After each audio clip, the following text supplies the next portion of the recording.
I do this all the time, and I know it drives people nuts, but I just look at it from the kind of the Occam's razor, the simplest, lazy perspective. I did this thing, it's there, it's kind of cheap, we'll just keep using it. And then, at some point, somebody hacked it or somebody took it over and turned it into this other thing. Turned it into a hoax. Well, yeah, turned it into this, got in there and built something else on top of it. I guess. I mean, I think it's just weird that like on any forum you see, right? You've got those users who have their like little animated picture and they're like sign off. I hate those. Yeah, but the fact that the sign off was dispensing Lake City Quiet Pills to unlucky blah blah blah blah blah blah blah blah since whatever 1968. Yeah, the fact that it was so connected to the stuff that was happening in the root source, it seems like too big. Like if we're gonna go Occam's razor, the simplest explanation is that it's all real. It's not that somebody later took this and did a hoax on top of it to like create this fun thing. I'm gonna let it go. Okay. We could argue that. Oh yeah. Back and forth. We can. And it's gonna get us nowhere. That's fair. So I'm just gonna let it go. Okay. I don't think that that's the case. But moving forward, what is I don't know if there are any more in the whole hoax arena. Nope. Joe. No, the only thing I was going to say is that, I mean, how many people have actually gone into the HTML and seen this stuff for themselves? On Lake City Quiet Pills? Yeah. I don't know. I don't think there's any potentially way to know. Dozens. More than dozens, I would say. Lots. I'm and being lots conservative. Yeah. So it did exist then, huh? Absolutely, yeah. That would, I guess, kind of argue against it being a hoax, although it's still a strange communication system they had going there. It is. Again, it's totally possible as posited that it was just an accident. Yeah. Yeah, an possible. Accident. Yeah. So the one last theory that we have is that it's an ARG. No freaking way. Xeno, Chill, dude. That guy. Let's talk about this for a second. Okay. So my argument against it being an ARG is that like LakeCityQuietPills.com isn't exactly the kind of website that you would want to use for your marketing stunt / company / all-inclusive game, right? It's basically a porn site. Basically a porn site. It was a porn site. Yeah. You don't really want to be running business. your alternate game reality in the source code of that, but okay, maybe, fine. On the other hand, maybe it's an ARG, and all of the Reddit users have been quote-unquote investigating it the most, are in fact part of the whole damn thing, and they've been perpetuating the myth the entire time. Because guess what? We can't actually rule that out. But exactly what kind of thing is it promoting? It's not.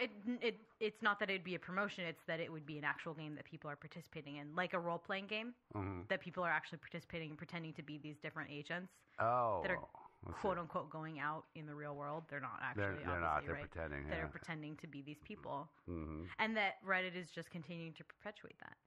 Right? Okay. In fairness, let's just hear what Xeno has to say in full. No freaking way. Other people think it's a hoax, that somebody just put this together as to troll some people. If so, then the amount of dedication that would take is just incredible, unprecedented.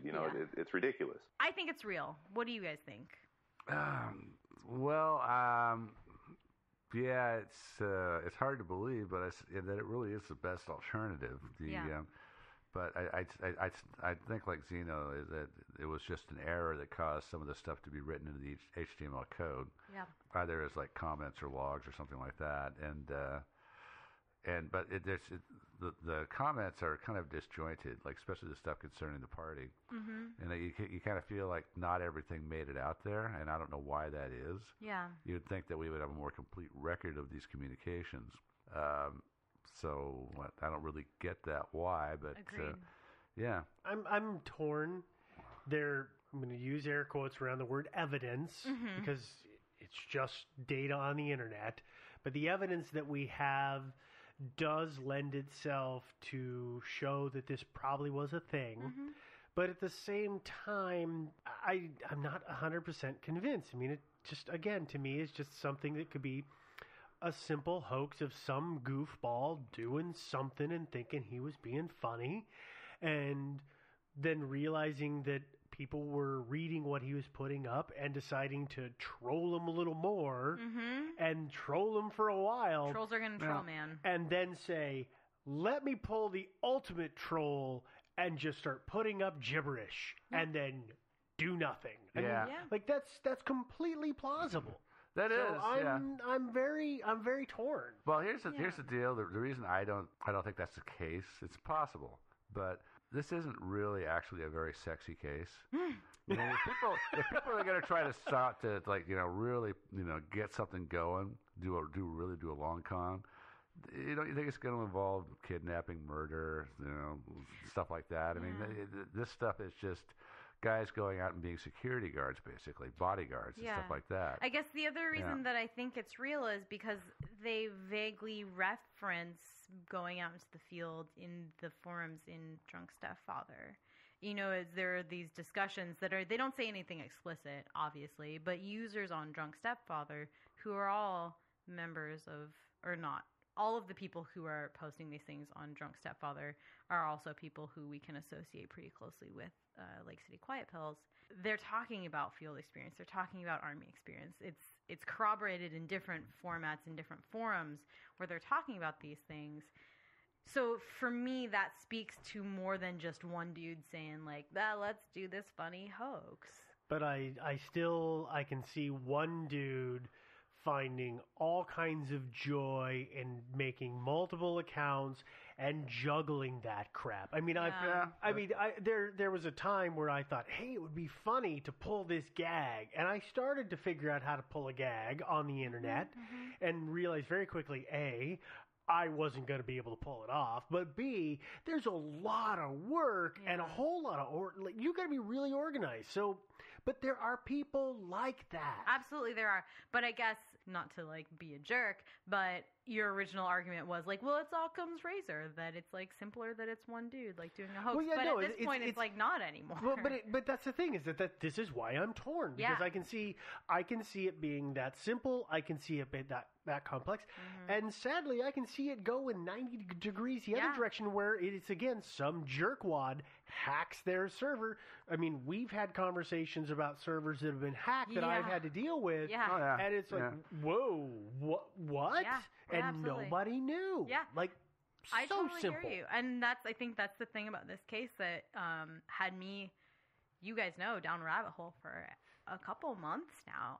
It'll be great to get you back. I've been obsessed. You've lost 30 pounds. I did, it's insane. I didn't really have 30 pounds to lose, but here I am, just a bone and some skin. Can we finish up Skeletor? No. That's your new nickname, Anne Frank. Because there's enough information out there that it's intriguing, but not enough that we will ever get closure, probably. No, especially the site's gone. Yeah.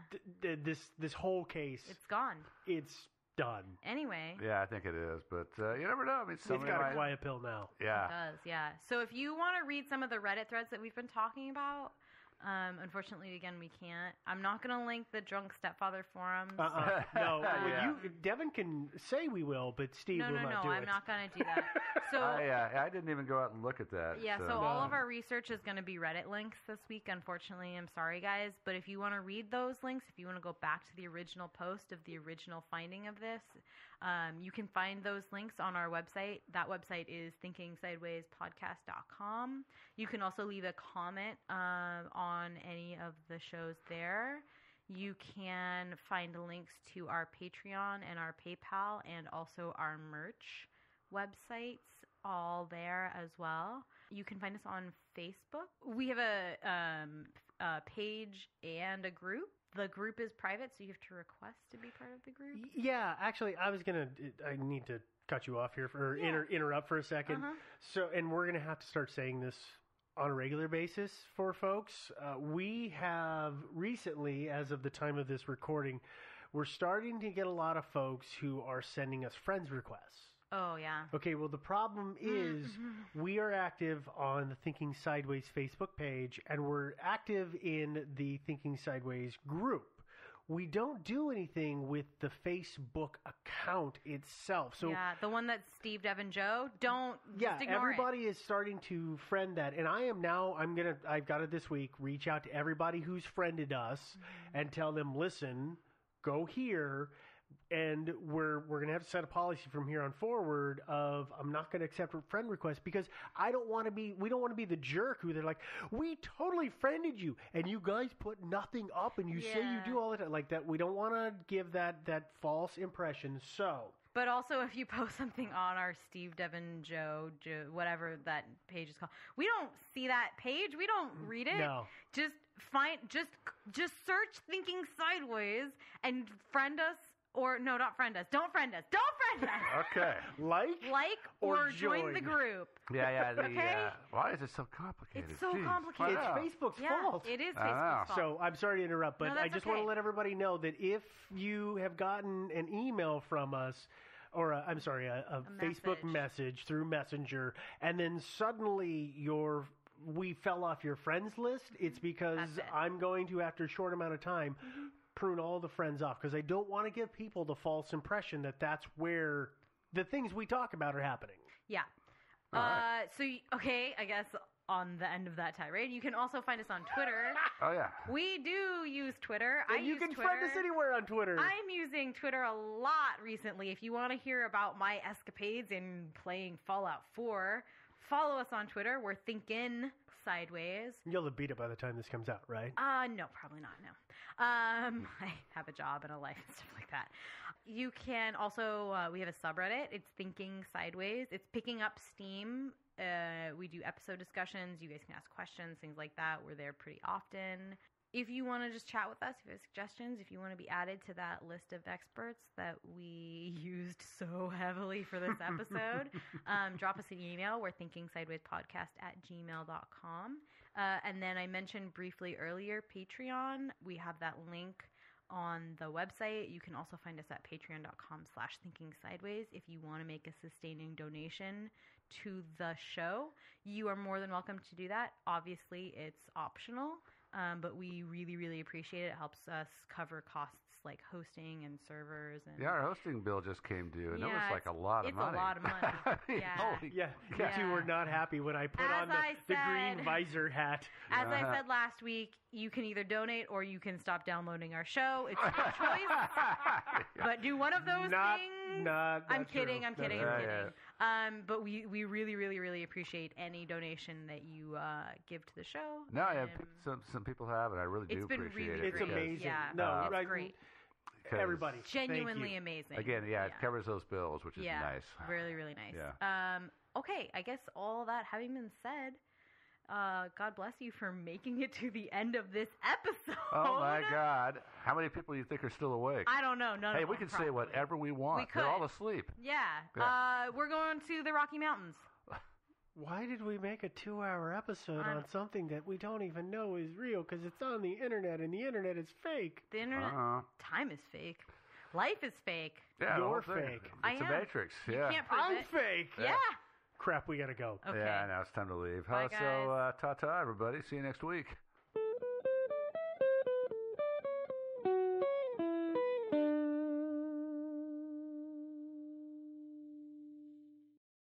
Thinking Sideways is not brought to you by vegetarian zombies. Instead, it's brought to you by your local animal shelter. So, you want to get yourself a new furry, feather, scaly friend? That's not necessarily all three in the same package. Well, you go to your local animal shelter instead of the pet store, and you can have one. They've got lots of them, cats, dogs, and some other things too, like rabbits and probably gerbils and God knows what else. So, and, you know, if you don't want to do that, it's understandable. You should, because there's lots of cats and dogs that need homes. But if you don't want to do that, but you still want to help out, you know, you can always donate. There's lots of cat rescues and dog rescues out there that really need the money. Really, they do. And also, you can volunteer. They need volunteers big time. So, yeah, do what you can. Appreciate it.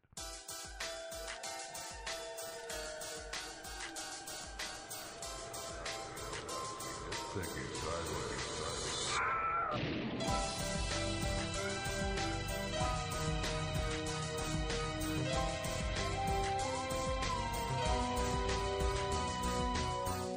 Hey everybody, and welcome again to another episode of Thinking Sideways. I am Steve, as usual, joined by Devin, Joe, and once again, we have a mystery. Yay!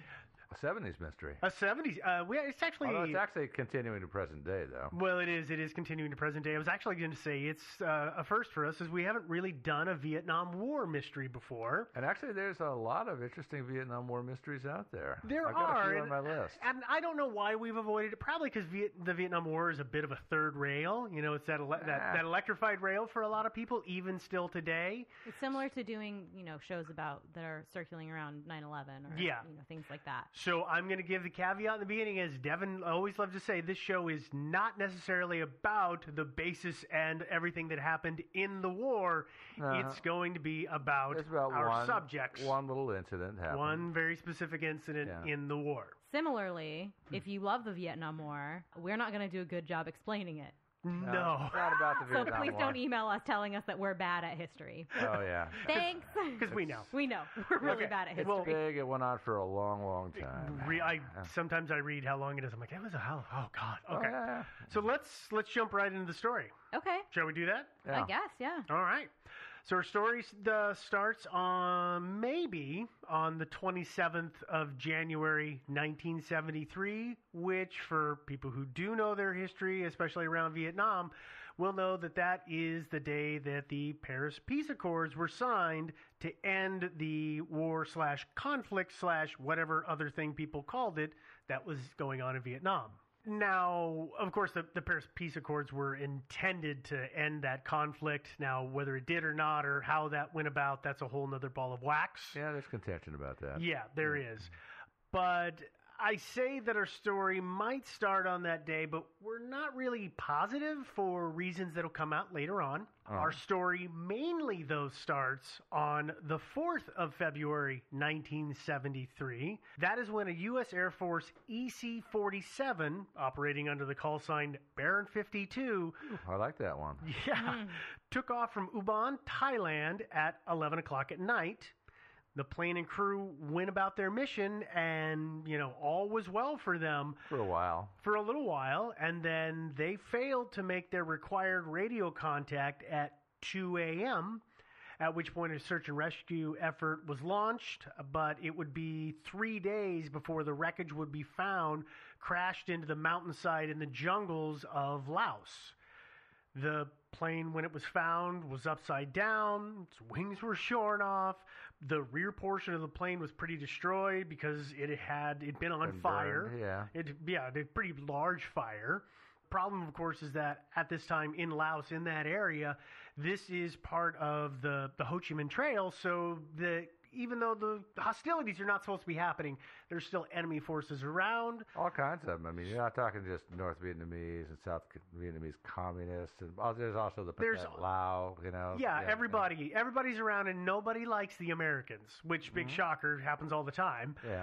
In situations like this. So, search and rescue efforts, they launch a mission on the 9th of February, and 4 men rappel out of a helicopter to the ground to inspect the craft, and their plan is to confirm its identity and then identify and, if possible, recover the bodies of the crew. At the same time, they're also tasked with destroying any sensitive equipment that they might find has survived the crash, because this particular plane, as we'll talk about, has some very some covert radio sniffing technology on it, which was very important to the U.S. military. But these 4 men, they get down there, and they are they're only able to spend 40 minutes total at the site. That includes the time rappelling out of and rappelling back up into the helicopter. So they're not on the ground, but for maybe 20 or 30 minutes total. Okay.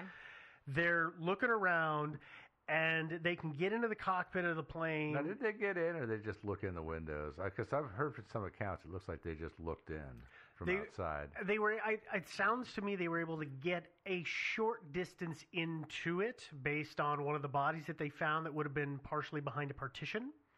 So I think they did go in. Now, not very far, probably not farther than the pilot's chair distance into the cab. It was probably kind of an ugly scene. It was. The wreck was very unstable, and that will play a part in the way they go about things. But when they get in there, they're able to identify the remains of 4 individuals. There's Captain George Spitz. He's the pilot. There's Second Lieutenant Severo Prim. He was a co-pilot. Captain Arthur Bollinger was the navigator. And then outside of the plane, they also found the body of First Lieutenant Robert Bernard. And he was the third pilot. Bernhardt. Thank you. My bad. What they didn't find, though, and this is important to our story, is that they did not find the other 4 members of the crew, which, again, that's what's going on here, because this plane had 8 people on board, 4 in the front who were flying it, and 4 in the rear who were running the radio equipment. Okay. Mm-hmm. Well, but there wasn't a back of the sorry to interrupt. There wasn't a back of the plane anymore, right? Well, there was to a degree. Okay. There was to a degree. It wasn't fully intact because of the fire and the crashes.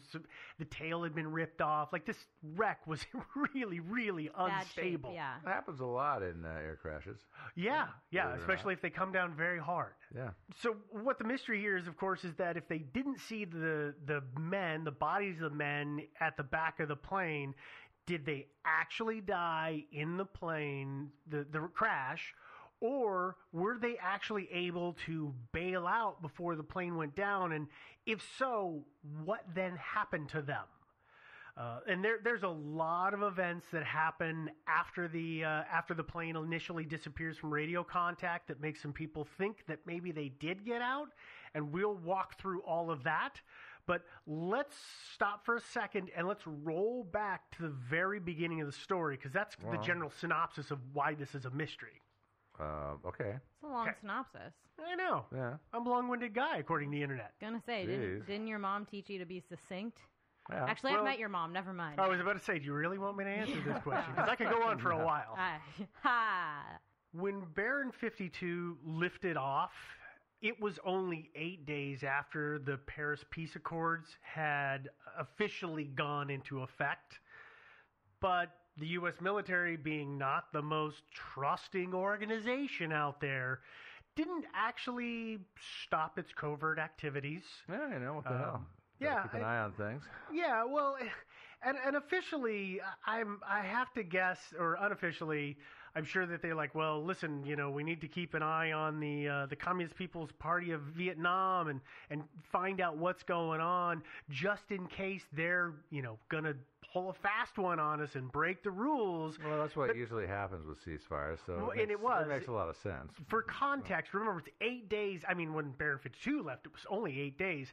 It wasn't as if this was the first time a ceasefire had been called. Yeah. And both sides had broken them before, so...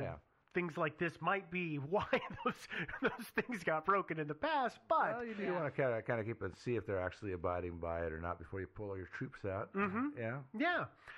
So Baron 52 itself, though, Baron 52 is a modified C-47 aircraft, and people who listen to this show regularly may actually remember that plane from such great hits as Skytrain. Wait a minute. Skytrain. Did you say Skytrain? I did say Skytrain. Skytrain. Skytrain. Yeah, modified DC-3. Great planes. Except when they crash. Yeah, well, and for people who may not not remember that great hit, like Joe said, it's a DC-3. It's a 2-engine prop plane. It usually was, or at least in the beginning, was meant to be hauling cargo, but then they started using it at times to haul troops.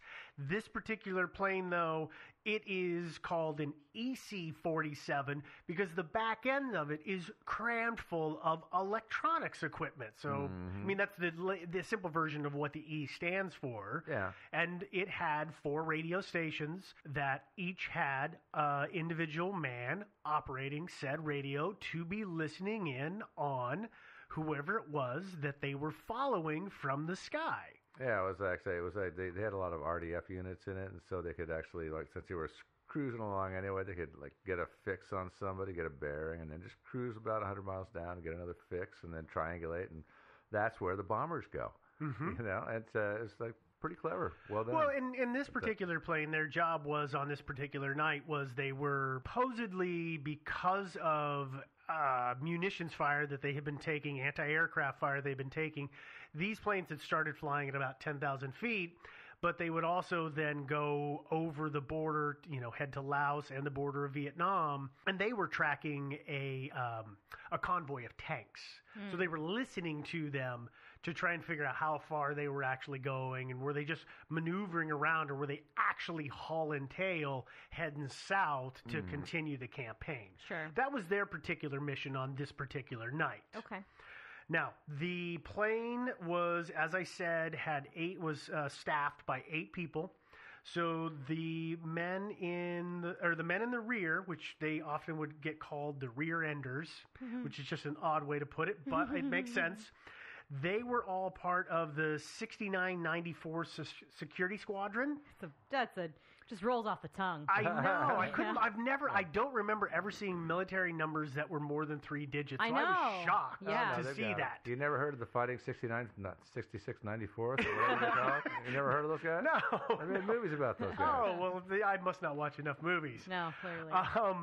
The guys that were in the front of the plane, they were part of the 361st Tactical Electronic Warfare Squadron. Oh, yeah, the Fighting 361st. I remember them. Yeah. Basically, rolls off the tongue a little more. Okay, but basically, like I said before, the division is 4 men in the back, radio operators, 4 men in the front, flying the plane. Flying and navigating. The men who are operating the surveillance equipment on this flight are Sergeant Todd Melton, Sarjov, Sergeant Peter Cressman, and Sergeant Dale Brandenburg. That particular night, like I said, they were supposed to be following a convoy of tanks that were traveling along the Ho Chi Minh Trail. And I realized when I started doing the research for this, so you guys know I'm going to Vietnam next year, right? So I've started reading about Vietnam, and one of the things I discovered is when it comes to geography, this happens all the time on this show, I'm an idiot. Turns out what I know about Vietnam, I learned from Good Morning Vietnam. Yeah, I think we don't learn geography very well in America. No, not because at all. I had it in my head that the Ho Chi Minh Trail was an actual road. No. And it was like this whole miles, area. this many mile wide swath that people would move through, and it jumped the border of not from Vietnam to Laos and eventually into Cambodia. Like, I just always in my head thought it was, like the main interstate or something stupid, which makes no sense. But that's what I thought. So for anybody else, if it had been a highway, it would have been quite easy to interdict all that stuff. In retrospect, I realized this. Yeah. But for anybody else who might have been under that misconception, I just wanted to be here to help clear it up so you don't fail from my foolishness. Yeah. Jeez, guys. Yeah. Get together. I totally knew that. I knew all of that. Okay, good. Very good with geography. Devin places. is a Vietnam vet, so she knows this stuff. It's true. No. Oh, by the way, it should also be said about the Ho Chi Minh Trail. It's an area of northeast Laos that was extremely rugged. In fact, hardly anybody lived there. That's another reason it made a great smuggling sort of thing, because there were no villagers that could inform on your movements or anything like that. It's so rugged, so mountainous that really you couldn't have a usable farm or anything like that up there. So really nobody lived up there. That's why it was full of fighters and guerrillas pretty much, who were on both sides of the campaign. Because it was just a great place to hide. Yeah. So the way that communications were set up for Baron 52. Oh yeah, that's what we're talking about. Yeah. Because after of course they're flying up and down. They're back following from our travel log here. Yeah, they're following this train of tanks on the Ho Chi Minh Trail, but part of their protocol was that they had to on the radio communicate with command every 30 minutes, and that was done on the hour and the half hour. Makes sense. And they were doing that as normal. At about 1:30 in the morning, they called in and reported to Moonbeam, which was the name of the Air Command and Control Center that they were reporting to. Which was another airplane. Yeah. That they had been fired upon, but they hadn't been hit. They then also reported at 1:40 that they again had been fired at, but again had not been hit. And this time when they were fired at, if I remember correctly, it was actually radar-controlled anti-aircraft guns that were shooting at them. So it wasn't some bozo on a gun just firing. These were, they're very deadlier. Yeah, they're much more accurate, or can be more accurate. Oh, yeah. So at this point, everything is fine. They're over the Ho Chi Minh Trail. They haven't been hit. And then 2 o'clock comes along, and Baron 52 does not make its scheduled call. I wonder what happened. Well, as we know, they crashed, Joe. Oh, yeah, okay.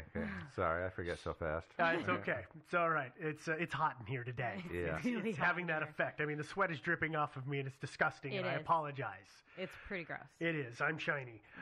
So very quickly, search and rescue efforts are launched, and the other aircraft that are in the area begin to look for Baron 52. And I'm actually, though they should have, I'm surprised they didn't see him, because if that plane burned as hot as they say it did, it should have been a pretty bright spot in the jungle to see. Yeah. But regardless, nobody found Baron 52 on that first night.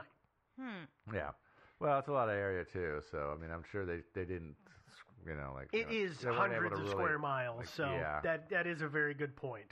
But I don't know. It's just a little You strange. can usually see big fires. I mean, again, I'm not, since I actually am not but familiar with Vietnam at all. Really rugged and mountainous, so that they're in a true. little valley, and there's a little hill or mountain between you It and is. them. Joe's got a good point. It's a steep terrain that goes up and down. 2 a.m. Yeah, it's not and just, I don't know if it was a clear night or not, because if it was a clear night, you would expect you could see a column of smoke. You would think. But if it wasn't, if it was, and they went down at 2 dark. a.m., so you wouldn't really see smoke at that time in the morning. Well, if there was a moon out, you probably could. Oh, yeah, I guess. Okay.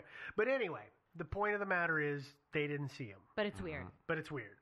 But maybe not so weird. Same night, though, another surveillance craft, which was flying over the South China Sea. So this is directly to the east, a couple hundred miles, because it's out over open water. Okay. This plane picks up a radio communication that seemed to point to the fact that the men in the back of the plane, the crew in the rear, had actually been able to bail out or get out of the plane. But as soon as they hit the ground, almost, they were captured by the Vietnamese. Now these are coded communications. Yeah, and by the way, do you know what time that message was received? I will be honest, I do not. And here is why, Joe, is that I have seen it reported as anything from 2:30 in the morning to 5 o'clock in the morning to 8 o'clock in the morning. I have seen it reported all over. And I found a bunch of government reports and documents and stuff like that, and none of them actually said the frickin' time on them. Frustrating, isn't Yeah. it? Yeah. So- Not even in military time? No, not even in military time, that would be which I code can to me. decode. All it said on there was this stupid 0800 stuff. I don't know. I have no idea what time it was. No, the time is reported all over. I'm willing to go with, let's just say 5 o'clock, because that would make sense for enough time to have transpired for men to have bailed out of a plane and then been captured, and then somebody making a radio communique. For me, the real question is, right, it's never been reported that it was like midnight. No. Right? It wasn't before this crash happened. It's always, even if it's just even a half hour after, it's always it is after the crash happened. And that, I think, is the important part, not necessarily so much. That is an extremely important point to make. It would be great to be able to say, okay, reasonably there was that amount of time. But realistically, as long as it happened afterwards, we can give credence to it. So a little bit. That's a good point. And so, like I said, these are coded communications from the Vietnamese army. So what we've got American men who are translating a coded message in another language. So, and they're picking it up while in an airplane. So I'm saying this because that means that the communication isn't always the clearest reception. Yeah. And the guy who first took this, who heard it, he jotted it down and wrote it down. It was then recorded, and it was also recorded onto tape. That tape was then brought back to some command center, I presume, where it was again listened to, and a second person was able to code it or decode it.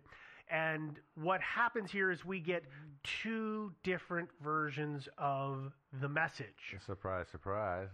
So here's translations don't agree. Well, the translations, and there's a lot of stuff. We'll talk about that in a minute. But let me give you the actual messages. The first version says, Group 217 is holding 4 pilots captive, and the group is requesting orders concerning what to do with them. The second translator comes up with, presently Group 210, or sometimes you'll see it said Group 210B, but presently Group 210 has 4 pirates. They are going, there's a gap, from 44 to 93. That is the word 2, not the number 2. So 44 to 93.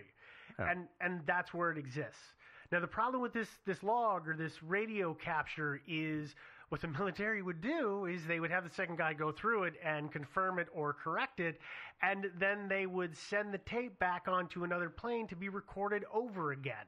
So it does not exist anymore. But historically, more credence is given to a second translation in a situation like this than a first translation. Is that correct? You would think so, wouldn't you? You would think so, but I'm just wondering. I'm trying to think of the politically correct way to say this. There's a lot of fighting and debate over which one is correct. Right.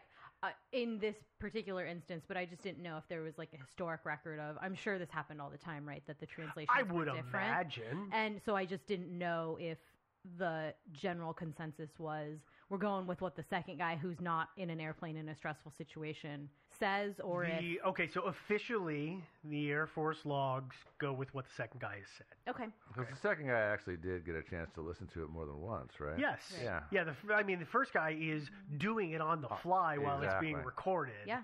So he's just trying to do it as quick as possible. He's in an airplane and could get shot at any second. Yes. So. Yes, exactly. Okay. So, but I'm just trying to give historic context to which one generally would be given more credence. I believe the second one, as we said. So. Okay. Now, as we know, the plane wouldn't actually be found until the 7th of February. And then, like we talked about before, that wreckage wouldn't be inspected until 2 days later, which was the 9th of February. And the search and rescue team who rappelled out of the Jolly Green Giant said that they couldn't. You're laughing, but that's what they called those big giant green helicopters. I know. I love that name. Not a bad name.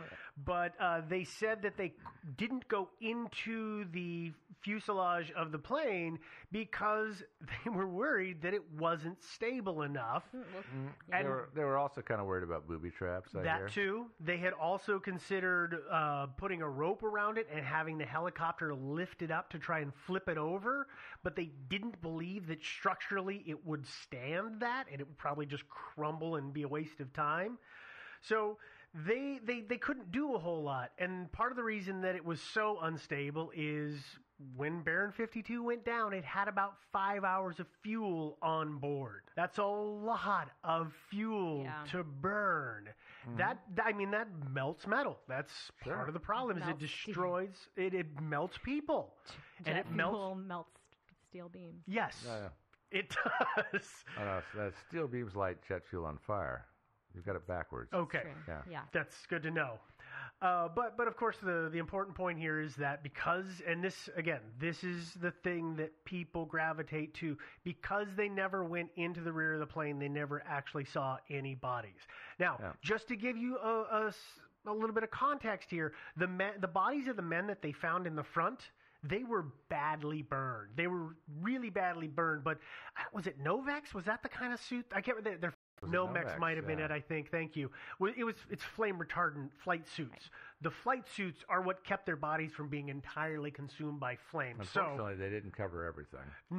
No, it's just like the black box in the plane. Why don't they just make the whole plane out of it? We have this conversation every time. Well, here's a question. Yes. Would the rear enders have also been wearing flight suits like that? I cannot say. We don't know. Okay. I don't know. I don't know. I would presume that they would be wearing flight suits as well, but I would have, and not just in regular jumpsuits, but God knows I don't have the military history background to be able to answer that, unfortunately. That's fine. Yeah. So here's the other thing is that the search and rescuers, when they got on the ground, they said that even though the plane had been consumed by fire, when they looked at where the rear jump door was, this is the rear door of the plane. Yeah, the main entrance, where people climbed in and out. Right. Yeah. And from looking at these doors, and I might be wrong, and if I'm wrong, I apologize, but it appeared to me it was an opening that was on hinges, but there was also a kick-out portion of that door that in an emergency you could just punch it out. There is, yeah. Yeah. It's actually the framed one is actually just kind of it really is just kind of a frame. Yeah. The parachute door that you kick out is almost as big as the entire door. Well, the point is, even in that much heat, a portion of that kick-out door should have been there. They should have seen it, and when they looked at the plane, they didn't see that. Yeah. So this is corroboration from search and rescue that the door is missing, which means maybe the guys weren't there. Or maybe it critically failed and blew out because the plane was on fire and pressure was weird. Maybe possible as well. That. People will also say, well, those search and rescuers, they didn't find any of the sensitive radio equipment that was in the back of the plane. So that's proof that the guys, because keep in mind, these guys' job in the event the plane is going down is to take the equipment with them and destroy it so the enemy can't get it. But, key point, if they don't go in the back of the plane, they can't confirm if that equipment is actually there. Yeah, and so that's a claim that always frustrates me when I read it. Well, one of the things I wonder about too is before they left, did they toss a few thermite grenades into the plane to make sure that equipment was totally fried? I would imagine that they would not have done that because if they jumped, the plane was still in the air, which means the men piloting the aircraft. I meant the search and rescue guys. Oh, sorry. Yeah. No, I don't know. I don't think search and rescue did anything, but they recovered one body or partial remains of one body, and then they had to boogie.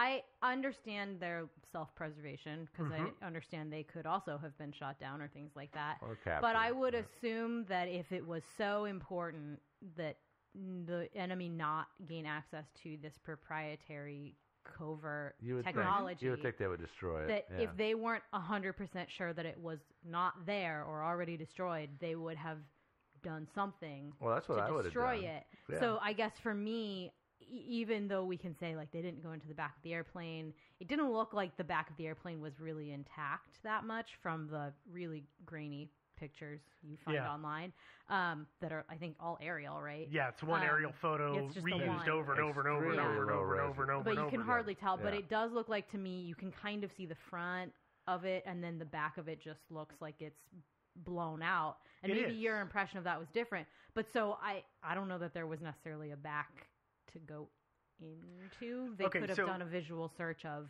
So nope. Here's what the search and rescue guys do: is they get on the ground. One or two post up as guards, and then only two of them are actually searching the plane, and they spend about 15 plus minutes attempting to extract one of the bodies from the cockpit. Okay. So, I mean, that's not counting. They didn't have a lot of time. No, that's not counting the time that they dropped. So they've already expended 15 minutes. It's only two of them. I don't know that they really were able to do too much snooping around, but you're right, that plane was a total disaster. As I said, it's upside down, the wings are shorn off, the tail is broken off, and something like 100 yards behind the wreck. Yeah. So they may have looked at it and went, no, nothing could have survived that fire, and there's no reason to even bother to look for the equipment. That's a very valid point. I don't know. I just react to people saying, and they knew that it wasn't there, because they don't actually know. Yeah, I've heard the story that they say that the parachutes were gone and the equipment was gone, and, but in the official thing, I don't think it's said one way or the other. I think I'm willing to say it was functionally gone. Yeah. I mean, it may not have physically not been there, but it probably just. They still should have lobbed some thermite grenades in there. I would agree with that. That's why we're going to be a good zombie apocalypse team. But I'm just saying, to me, I cannot imagine if it was as sensitive as it seems like it was, that their main directive would have been find the bodies. That rather their main objective would have been, hey, make sure that. Well, no, that's what I was saying before. Is that they had it was multiple responsibilities. Was recover the equipment if possible, or destroy it. Recover and identify the bodies if possible. Recover them and make sure there's nobody alive. Right, right, of course, and look for survivors. So, but they were doing all of this at the same time. Yes. Totally, yeah. Okay, so they go, they look, they recover one set of remains. And initially, the U.S. Air Force lists the 4 men that are in the rear of the plane as missing in action. And then several days later, and by the way, this is after they've contacted the families and said, listen, this is what happens to your son. We believe they're missing in action. We don't have anything to lead us to believe anything different. And I've read the requirements from the U.S. Air Force that says they actually err on the side of missing in action rather than killed in action unless they absolutely positively can confirm somebody saw it. You don't want to list somebody as dead that isn't. Right. The paperwork alone to get somebody back alive. But these guys come out, the Air Force says, this is what's going on. And then suddenly 8 days later, I think it's 8 days after, which is weird because it's the same number of days. Anyway, 8 days later, they come out and they say, oh, yeah, no, those 4 men, they were definitely killed in action. They were definitely killed when that plane went down. And that leaves a funny taste in a lot of people's mouths because they were the word I've seen it described as hasty. They were very hasty in that decision. And things we're going to talk about in the theory section may explain why they felt that, or people feel that was such a hasty decision. So we are now done with the story. So as always, we need to go into theories. Oh boy. So let's talk about the first theory. That first theory is that per the United States Air Force and all of its reporting, they told the truth. They told the truth, and the men did actually die in the crash. Why would that happen? Yeah, not surprising, I guess. Well, and let's run through it because I mean the official report says all 8 of them died in the crash, and they say that there are several things that confirm this. There's first off is the fact that there was no radio contact from the crew whatsoever, and they would have expected that. And let me clarify what they're talking about here. Because first, these men are so well trained that it is expected that as the plane is descending, losing flight, falling out of the sky. Losing altitude. Losing altitude. There's the word I was looking for. I like losing flight. I think I'm going to use that from now on. Yeah, okay. So as it's descending, if it were capable of having made contact or sent out a broadcast of some kind, whether it be from the pilot or the men in the back of the plane, that should have happened automatically. Yeah, somebody should have said, Mayday, Mayday, Mayday, we're going down. It makes a lot of sense because you want them to know you're going down so they can come look for you right now. Oh, yeah absolutely. Also, just to drive home a point, they radioed in every time they almost got hit, right? And they checked in every half hour. They checked in every half hour, but more than that, at 30, they said, just got missed. At 40, before they had to check in again, they said, just got missed again, and then silence. So, if somebody's shooting at them, they're gonna. If they're radioing to say somebody's shooting at us and missing us, they're gonna radio and say, "Oh, they're shooting they us hit and this hitting time." us." Yeah. Oh hell yeah. Now people do say, well, of course, something happened and the engines died, but of course the plane had batteries on it, so the radios would have worked even if both engines had literally fallen off of the plane. It still would have continued to have electricity to be able to send a radio signal of some kind. Yep. The only thing I can think of here is that they may have tried to be sending radio signals, but I'm guessing that whatever hit them probably destroyed their antenna array. Now I don't know enough if there was a backup antenna, but seems like if it was literally meant to be picking up radio signals, they would have some. But I don't know that they're necessarily broadcasting with the same equipment that they are listening with. I don't know, Devin, and I don't want to run down that alley. They did have a lot of different radio gear and a lot of antennas on those planes. Right, it's hard to say. And it's like Amelia Earhart. You're going to have at least, not like Amelia Earhart. She had like one. Okay. Okay, you're gonna want to have at least 2, maybe 3 radios for communications purposes with base, and absolutely, yeah. So the second kind of radio contact that was expected to be heard from these guys, if indeed they bailed out, was it should have been radio contact that was coming from what is known as air crew survival radios. And that is literally the hit a button and it just sends out an automated distress signal. A little thing that goes, help me. Something like, I mean, have you ever seen that Owen Wilson movie Behind Enemy Lines? And he's got the funny little radio Find Me box. It's an early version of what they show in that movie. And now I'm not telling you to go see that movie. It's not a great movie. I just thought about it. Owen Williams doing a non-comedy. What are we talking about here? What the hell? It happened. I'm sure it was some bad contract negotiation by his agent. I don't know, but he did it. It will interest you all to know they have those in all of the inflatable lifeboats now. Very similar, yeah. And most same concept. Personal flotation devices. Mm-hmm. Yeah, they're little handheld about the size of a walkie-talkie, and you just flip the switch. You don't have to do anything complicated, and they go off. And if these guys had bailed out, according to the Air Force, they should have been broadcasting with these things right away. You assume they would because it'd be the way they'd be found. Mm-hmm. Yeah, you would have an incentive there, wouldn't you? Yeah. Other things that the Air Force say, the condition of the aircraft, because like I said, as we've talked about a couple of times, it was upside down, and they say they're pretty sure that plane came in nose first. And the lack of any kind of skid marks through the jungle or anything. No broken treetops or anything like that. Nothing like that. Yeah. It appears that it fell nose first vertically and hit and boom, and then flopped over on its back. Yeah, it could be like maybe a wing fell off or something like that, and it went into a tailspin. The Air Force thinks that it went into a tailspin, and that's actually a really important thing, because if the plane is in a tailspin, from what I understand, would be all but impossible for those guys in the rear of the plane to be able to punch out the jump door and then be able to jump out of that plane and clear it. Like they shouldn't have been able to get out, because either it's blowing, it's spinning into the door. That would, then create the air pressure you can't get away from. Yeah. And I don't know that you'd want to jump if it was spinning the other direction, because then that's just going to throw you right into the propellers. Yeah. Yeah.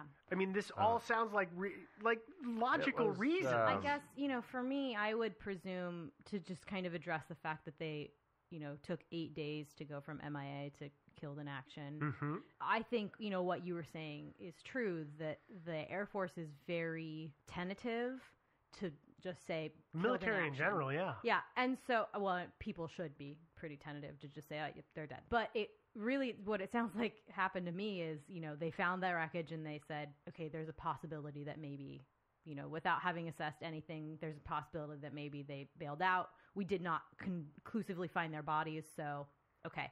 And they went back and assessed it and, came to this story where what the forensic evidence or whatever, said, and realized really there's no plausible possibility that these men survived this crash, and then moved them. 8 days is a reasonable amount of time to spend investigating something like this, I think. Sure. I don't know that they actually investigated it for 8 days, though, is the point here, Devin. But and that's what people get so peeved off about, is that it wasn't as if for 8 days a U.S.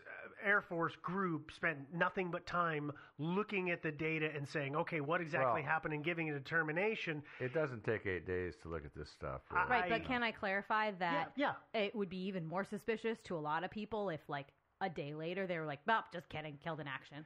You know what I mean? Like, they had to get all of the footage. They had to take statements. They had to probably, like, have a couple of experts. They had to really take the time to compile all of the evidence. It's not that I'm saying they're sitting there in a room for 8 days, blah, blah, blah. Probably not even compiling evidence for 8 days, realistically, but that the process could have reasonably taken 8 days, and that they could have said, yep.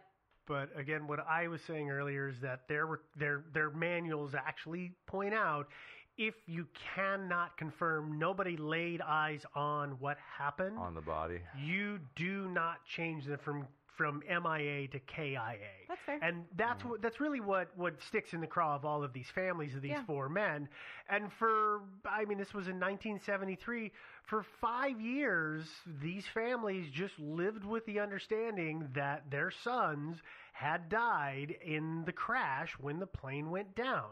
Yeah. Until in 1978, somebody from the U.S. Air Force called them up to tell him that there was a possibility that the men had actually gotten out and been captured by the enemy, which is something we talked about in the beginning. Sure.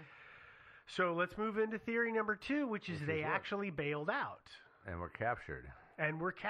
Exactly. Okay. What happens? What's going on with this? Well, there's a lot of stuff going on in it. The basics of it are that Melton, Matajov, Cressman, and Brandenburg, like we said before, they parachuted out and then were immediately captured by the People's Army of Vietnam. And then those crewmen would have been considered very valuable assets, not only to the Vietnamese, but to the good buddies of the Vietnamese, the Soviet Union. Sure, they would have turned them over to them, and they would have taken them back to Moscow or wherever. And, yeah, they would have gotten them out of the country because they're radio men, so they know U.S. Air Force codes and procedures. They have a lot of knowledge in them that you can see the Soviets really, really wanting to have the opportunity to get their hands on. So that's kind of the general breakdown of the theory in the beginning, and then we'll get into our thickets of bits here. So we're going to talk about that radio communication again. It said, and I'll give it to you again. It says Group 217 is holding 4 pilots captive, and the group is requesting orders concerning what to do with them. And then the second version is presently Group 210 has 4 pirates. They are going from 44 to 93. The things that people point out that are really interesting about that is that apparently the Vietnamese interchangeably use the words pilot and pirate all the time for guys flying planes. They consider them to be pirates, I guess, is the reasoning. Well, I've heard also that they, and this wasn't the Vietnamese. I thought it was the Laotians that had captured these guys. They were going to turn them over to the Vietnamese. I was always under the impression that it was the Vietnamese that had done it because it was on the Ho Chi Minh Trail, and therefore the Vietnamese army was flowing through there. It could have been. I was thinking, well, we can agree to disagree on that. I just don't know. But I had heard that they use nomenclature, like the word pirate could apply to like bandits and also just members of the opposition. Like there were anti-communist guerrillas operating in the area too. And apparently, I heard they referred to them as pirates also. Yeah, so it was basically a word to describe the enemy, not just a particular group. And so, if pilot and pirate are mistranslated or decoded, that could lead to confusion. Which again, it's obviously led up to a whole bunch in here. Sure. Let's see. We had at one point in the initial reading, it was Group 217. In the second reading, it was Group 210. People say that the difference phonetically in the language between 210 and 217 isn't much, so it could easily have been mistranslated. So there's something that people poke holes into it with. But really what people always want to know about is, okay, so what's up with the 44 to 93? And that has been interpreted quite a lot to mean kilometer markers along some kind of route, along a road, whether it be an east-west or north-south road. People are saying, well, this means that what they're saying is that they were taking them from kilometer marker 44 to kilometer marker 93. But we don't know where that goes. Well, you don't know. That's a hard one. Those also could have been just like code numbers that meant 44 meant alive, 93 meant dead. It could have been that then. Yeah. It could have been a lot of different things. I mean, it may have been coded to the degree that whoever decoded it didn't decode it correctly. They may not have had the entire key. I don't know. I mean, I have no idea. I had heard that some of these, at least one of these messages, was actually decoded by a guy Laotian was not his primary language. In other words, he wasn't that strong in Laotian. Yeah. He was a linguist, but I don't think it was his big language. And so a lot of weight has been placed upon this guy's interpretation. Is he the second? Is he the one who did the second interpretation? Yeah. And I had his name written down. Melton or something like that. Yeah, and I can't remember his name. I don't have it written anymore, but he is apparently the one that raised the stink and got the families involved in '78. So can you just clarify for me here? Yeah. This transmission was picked up by a plane pretty far away, right? Yeah, over the sea. So a couple 100 miles, maybe. Yeah, let's say, sure. Okay, big question. How do we know this is even about this thing? We don't. Okay. And that's a very good point to raise.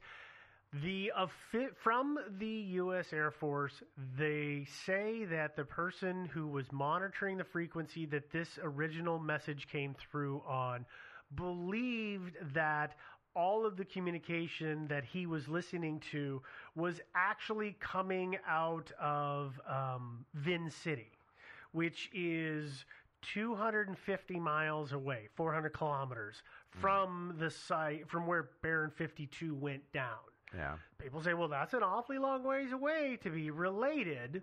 I will use a grain of salt here and say that doesn't really bother me so much because it could have been somebody calling up the chain of command who was then calling up the chain of command who was then calling up the chain of command. A game of telephone to get the message along. I'm just saying that I could see that. I'm not saying that's a serious contention, but that is one of the problems with it, that it's not from that very, very close range to the crash site. Okay. But beyond that, there were other reasons that people believe they got out of the plane and they were captured, right? There are. Yeah. Which parts are you talking about here? Because I'm looking through my list. Yeah.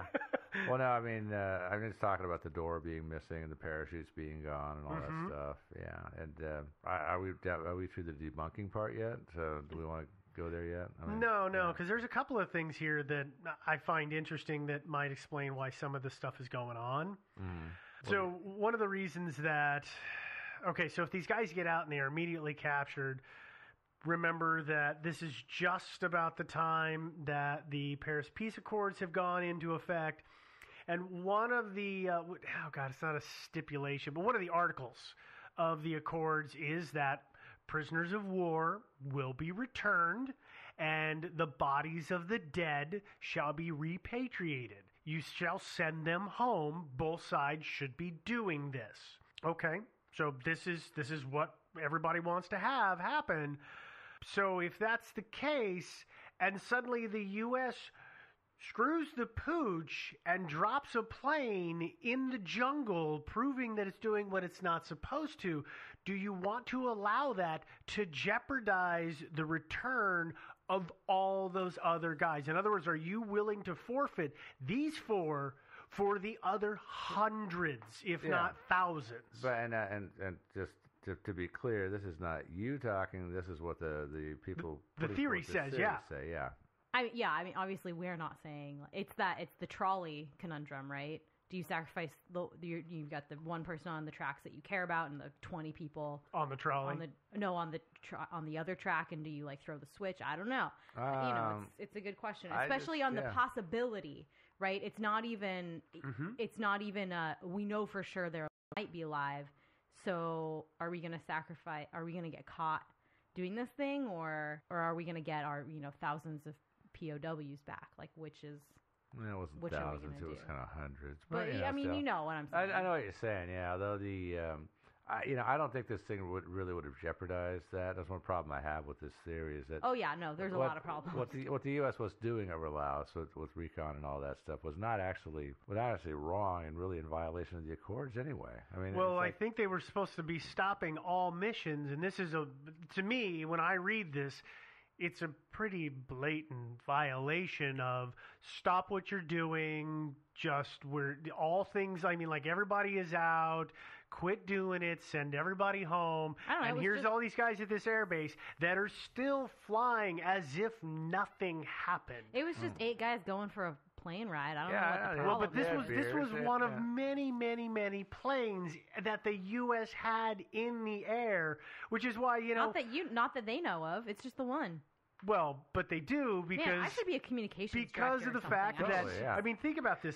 So the Vietnamese or the Laotians, they're shooting at these airplanes that they see overhead. They're hallucinating because they're not supposed to be there, and they know they can't get in trouble for shooting one down because it's not supposed to be there in the first place. UFOs. So you're going to deny it, and that is why people also say that because the government knew that they shouldn't have had that plane in the air, they so hurriedly changed the status from MIA to KIA. Mm-hmm. Because they realized that they got their hand caught in the cookie jar. Well, and you know, like you said, it's that same conundrum. This is the problem I have with that explanation, though, is that you know, the U.S. government didn't really get caught with its hand in the cookie jar. Just there's a ceasefire, which means you stop shooting at each other. It doesn't mean that you stop paying attention to what the other side is doing. I'm not gonna debate it. I feel personally that I think it was in violation, but that's my personal thought. I don't think and it was. I think that others may have felt that way. According to this theory, that's somebody else in command was worried about the same thing. Yeah, but I think these people are wrong. But you know, so. Let's keep moving forward so we don't beat a dead horse. Oh, yeah, let's not do that. Let's move into what I don't even know how to classify this next bit because it's kind of theory related, and I called it modern hinkiness because I think that's a great theory. Okay, so it's modern hinkiness. So hinkiness, okay. Okay, yeah. So here's the thing. There's a piece of information that I haven't shared with our listeners that I know you two know. You scoundrel. I know. And that is that we went back to the crash site of Baron 52. It just took us 20 years to get there. Yeah, 93. But So, well, actually, they went in 92 and the commission report came out in 93. It took them like 18 months, apparently, to get it all figured out. But a Senate committee sent investigators to the site, and when they got to that site, they uncovered 31 bone fragments and a tooth fragment, as well as zippers and other bits of flight gear. There was 4 corroded revolvers. You know, the wood's gone, the metal is all corroded up. You can see the photos of these things online. They also found the D-rings from 8 parachutes. So they say that's evidence that the men couldn't have gotten out. Okay. But to be fair, that just means they probably didn't successfully make it to the ground. It doesn't mean they didn't jump out of the plane. These were in the crash site. No, but I'm just saying, like, it just means they didn't take parachutes with them. It doesn't mean they didn't jump out of the plane. Yeah, that's a good point. They could have just decided to go see if they could fly on their own. Yeah, Although maybe. Actually, the parachutes are stored, or they were stored, in the aft of the plane, right across from the entrance door, and the entrance or exit, depending on your point of view. Mm-hmm. And they were in a bin, and there were places in the bin for a dozen chutes.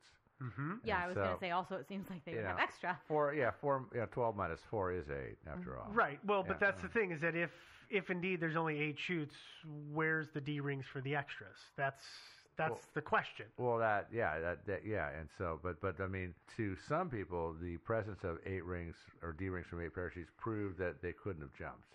I mean, to other people, it doesn't prove that at all, right? I mean, am I missing something there? No, you're not, because people say they never went up with just the minimum number. They always had extras just for just in case. Although you don't know. I mean, that that they might not have had that a full thing either. I don't know. I mean, they might have only had 10 in there. I don't know. Yeah, well, but even if it was only 10 or 8, that means they're still short they too. They could have just had the 8. Okay, but yes. But so they get to the site. They find these D rings to prove that there was 8 parachutes on board the plane when it went down. There's some other weird bits of hinkiness here, and that would be that one of the investigators, when he walked onto the site, he said he literally looked down and he found a dog tag sitting on the ground, exposed to the elements, right in front of him, and that belonged to Joe Matejov. The thing is that it was in pristine condition. I mean, it shouldn't have been. It had been there for 20 years. It should have suffered some kind of ill effects of the weather. I don't know. I guess there's some, for me, he could be saying, like, and it was in pretty dang good condition for... Have you seen the photo of it? No. Okay. Was it actually pristine? Yeah, it was in great condition. Okay. I mean, I've seen dog tags that guys wore for years, after combat missions. Yeah. Guys do that. They just always wear the dog tags. Yeah. And they were dirty and scarred and beat up, and they looked worse than the ones I saw in this photo. Well, it didn't see very much combat. Maybe someone was playing a practical joke on these guys. Well, that's actually a really good point, because it is not an unknown thing for people to see or figure out that families of men who are MIA are coming to the area and fabricate dog tags to sell to them. So that's not an uncommon thing. But the other not so on the level bit here is supposedly these guys were they were flying a sanitized mission, meaning that they shouldn't have had their dog tags on, and they shouldn't have had any kind of recognizable insignias on their flight suits. I have a question. Yeah. That's why I'm raising my hand. Yeah. Then how did they identify the 4 pilots? How did they know that was who they were? Probably their positions in the plane. I believe it was the positions in the plane. Okay. I'm believing it. But so that is the way they identified them. Based on their stations, yes. So for all we know, the rear endman could have been taking those positions. Possibly. Realistically. I mean, realistically, just yes. to be a total They slam into the ground, and the 4 in the front are ejected right out the glass windshields in the front, and the other 4 just injected boom, right into the seats. I like perfect. that theory. That's a good No, but one. I just mean, for all we know, the people who bailed out were the pilots. Right? I mean, unlikely. If possible. I agree. I'm just she's trying playing to drive devil's home a advocate, point. and I get it. Yeah. And yes. Okay. I can just see, possible. they get hit. They say, "Hey, you guys, come forward. Take the controls. We've all got to go to the bathroom. We'll be right back." Bathroom's out this door. Sorry.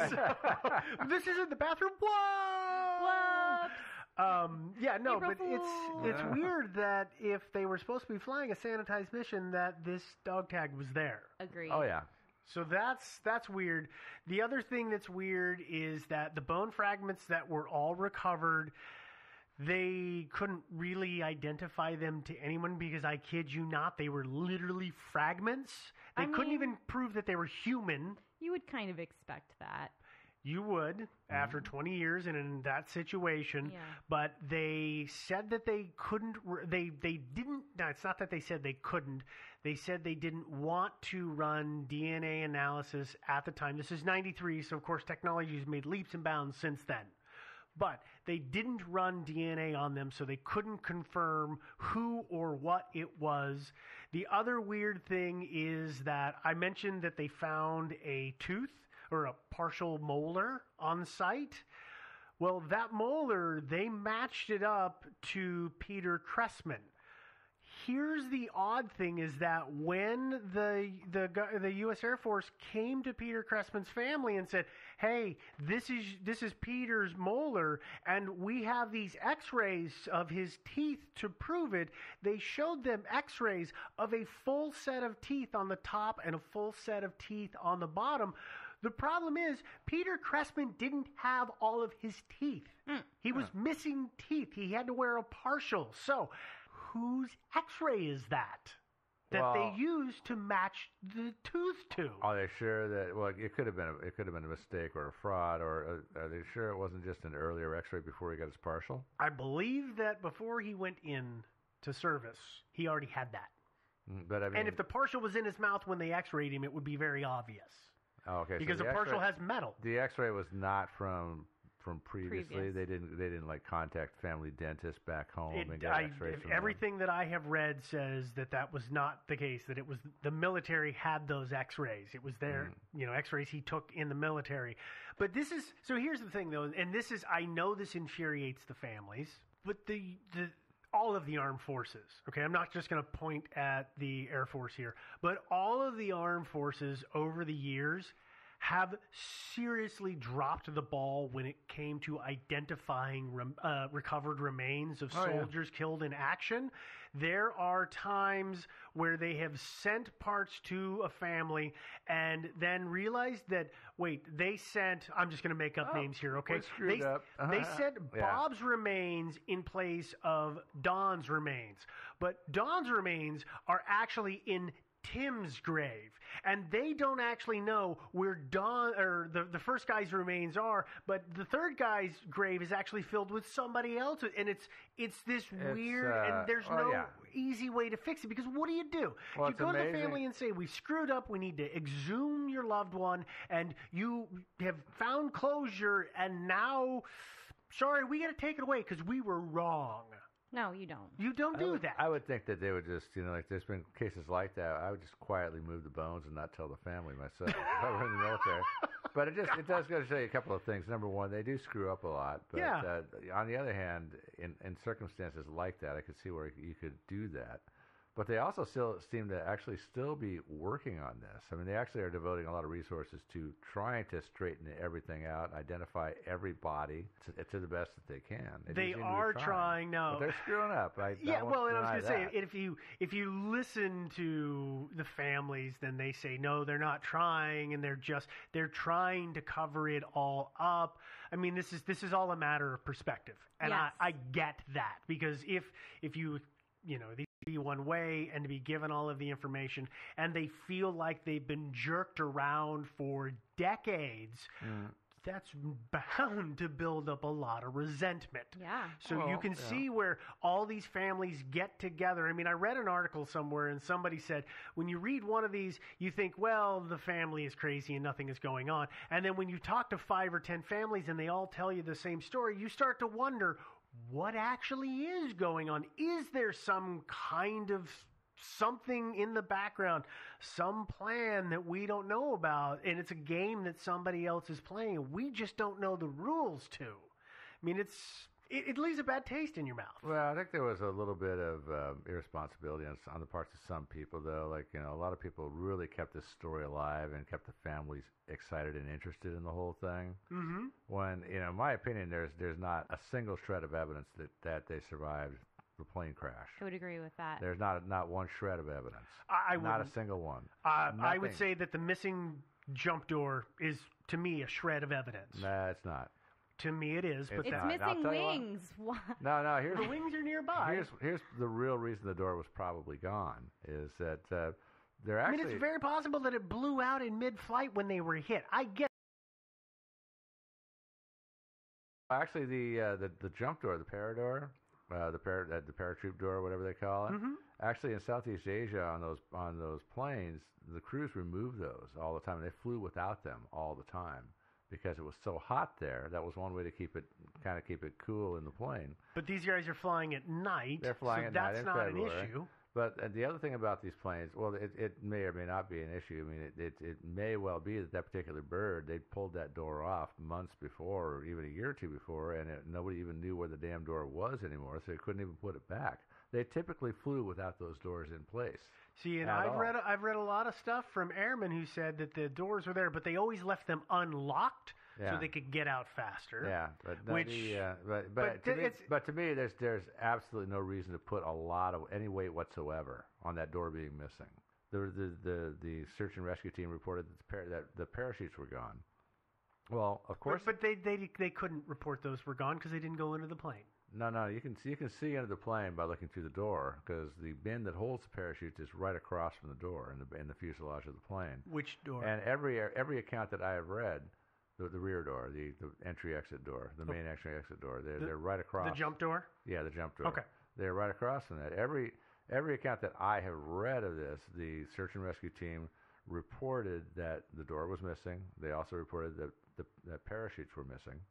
But the thing about it is, and so that's considered to be a piece of evidence to support the idea that they jumped out of the plane. See, and nothing that I've really seen has ever given any good indication that they were in that portion of the plane to be able to identify that. My point is, they said they didn't go into the rear of the plane, so therefore, it's just not 100% for certain, which is why I'm not willing to just say no. Mm-hmm. They didn't see them, but they didn't, crawl through the body of the plane. That's where I'm getting at here, and that's why I'm not completely opposed to it. Yeah, no, and but my understanding was, or at least the way it's been written, and the search and rescue team reported that the parachutes were missing. They were gone. There is some reporting that says that, but there's also reporting that says, that's what I said earlier. Yeah. Is that there's also, when you read it, there's stuff that says that they never went back there. So that's why I don't completely believe it. We see this all the time where stories are inflated in sentences and actions are added to it. Oh yeah, for sure. But this is used at least by some people in this little conspiracy as theory, as evidence. The parachutes were missing. Mm-hmm. They were reported as being missing. Whether they actually were or not is beside the point. I mean, that's what these people are all saying. They're saying the parachutes were gone, therefore they must have jumped. Mm-hmm. Right. Point is, of course the parachutes were gone. They were just in a bin. I mean, they just fell out, and so of course they were not course. So they could have fallen out. They could have been incinerated in the fire. I'm not saying that the parachutes couldn't come out. I'm just, again, as I said before, I know you're not. I just don't feel like anybody laid eyes on them. Can I propose a new theory? Sure. It's not some vast conspiracy. It's just general incompetence. Could have been that. And that, like, at this point, the military is trying to make good on the mistakes and laziness of their forefathers. Mm-hmm. It could be that. Yeah. Well, and they did try to do right by these men when they went back and they investigated the crash site. They did bring all of those remains back. They did put them into a shared gravesite at Arlington National Cemetery. They did hold a service for them. So they are trying to do what they can to recognize and honor them. And not for nothing. Mm-hmm. Because I know if it were my family, I would be pissed and, like, need to know more. But when it comes down to it, how many people are in our military right now? Well, God, or even then. I mean, a lot. Back hundreds of thousands, right? A couple of million back in those days. So, and we're talking about 4 men, right? Mm-hmm. And they've done a lot. They've done a lot. I totally understand, like, from the family perspective. I don't want to say, we shouldn't, blah, blah, blah. But at the end of the day, it's like, it's 4 people who probably died, because you've seen the pictures. They probably died. And, you know, at some point, I'm sure the military just kind of was like, we have so many other things going on. We can't have resources going into this. We've got to go. We just have to walk away from it. And then 20 years later, they're trying to make good. Well, and this is 20 years on since that happened. Yeah, but that would be we've been in a whole bunch of other conflicts, so they've got a whole other slew of hot potatoes on their hands to try and deal with. They're still looking at stuff like that. But what's really, it is sad though that I've read these stories of these families of these people that have been trying for years. I mean, they still feel that their loved ones are probably missing. And I look at the story, and it seems to be glaringly obvious that there's no way in hell that they actually didn't die in that plane crash. And it's sad that these people have spent all this time and kind of, let their lives be consumed by this. And then that's the difference is you don't have the emotional attachment, nor do I. And so sometimes that makes it easy to make a quick decision. And who knows? These people have possibly been a little bit misled by some. I don't know. I'm not going to some parties. Some parties. They've been a little bit misled. So it's kind of sad. But yeah, I think those guys all died. There's no doubt about it. Let's go ahead and wrap this up. Well, no. Let's go on. No, I think it's way too hot to keep going. Yeah. Oh, yeah, fine. All right. Well, if you want to read some of the links about this particular episode or any episode, you can find that on our website, which is thinkingsidewayspodcast.com. On there, of course, you can listen to any past episode as well as download them. There's also links for merchandise as well as our past episode list. There's an entire page that's got them all in a searchable format for you there.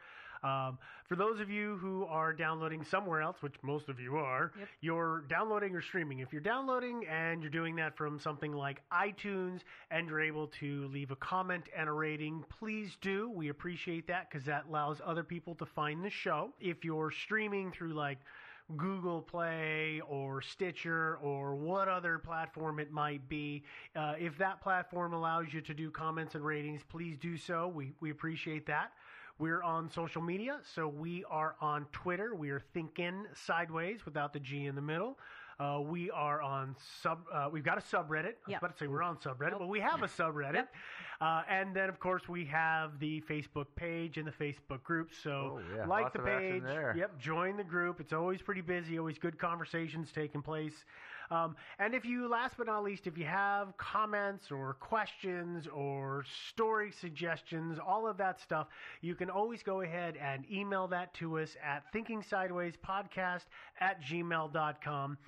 We respond to everything. Might take us a while because the inbox appears to be constantly full these days. But we do get back, so please be patient with us.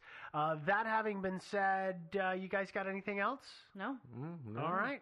Mystery solved again. All right. Well, we will wrap this one up, and we will talk to everybody next week. All right. Toodaloo. SkyTrain. Good point.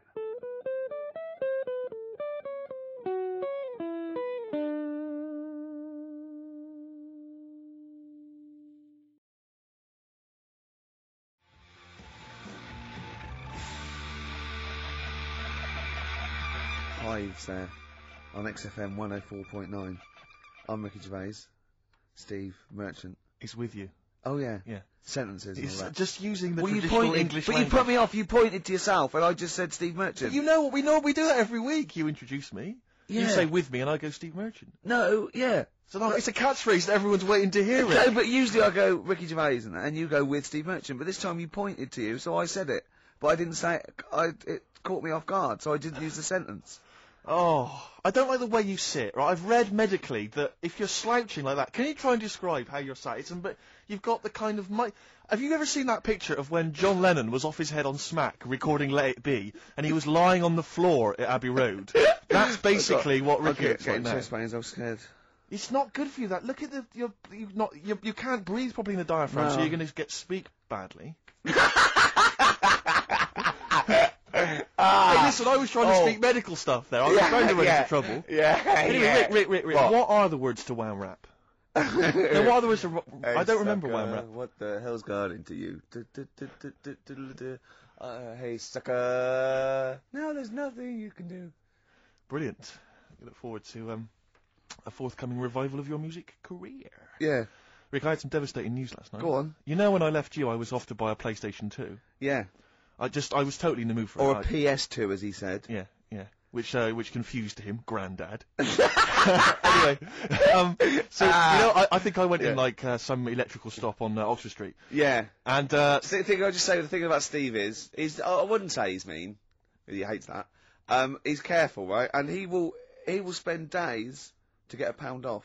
Rick, 2.5 hours I walked around last night. I swear to God, I was walking to different shops, right? I went from Oxford Street to Piccadilly Circus, back again, along the length of Oxford Street, back again, all over the place, right? I realised I basically couldn't get a better deal than about 240 quid, right? For a console and a game. So I ended up in Virgin Megastore, I bought a Auto Grand Theft 3 or whatever, and a PlayStation and a memory card or whatever.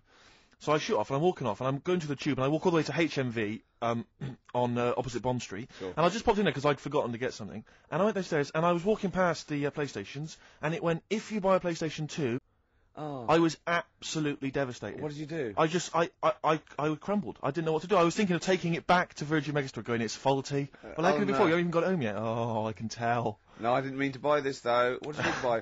Keyboard. Exactly. So the problem is, when I get it back and I wire it up and that, all I can see is the cars are racing around the track. All I'm thinking is, it's like one of those cartoons when a really hungry bloke could just see his mate as like a big chicken. All I could see on the TV was just a big £20 note just floating. It was an absolute night. I'm just devastated by it. 20 quid, I could have bought like another cheap game for that. We went. Did I tell you this? Rick, would you give me £20 and then I'll shut up about it? yeah. We went to the casino once, a group of us, and I lost about 100 quid. And it was a great. It was someone's birthday. I think it was Jane's birthday. And Steve, after 3 hours of gambling, had lost the £20 he got out to play with. Right. I was going, you're really gutted, aren't you? He just went, have you any idea how much cheese I could get for £20? Yeah. Cold meats. Yeah. For £20. And there it is again last night. £20. I'm robbed of £20. Literally, they've taken it from my hand. Yeah. The HMV people. They've taken that and they've... I'm going to try and think of some things to cheer you up. Should we play some songs?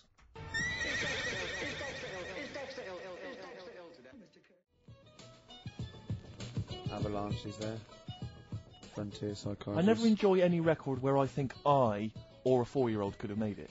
Do you know what I mean? It's just like it's cheating. It's musical cheating. Yeah, I'm not a big fan of that one. I won't play that again then. Alright? Okay. That's done. Yeah. Alright? Nice. Shake on it. Yeah. Lovely. XFM 104.9. Kiss on it. Kiss on it. Touch on it. Carl came in this morning and he said he was soaking wet because obviously it's miserable out. And actually, if you're thinking of leaving the house today and thus missing the show, do not leave because it's miserable out. It's like a weather report as well. We play music, we've got chat, we have little jokes, don't we? But Carl came and it's raining. He said he was soaking wet. Yeah. I said to him, Rick would want you to do it. I want you to do it. Yeah. Just take your clothes off. Pop them over there. But do you know what? And he wouldn't. And he said I was going to do it, but I knew you'd say that. But when you left us in the kitchen when he was making coffee, he went, yeah, Steve said if you're wet, take your trousers off. And I thought, hold on, Ricky's not here. What's he up to? Little thoughts. No, I was talking on behalf of Rick. I phoned him up. I said, he's wet. What shall I suggest? Well, I said, I was in his ear. He had earpiece, and I was going, tell him it's bad for him. Yeah. And I could hear him go, it's bad for you. And you go, well, no, I go, no, tell him it could... Rheumatism. Yeah. It could lead to rheumatism. Take them off. Carl, speak. No one's heard your voice today. Come on, Carl. He doesn't want to. No, I know he doesn't. We won't talk to you much, but Go on. it's just nice to say hello to you. Yeah. Right. I think people quite like They tune to in, know they like you're to hear here. you. Yeah. We've had some fan mail. I like his little face, his little Moby. I drew a picture of him in the week, just doodling, and he got really insulted. Did he? Why did you get insulted? It wasn't very good. I looked like Ian Camfield, like. Oh, that's an insult. Yeah. Ladies love Canfield. Yeah. I mean, they're weird, kind of heavy metal ladies. But Yeah. The ones that drink blood. Yeah. Yeah, they love Canfield. I thought of you look like today, but I think you might find it insulting as well. It's just meant to be affectionate. For people who don't know what you look like Beaker at the Muppets. I can't see how that would be an insult. Oh God! We don't need to put it like that. It is, but it's sort of like I like Beaker. Yeah. Yeah. Yeah, but you like him because he's a fool. He just goes, what does he say? Yeah. Yeah. Well, you look a bit like that doctor that used to accompany him everywhere, that professor. Oh yeah, the little You fat got the little bloke. fat one, Yeah, that's nice. Carl, what was it that you told me as well when you came in? Just Carl's thought for the day. Okay. Carl, what did you tell me when you came in? Because it was miserable out, and you So made a suggestion. it is a grim day in London. I like it already. Brilliant. I was thinking, Oh. could you imagine dying today? Go on, explain more though. Just because when you're dying, Yeah. you're always like in your bedroom, in your bed, and Always. and your family's next door. Always, yeah. And I just thought, can you imagine lying there, looking out your window, because they do that as well. They sort of have the curtains open to get a bit of light on your face. And I just thought, what a day! If this was like your last day, could you imagine? But then go on, you made XFM, another. No, you 104.9. made another even more profound point. You said if instead of dying on a rainy day, you'd prefer to. No, if you died on a bit of a nicer sunny day, then it's not so bad. What I'm saying, no, it's your last day looking out on the world, Yeah. and look at it. Don't you agree? Yeah. I thought that was a beautiful point. It was poetic almost. It was, wasn't it? Because no, the point was that what upset me was that you said you'd been thinking about that today on the way in, and it upset you. But my point was that if you think about the people that are dying any day, it'll upset you. Yeah. Do you see? Yeah, but you don't think about it when it's sunny, because you think, well, they'll be all right today. They won't be that annoyed. But You're absolutely right. Annoyed! But today, Thinking that, oh, I'm no. Oh, I'm dying today. Oh, it was just when I got up and opened the curtains, and I thought, look at it. I'm Yeah. glad I'm not dying today. yeah. Carl, play a song. You're interesting.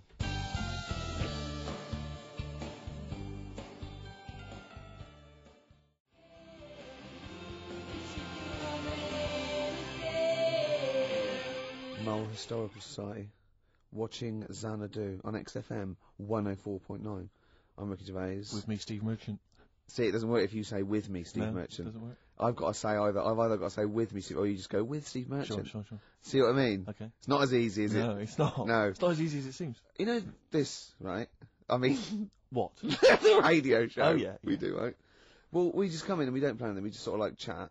And they still pay us. It seems good, well. Should we just do this all day?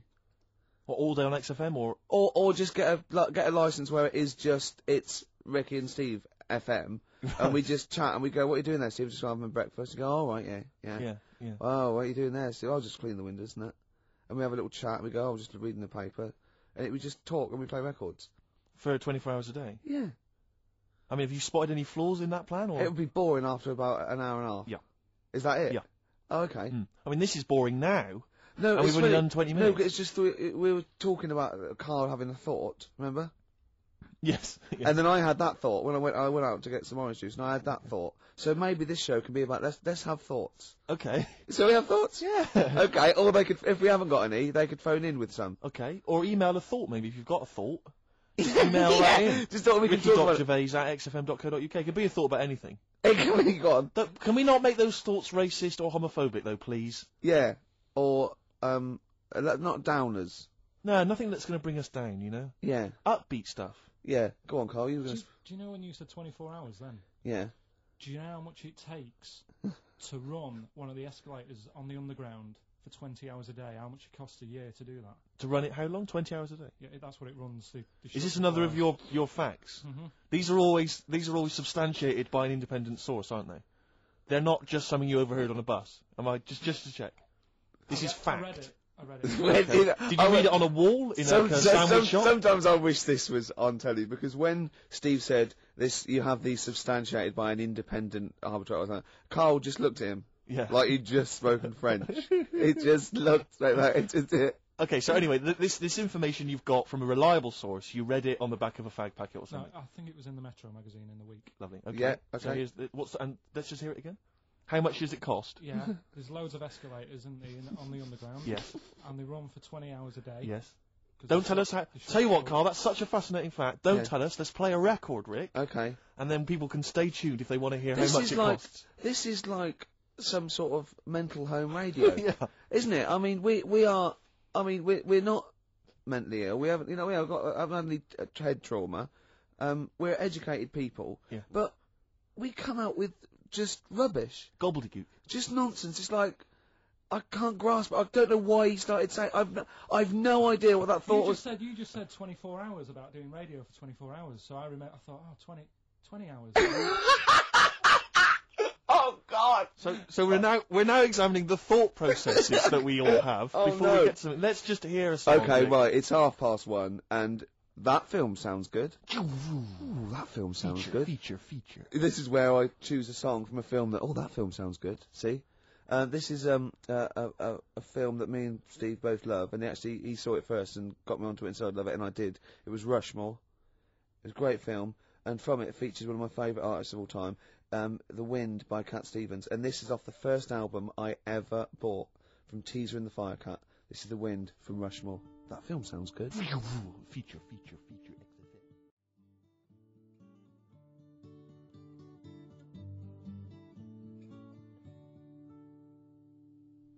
Cat Stevens, The Wind. Elegant. It's a beautiful song. The album is a superb album. It's seminal. It's just has some great songs on there. I feel like playing another one, maybe Song for the Lovers. Maybe do it later. Yeah. Maybe I could do that. Yeah, it's beautiful. I have to say I've seen the follow-up to Rushmore. If you enjoy Rushmore, it's this new film, The Royal Tenenbaums, with amazing cast. Ben Stiller's in it, Gwyneth Paltrow, and Gene Hackman in his Golden Globe-winning performance. Oh, yeah. Same sort of thing as Rushmore, same kind of style, but lovely sort of kind of family comedy. Absolute dynamite, and again a brilliant soundtrack. Nico is on there, Nick Drake, all kinds of treats. Forthcoming in the cinemas, Rick. You say the follow-up? Is it the It's same not a director? sequel. It's the same director, same writer, Right. some of the same cast. Bill Murray makes another appearance. Isn't Same this- style. Haven't the Swingers lot done another one? They have. Their new film's Made, with the same Right. Jon Favreau and Vince Vaughn. Again, dynamite, really good fun. Not as kind of perceptive as Swingers, but certainly as much fun.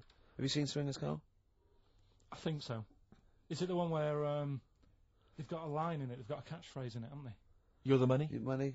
No. You're that's so money. Jeremy that's it. Yeah, I've seen it. Yeah. I love the fact that I said you're the money, you went no. You went you're so the money, you went yeah. Well, yours is from, what's his name? Yeah, Jerry Maguire. No, Yeah. that's Show Me the Money. Yeah. Yeah. I've seen it. Anyway. See, that was really articulate. We had, we did a feature. It linked into film. Steve Loves Films. Did a little, off the cuff review. Then it went into gobbledygook again. Yeah. I can't even say it. You couldn't even say the word gobbledygook. Yeah. Anyway, listen, you had an interesting fact you were going to give us, Carl. I don't think we can leave people waiting for this any longer. No. Right. How much does it cost to run one escalator? That's just one. Yeah. On a London Underground. It's running 20 hours a day because it shuts for 4 hours in the night when they're cleaning up and that. Yeah. How much does it cost to run it for a year? £12. £60,000. The trouble with these facts is I've got nothing to compare it against. Well, think about like your yearly electric bill at home. Well, when you put it like that, when you can... It's a lot, isn't it? When you think they could just use stairs. Carl, play a song. Politics on XFM 104.9. Please, people, just use the stairs.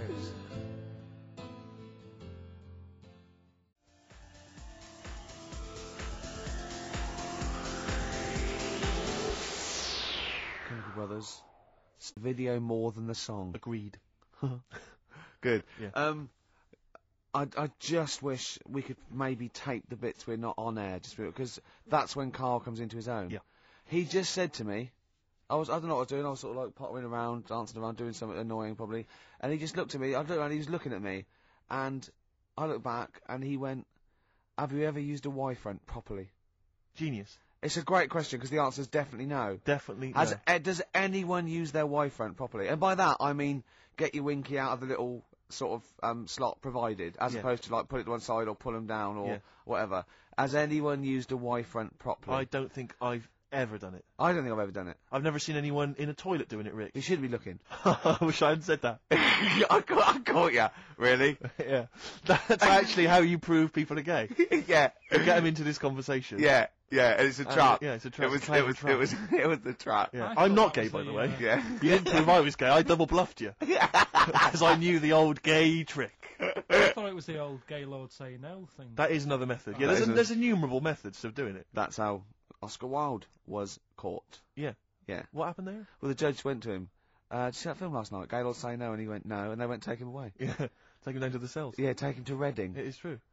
That is well, true. It originated in America. yeah. So many of these things do. It's Yeah. a brilliant point, Carl. I'd like to hear from anyone listening who's, and I mean, well, they'll just lie, wouldn't they? I suppose. Yeah. I don't even use sort of flies. No. Usually, I sort of pull my Y-front, my sort of tracksuit. That's why I wear sort of like elasticated waistbands all the time. Exactly. Just sort Speed. of like. Yeah. Yeah, you got to get in there with the minimum of effort. Yeah. We and out. Sure. Often I won't shake. No. Oh no. To my detriment, because it often leaks out a little bit later, doesn't it? Ever been out on a date with a girl where it's just trickled down your leg and you wish it hadn't, and you're thinking, what if she gets my trousers off later? She's like, smell or see it. What? What? I don't know. I don't know what I said there. Right. Rick, I had for Christmas something which I think might excite you and interest you, because I know you're obsessed and interested by facts. Yeah. Don't fiddle with the microphone. Well, I was Everyone just can hear looking at what it was underneath it. that. Stop, listen to what I'm saying. I know, no, listen, let me explain. People could hear you moving the microphone. Could they? Yeah, I can hear it in my headphones. You know, it's the little pop shield that goes over the mic. Yeah. I was going to see what way the mic was facing, so I just had a Who look. cares? No one's interested. Leave it. Carl will tell you if there's a problem. All right. Why am I talking like that? So this is a book, it's just facts and trivia. It's edited by Sir Isaac Asimov, who I think's dead. So I don't know when my parents bought this book. I assume it's sort of from a second-hand shop or something. Right. It's quite long, but I got it for Christmas. I keep meaning to bring it in, because generally the facts are quite sensible in here. And I like to think if Isaac's been involved, they're probably substantiated. It's not like kind of just this nonsense on the web. I think that this is probably crucial. up in Greg's the Baker's that Carl Exactly. gets most of his facts from. The ancient Egyptians trained baboons to wait on tables. Carl, fascinated. Brilliant. That's fantastic. But what my point about that is, why did they stop? Yeah. It's a genius idea. Was Would you not want to go to a restaurant where they had baboons serving? No, I'll tell you what Been to a happened. few. It might have been like the Planet of the Apes, and they sort of rebelled. One of them could talk. One of them could take his order. And one day went, do you want fries with that? And the bloke got really annoyed and said to answer him back. And then there was some sort of rebellion. Right. Yeah. The Planet of the Apes isn't true, is it? It's not. just a No, film. it's not a documentary. Right. Okay. I wonder, because what I like the idea of having baboons is the fact that I reckon they're like, I have difficulty, and I'm sure you do, Carl, like at working out that sort of 10%, on a bill. Yeah. I reckon baboons would find that particularly hard. I reckon you could get away with under tipping them all the time. Yeah, exactly. Just not leaving enough and just legging it. Exactly. They go away and you go, sucker. Yeah, exactly. So Yeah, I'd love to see yeah. some baboon restaurants. If there's Yeah. any restaurateurs out there, so Could I or someone. if you do go to a restaurant and you've been waiting on those, please don't order the banana daiquiri because it comes half eaten. They can't help their little selves. They really can't. They're okay with beef and steak and chips and all that. But there's a little bug. I go, do you want? Can you imagine that? The baboons serving at waiting tables. It's genius. Just stop to think about that. It's absolutely incredible. Yeah. It's absolutely dynamite. Yeah. That's a See, good zoos fact. would be a lot more popular if there was like the canteen. You could go. If and they be were served. serving tickets to two. Yeah, Exactly. one child row. Okay, go through there. But I Okay. think they should do other things, like in the Flintstones, they used to mix cement in that bird's kind of beak. Pelican. Yeah. We should start doing that again. Because that also happened in ancient times. Yeah, exactly. According to the Flintstones. Before they had proper cement mixers, that's what they did. That was how they did it. Definitely. Yeah. Just animal facts. I remembered one in the week. Go on. There was. Do you know them two gay American men who have tigers? Well, they're not necessarily gay. They're not. are they? No one actually knows if they are gay or not. All right. Okay, Well, yes. okay. Gilbert and George, is it? No, that's those artists. What are Yeah. they called? Siegfried and Roy. But Yeah. anyway, they Who may or may not be gay. Yeah. And if they are, so what? And if they are, so what? But Yeah. if they're not, and they no, don't. I just said that so you knew what I was talking about. Sure. Okay, the two gay ones. Those Yeah, are go the on. Two possibly gay Tigers. guys. Yeah, let's not worry about libel law Um, anymore then. Or, yeah, if go you on. shave a tiger's head, Whoa. Whoa. Right, okay. You've got to treat that sentence with a lot more reverence than you did. Think what you're saying. If you shave a tiger's head... Not just its head, its whole body. Oh, sorry. Sorry, yeah. So I thought you were getting weird. Go on, then. Yeah, if you shave a tiger, yeah, go on. It's still stripy underneath. The skin's Is it like rock? It goes all the way through. Yeah, that's amazing. Where did you hear that one? I remembered that. Was that a drunk just shouting it in the street? I shaved a tiger and it's still stripy. Get out of here. Yeah. I must make a note of that, things, Carl. Yeah, that's an interesting fact. Well, you know a polar bear? Polar bear's skin is actually black, and its fur is transparent, not white, and it gives the illusion. So it gets all the radiation possible from the sun, but it's still camouflaged. I didn't understand that, Rick. Sorry, you lost me. If its skin's black, a polar bear's skin is black, and its fur is translucent, and its fur is translucent. So why is it white when we? Well, it's just because the light hits it and the sun reflects off. Yeah, and it makes it look white. Yeah, if you look at each individual hair, it's actually translucent. So at night it would be black. Well, everything is. Is it? Yeah. Oh, not bright stuff, Rick. You've embarrassed yourself. Play a record. Oh, I know all about animals and stuff. Do you, Rick?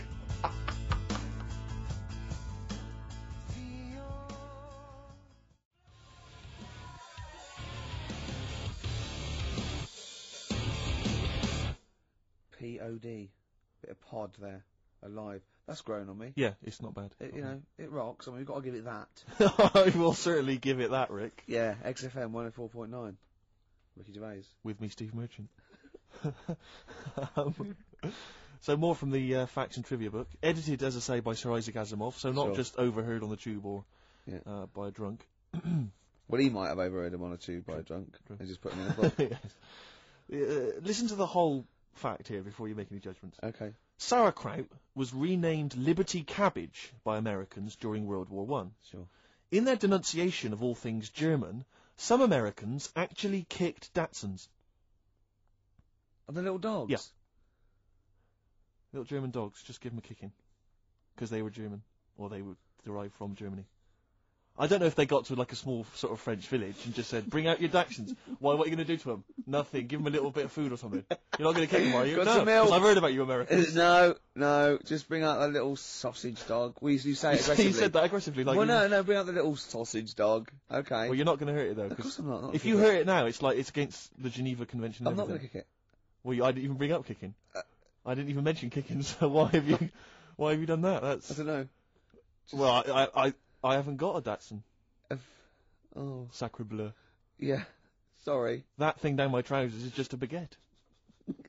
Yeah. Do you remember that, Carl? Do you remember Dynamite that? fact. Baguettes were invented by Napoleon so he could carry them down his leg. We just find there's one more here that I thought might... I know that there's a lot of those kind of amusing laws and stuff, antiquated laws and that on the web and things. But again, it's Asimov. I'm thinking it's true. City Ordinance number 352 in Pacific Grove, California, makes it a misdemeanor to kill or threaten a butterfly.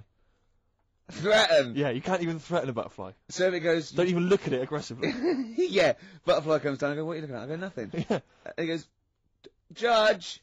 What? Yeah. Bloke looking at me with a net. I wasn't doing anything, I'm fishing. But the thing about that is, a lot of the kind of, sort of the wilder butterflies from the wrong side of the tracks, they're just going to take advantage of it. They're going to cruise around, they're going to be playing loud music, abusing old people. They're untouchable. And they're going to go, have you got a problem with that? Exactly. You go, and no. you're going to go, no. No, it's fine. Go about your business. No. Butterflies there, Rick, in California, running amok. Yeah. Should repeat it. Yeah. No, then, there's another one that I think you'll be a fan of. It might take me a while to find it. Maybe we should play a track. Oh, wow, that takes us nicely. That's a lovely link.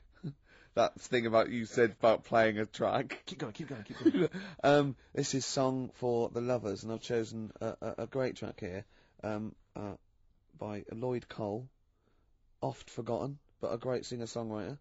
And this is one of his best songs, I think. In fact, I think Sandy Shaw covered it in the mid-'80s when she had a little bit of that resurgence. It's Are You Ready to Be Heartbroken? And it's Song for the Lovers. Lovely tune. Enjoy.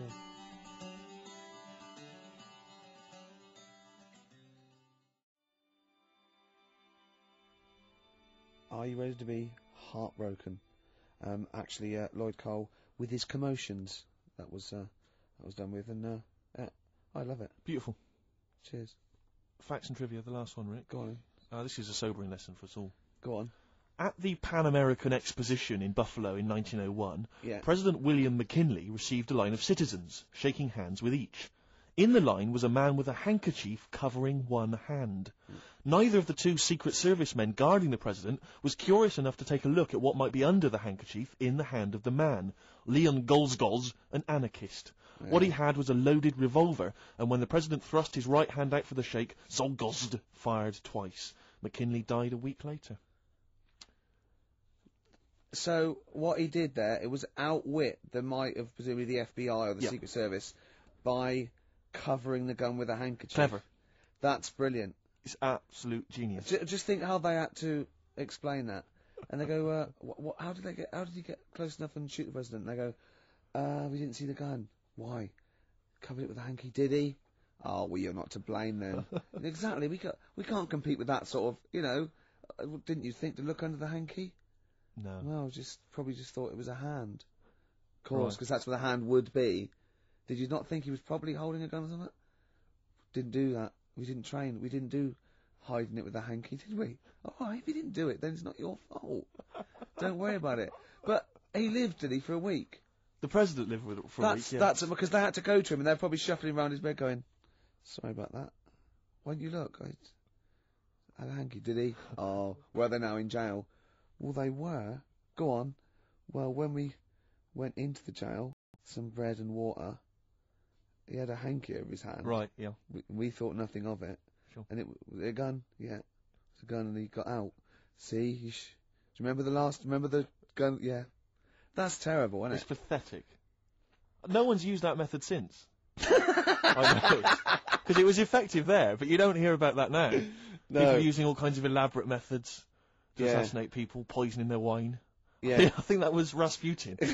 As I recall, they put some poison into his wine. Well, I didn't study it in history class. That's my memory of it. But if only they listened to Carl last week, chink the glasses. Always chink the glasses. That shows that they used to test it, didn't they? Pour a little bit from yours into mine. That means I'm not poisoning you. Yeah. But if you're thinking of murdering someone, you know, just a dignitary with a gun. Yeah, but let's say pop a hanky over it. Just think about that. Just pop a hanky over it. I don't know. Pop it inside an oven glove. And just wear that as you go to shake their hands. Or sooty. Or one of those big gladiator-style pointing foam hands they used to have on gladiators. Yeah. That was genius. Yeah. I'm just using this because I love the president. No gun in there, is there? No. It's just a big finger. Check if you want. Yeah. Well, no, we won't then if you said check. Right. That's unlucky. Have I ever told you my method, Carl, my genius method of assassinating someone? This is brilliant. This is the ultimate crime. Oh, is this the Ice Cube one? Have I told it to you before? No, but I know that. What's the Ice Cube one? When you shoot an ice bullet. You get someone round. Rick, don't say it. Don't reveal it, because it's my story to tell. Oh, Blabbing there's it two. out. I know two of them. Well, listen, let me tell you it and see if this is the one, right? This is genius. Right, you rent a room across the street from the person you want to kill, right?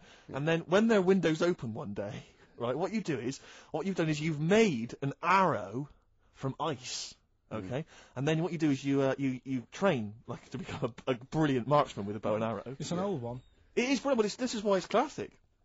And then you shoot them with the arrow. It goes across the street, into their heart, kills them instantly. But what's brilliant is the arrow, the murder weapon, it then melts, dries out. There's no murder weapon. And then you can take apart the bow. Another one, Steve, is to stab them, then take it out and walk away. No, Same, no murder weapon. No, but but you've got to get into the building. This is the point. You're across the street. Right. The only thing that could get you is if someone saw you shooting an arrow. What about an arrow on a string? Arrow on a string? What are you talking about?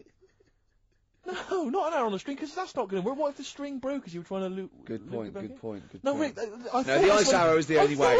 The ice arrow is the only perfect method of assassination. That was on Columbo. Was it? But there's another one. Do you know, like I was saying about the murder weapon's irrelevant, Steve. What? The fact that it's a murder weapon, that is irrelevant. No, because there are fingerprints on it and stuff. You're having an laugh, Rick. I defy you to win. There's no fingerprints on a bullet when it goes through your head at 12,000 miles an hour. But they can trace it to the same gun, can't they? They can figure that out. Throw the gun away. No, but they'll find the gun. They always find the gun. Burn it. No, you can't burn a gun. Rick, my point is... Melt it. No, the point is his fingerprints and stuff. Well, no, wipe it. Ricky, never Wear try and kill gloves. someone. Wear gloves. They'll catch up with you. They'll always catch up Will with you. they? Oh, I won't then. The ice arrow is the only way. No, The ice arrow I is bet that was the only- one case that Columbo didn't solve. That's one of them. The other one is, do you know I was saying the other week about the drinks and you chink your glasses and stuff? Yeah. A way around that, put the poison in the ice cube. You quickly have a swig before it's melted. Before it's and they'll melted. go, that's all right, I can drink that, it's not dangerous. Just say, oh, I'm going to show you some pictures or something. Let the ice cube melt, the poison goes in the drink, you say, oh, knock that back. Yeah. You look thirsty, they'll have it, they'll die. Genius. That is good. Carl, you and I, man, we're like criminal masterminds. Yeah. All What right? happens when they find the poison in the body and go, well, he was at Carl's house drinking, it might have been... You'd have legged it. Oh, yeah? He'd have been off with his missus and like £30,000 or whatever it was, Yeah. wouldn't it? Yeah. So that's perfect as well, is That it? is the perfect crime. So, Rick. so it's, hold on, are all perfect crimes to do with ice? Pretty much.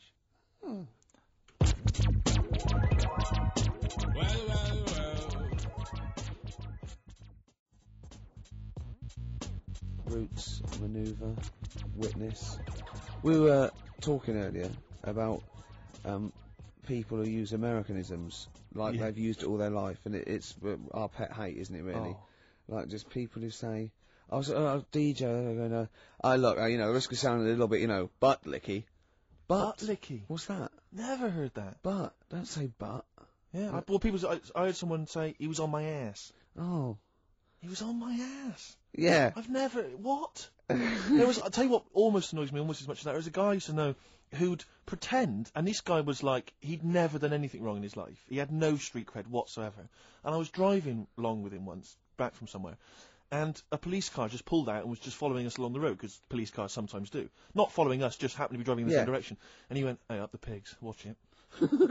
like what? I'm supposed to think, what, you've done some crime? Yeah. You're part of Grand Theft Auto 3, and I better be careful, because you've got some knocked out off gear in the back. Yeah. You'll watch it, it's the bloody pigs. Or a dead, Just play it cool, play it cool. a made man that you just Exactly. killed in the boot. Nonsense, and I just so annoyed with that kind of pretending to have street cred. I know, just I remember once, right, an American came to our school. We were all about 13 and 14, and he was like, you had to be his friend, and it was like people vying for his attention because he was sort of like this cool American bloke, right? And he was like good at sports, straight. He's always, you know, it's just great.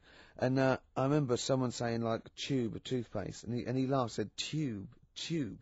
I go, well, what is it? They said it's tube, right?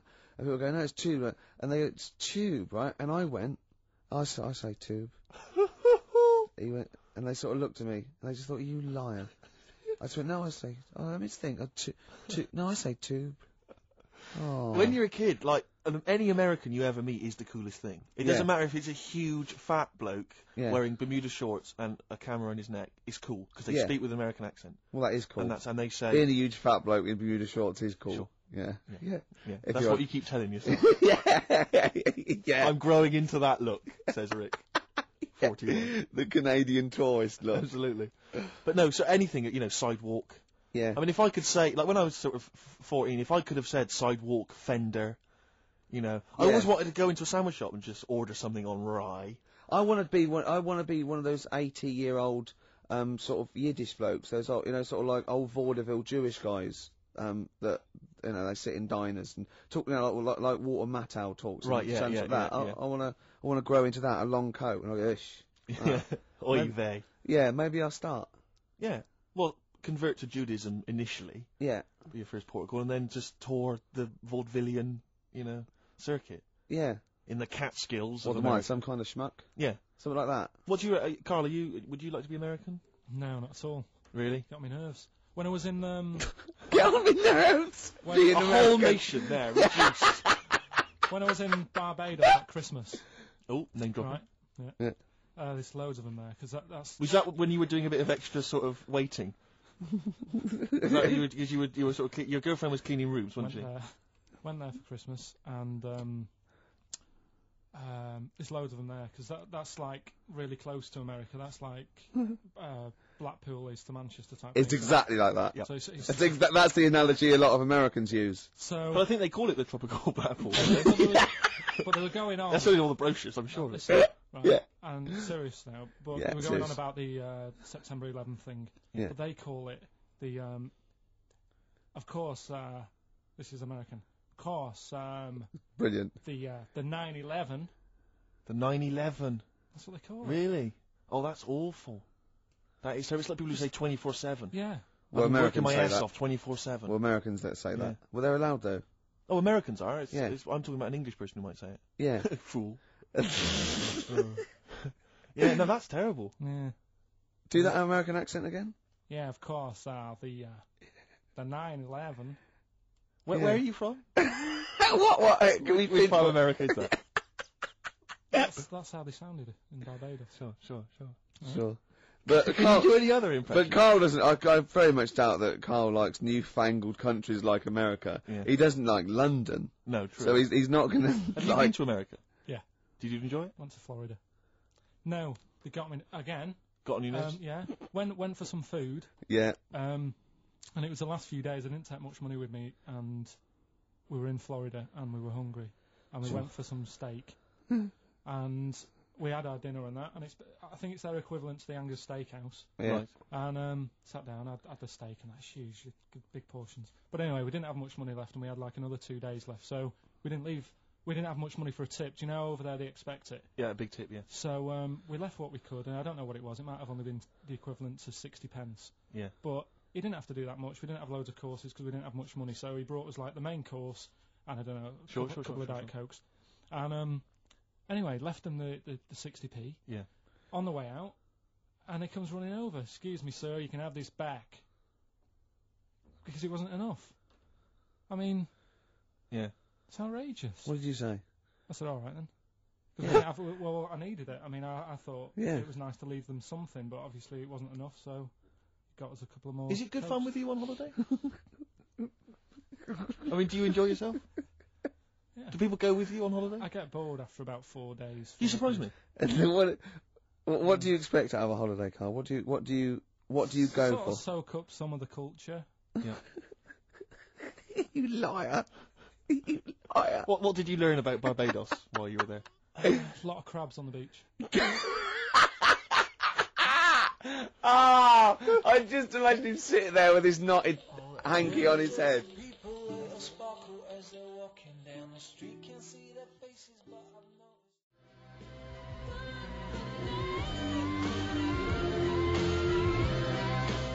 I like that. Not bad. Bit of Gary Newman there. That's Richard X and Sugar Babes. Are Freaks Electric. Is that one of those things where they've taken one song and they've laid it over the top of the other? Yeah. Brilliant. It's good, no? No, it's good. I like that. Good. Yeah, it's good. Classy. Yeah, well, we're nearly done, aren't we? We are almost finished, Which is a couple of great tracks. We've had a few laughs. Maybe we've had a few laughs, haven't we? Yeah, exactly. I've perked up. Yeah, you have. Yeah, You've no, lost it here I- a bit though. You feel a bit. It sounds like you're a bit down again. Well, that's just 2 hours work in Okay. one long Sure. stretch. Yeah. I reckon we could do a 3-hour show now. No. No? No. Skin of the teeth, sort of just. Yeah, we barely got away with this. Really? This is beginning to fall apart now. It is, isn't it? Yeah. Oh. But yeah, it's we've had a been good fun, time. We've had a few laughs, as I say. I just think of Carl on the beach. He said he started winding the crabs up because he got bored. Mm. He started throwing sand at them. It's like a child's experiment. When you were in California, you weren't aggravating butterflies, were you? Because that's a misdemeanor. Scary though. The weather's really freaky Where in California. is it? Yeah. In the day it's dead nice. Come 6 o'clock it goes black, and then Right. the rain comes down. It's freaky. Is that every single day? I was there for about a week. It happened every day. So as far as you're concerned, that happens all year round. Yeah, good thing. So what you're saying is if people are booking a holiday, they should be conscious of this, because Yeah. it will always happen. Californian Oh, tour. That's I think fact. It does. I think it does. But why did you start throwing sand at crabs, by the way? Just because you get bored on the beach. You sat there. You look around. Yeah. And then I saw these crabs, and I was watching the way they move around and Yeah. what they Funny, do, innit? Sort of to. That annoy you the way they moved? No, I mean it works for them. Good of you. But it was just what I was weighing up is they're Yeah. quite close to the sea, so I Sure. was watching the sea come. They like it close to you, don't they? Yeah, Yeah. but they don't like it too close. No. So like the sea was coming close to them, they'd run towards me. Yeah. So as the sea came in to them, I was chucking sand the other way, and it was like, ooh, They didn't know what to do. they didn't know where to go. Really? Oh, yeah. How long did that keep you occupied for? The last 3 days I was there. maybe. Have you ever seen, I don't know if I've described this before, do you remember a classic Paul Daniels episode where Paul is having tea with some baboons, I think? Jim's, full circle. And he's got a little box, and inside the box is a mirror. and he gives it to the chimp, and it looks in the box, and it's confused by its own reflection. It can't figure it out. So it's looking behind the box, trying to figure out, is there another monkey behind it? Yeah. It goes on like that. It's dazed and confused. It was there for weeks, just staring into it. I imagine you're a bit like that on the beach with the crabs. Yeah, that's great. I think that's my analogy. Like, Poor yeah. Daniel's chimps. Yeah. I kept a crab once for a week when we went to Bognor. It was me, my mum, and my nan in an. Oh, party time! Oh man, alive! You haven't lived until you've woken up to the sound at 3 o'clock in the morning of your nan having a wee in a tin bucket and echoing round a caravan. Man alive! Yeah, I was about 9. You'd brought a chick back. I was about 9, right? And I just kept a crab in a first day I In the bucket? In a. I don't know where it came from. No, I found it on the beach and I brought it back and I kept it in a little bowl in the sink. And then the last day, it started to smell a bit. And then the last day, my mum said, go and put it back. And I went and put it back. So I had a pet crab for a week. And did it die? What happened to it? No, it just got bored. Sure. It didn't do a lot. Did it start throwing sand at you? Oh. Listen, I think we better play some music because we've got a few songs to squeeze in. I just wanted to play a track. I was watching MTV the other day and I was a bit confused. Yeah, so was I. I like that. Because I saw a video for the Electric Soft Parade's Silent to the Dark, but it was called Silent to the Dark 2, but it was the same song. It sounds like they've redone it. The video is different to the old video. I was very confused. Hopefully someone will phone in and solve it for me. Anyway, this is the original Silent to the Dark. Still a good track. Let's hear it, Carl.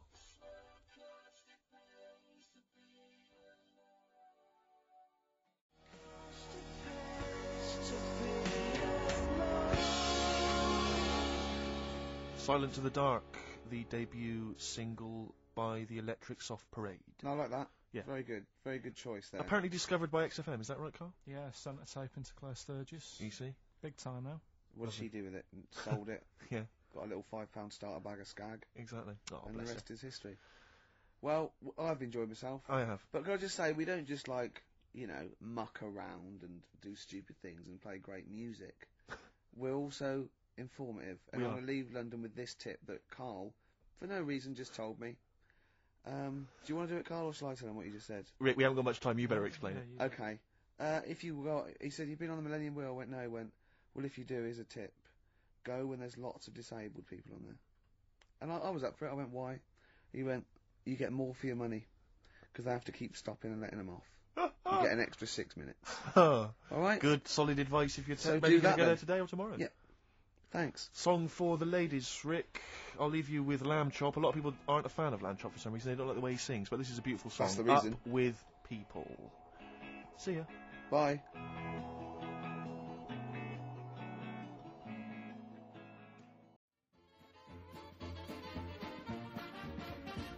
Thinking sideways. I don't understand. Does not compute. You never know. Insufficient data to formulate a reply. What? Stories of things we simply don't know the answer to. Well, hi there. Welcome again to another episode of Thinking Sideways. We're the guys who tackle unsolved mysteries and solve the heck out of them. Guys. We're the guys and girls. Gang. Sorry. Gang. Yeah. So I am joined, as always, by Devin. And Steve. Yeah. And so let's just dive headfirst into another mystery. Okay, before I forget, this is a listener-suggested episode, so I wanted to give a big shout-out to Ash from England. Thanks, Ash. Wait, okay. If we're a gang, do we have hand signs? Duh. We have hand signs, we have colors, we have guns. Yeah, it's like this. And then this one. Oh, the question mark thing with the finger. Yeah, I got it. Yeah. And there's a bird. Okay. All right, so our mystery this week, Dorothy Arnold. Some of you may have heard of Dorothy Arnold. This is actually 100 years ago, kind of a huge thing.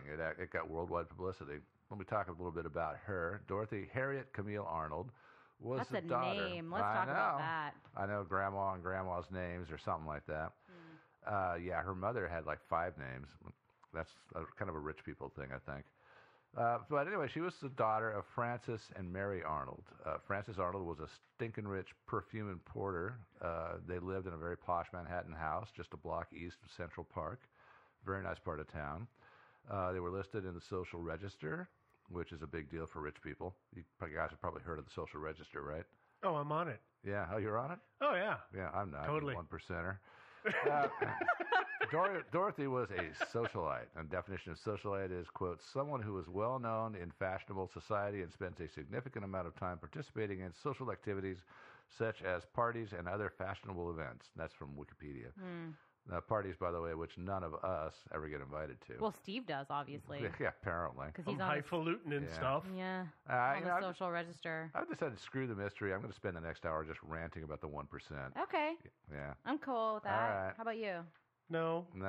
Please. You want a mystery? I think that's done. Yeah. Okay. All right, let's solve a mystery then. Back to Dorothy. On Monday, December 12th, 1910, so 104 years ago, Dorothy left the family house in the morning, saying that she was going to go shopping for a dress. For her sister. Her sister's debutante. Yeah, again, ball. more rich socialite stuff. She was. It wasn't even her debutante ball. Yeah, exactly. So she had to obviously go buy a new dress for that. Of course. Yeah. Anyway, she left the house to go shopping, and the family never saw her again. And this was a huge deal. I mean, got a lot of publicity, and everybody was wondering what happened. Yeah, it was all over the newspapers. Oh, yeah. The family and their investigators were able to piece together her trail, at least some of her trail, of where she went before she disappeared. So first off, she went to a store at 27th and 5th Avenue. Can we talk about New York and the way that they do streets and how confusing that is? Yeah, I know. Please, yes, because I still see this, and it still confuses the heck out of me. At 27th and 5th. What? Yeah. It's avenues run one way and streets run the other. Is that correct? Yeah, kind of like Vancouver. You know, you guys have been to the Couve. Nope. You haven't been Washington? To Vancouver, Washington. Yes. Yeah.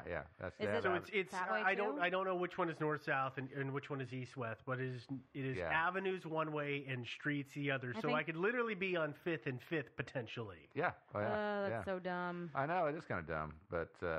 It is what it is. I don't think they're going to change. We've just enraged so many New Yorkers. Yeah. The way Portland does it is so much better. I know. With names of people that nobody knows. That's okay. Yeah, I know. Well, so anyway, I've taken the liberty of printing up this map, which I got off of Google. So you can see up in the upper right-hand corner where she started from. And the place where she went to buy, she stopped at a store and bought half a pound of chocolate, which is down here. Mm-hmm. Which is 27th and 5th. Yeah, and that's 2.5 miles away, so she could hoof it. But I didn't mention, by the way, Dorothy was 25 and apparently liked to walk. So she headed south 2.5 miles and then headed back north to a bookstore. But that's an hour walk, really. Yeah, it's not that big of a deal. Bad. Yeah. You've got a day. Mm-hmm. Yeah, you just walk. Yeah, she's not in a huge hurry or anything. So she bought a half a pound of chocolate. Bought half a pound of chocolate, and then she went to a bookstore. The bookstore is Brentano's, which, by the way, was in an episode of Seinfeld. It was actually a New York landmark bookstore for many, many years before it got absorbed by Borders, and I assume Borders is out of business by now. But almost, if not. Actually, I can't think of the last time I saw a brick and mortar Borders. Yeah. No. Barnes & Noble's somehow still around. Borders. I think I've seen Borders in malls, and that's the only place I've seen them, and that was years ago. This episode of Thinking Sideways podcast brought to you by Borders. No, brought to you by defunct bookstores. Yeah. That'll be our next mystery is where did all the bookstores go? Yeah. Oh, anyway, so she stopped at this bookstore and bought a book by somebody you'd never heard of, Jane Calvin something. I did a Google on her. I couldn't find anything. But anyway, apparently she was popular 100 years ago. But she left a paper trail at these stores because she charged her purchases to the family accounts. Okay. Both places, right? Yeah. She had kind of a sweet deal. Her family, of course, as I said, was stinking rich. She got $100 in a monthly allowance, which is the equivalent of $2,440 today, in today's dollars. And, she had to pay, didn't have to pay any rent, didn't have to pay utilities, didn't have to pay for food.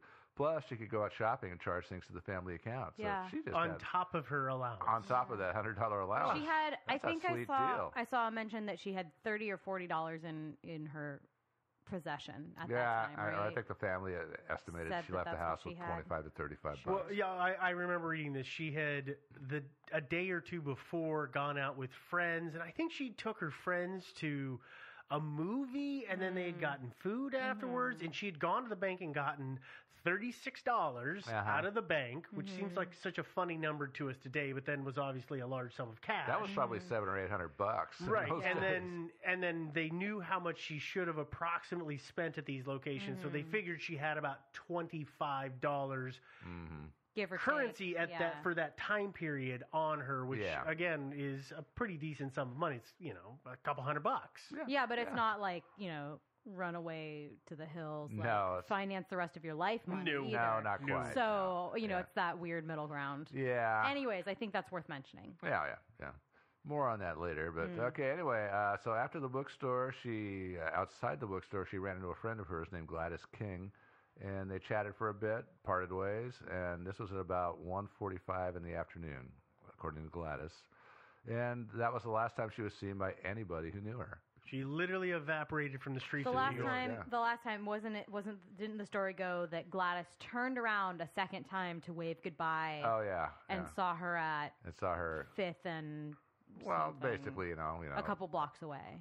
or something like that. Yeah, but Yeah.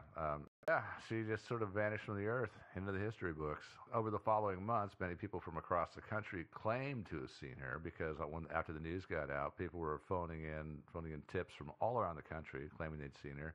And the family, being rich, they had a lot of money to actually send detectives out to follow up on all these leads, and so they were mostly followed up on, and none of them panned out, unfortunately. So when she didn't return home in the evening, her parents started calling all of her friends looking for her. Nobody knew what had happened to her. Now, let me take a break here. Before we launch into more history and theories, here's a few things about her life just before the disappearance. And I'm talking about these things now because they'll have a little bearing later on in the story. Okay, number one, Dorothy was interested in being a writer, and she'd actually written 2 short stories and submitted it to a magazine called McClure's, which I've never heard of, but they're probably gone by now. And they were rejected, which left her feeling a bit depressed, apparently. Which I just think Steve and I were chatting about this earlier. Yeah. And I was just thinking how, I guess, cute and funny it is, not to be, dismissive of the impact that this can have on someone, but how kind of cute and funny it is that she submitted 2 papers and they got rejected, and she was like, well, shucks, my career as a writer is over. I know. It's like, yeah, I know. You're supposed to have a little bit more persistence. Yeah, or, maybe submit to another magazine that might be more interested in your writing style. Yeah, it seems like she was aiming for the top only. But then again, if you do the readings on this, her family knew that she was a writer, so there's all this talk about how they were mocking her for trying to write. Yeah. But McClure's is the only place that I think she submitted 2 to them and 1 to another magazine. Something like that. Not a lot, though. Let's think about 1910. There are tons and tons of magazines and newspapers and rags around that you can submit to. Yeah, and absolutely. I'm not going to cast any aspersions on her, but I think that maybe a bit of her social status told her that she had to only go for these particular ones. Like the equivalent of the New Yorker. Right. Yeah. I am from the upper class, so I must write for the New Yorker. I know. Instead Why of, not write for I Field need and to cut Stream? my teeth, and I'll get my stuff published wherever I can get it published, because that's the way all of the good writers in this world have gone about it. Well, they and wrote crap, clearly- they got it published by crap people, and eventually they got better. And clearly her problem was that I'm sure she was sending them in under her own name instead of a male pseudonym. Well, That's another good point. It's another point entirely. I think actually women writers were kind of accepted back in those days. They were not so much. There were some women writers, but when did suffrage happen? When did the suffrage movement go that through? was like in the 30s. Yeah, so this is pre all of that. No. Yeah. I'm sorry, the 1930s? Yeah. No, it was the early 1900s, late 1800s. Okay, so but this is when all that's happening, and there's still a huge bit of misogyny is not the right word. Oh, what is it? A little bit of it. Yeah, it's some of that, and it's the old boy society. It's men do this, and women clean the house and take care of the children. And that's why Dorothy was a socialite. Right. Because maybe today she'd actually be doing something useful. Back in those days, you're rich and you're not expected to actually do anything, like become a dentist or a lawyer or anything like that. And Devin's got a great point, though, is that as a woman, if she had set it in under the name of Dawn instead of Dorothy, it might have gotten picked up. They're like, oh, well, Dawn's not that great of a writer, but we'll publish his stuff. It's okay. Well, whereas The thing about it is I forget what the title of one of her stories was. It was like Phoenix or the no, Lotus. it was like the poinsettia and the flame. Yeah. And I mean, if you want to sell your story, it should have a title like Pork Chop Hill. So what we're saying is she should have been submitting to Harlequin. Yeah. Anyway, so she gave up obviously, although we didn't see the notes. They might have been quite brutal. It's just like. Dear Miss Arnold, thanks for submitting your excrescence. Please don't ever do this again. You don't know. Yeah, and I don't know if when they sent rejection letters, if they actually sent it back all marked up. Mm-hmm. That would crush somebody. If somebody sent back your manuscript and they had taken the time to red pen it, I don't think they did. I don't think they did. I don't think they even return your manuscript. I think they just send you a letter and save on postage. Well, but that's what I'm getting to the point of. The way that it's portrayed and how strongly she took the rejection, you would think that somebody had taken the time to red pen all of her work and send it back and say, all of these things are wrong. No, thank you. That or, she was the daughter of a very wealthy family and was not used to being said no to. Good point. Could be. Yeah. Very good point. I mean, just saying. Yeah. Or maybe she just was a really bad writer and she just couldn't perceive this. But anyway, we're kind of getting off into the weeds here. Yeah. All right, so I mentioned her abortive writing career. Also, what else happened? A few months before she disappeared, Dorothy asked her father if she could move out of the house and get an apartment in Greenwich Village where she could write and be all artistic and stuff. And someday meet Bob Dylan. Yeah. Dad said no. That was the same time, right? Yeah. Oh, yeah, totally. Pretty close. Totally. It was 20th century. Yeah, So, yeah. He said no, and he said something on the order of a good writer can write anywhere, so you can write in your bedroom, honey. I feel like that's a great answer, though. Oh, I know. I mean... Okay, we've already gone in the weeds once, but I'm going to stand up for Dad here a little bit. Yeah. I already pay for all of this kid's stuff, and I give her an allowance. And by the way, living at home is free, and eating at home is relatively free. But now you want to get an apartment, which means you want me to pay for said apartment and all of your bills. Well, and on top of that, I think back in those days that a woman moving out of the house before she actually found a husband and got married, well, that was frowned upon. I was just going to say, quite. at 25 in those days, if you were not actively courting someone suitable to your parents' liking, you were probably not doing super well according to your parents. Yeah, she was actually courting somebody. We'll talk about that in a little bit here. Yeah. But he was not suitable, unfortunately, to the parents. No. Yeah. Yeah, her dad did make a remark along the lines of he wouldn't mind her dating more guys at all, just not worthless guys or something like that. No, let's talk about it. Yeah. Let's talk about it. I think we're there. Yeah, I think we are. So speaking of that guy, in September 1910, about 3 months before she disappeared, Dorothy told her parents she was going to go visit a former college classmate in Boston. She did go to Boston, but she didn't hang much with her classmate, but she spent the week with a guy named George Griscom Jr. Griscom. Yeah, I think it's Griscom. Well, maybe it might be Grissom or something like that. It's Griscom. I think you got it right. Let's go for Griscom. Yeah. He was from a rich family in Pittsburgh, Pennsylvania. They were all proper about it. They stayed in separate hotels, not just separate rooms, but separate hotels. So maybe no copulation occurred. We don't know. But a lot of the Dorothy Arnold theorists out there think that it did, and it forms the basis for a lot of their ideas about why she disappeared. So a little bit more about him, George Griscom.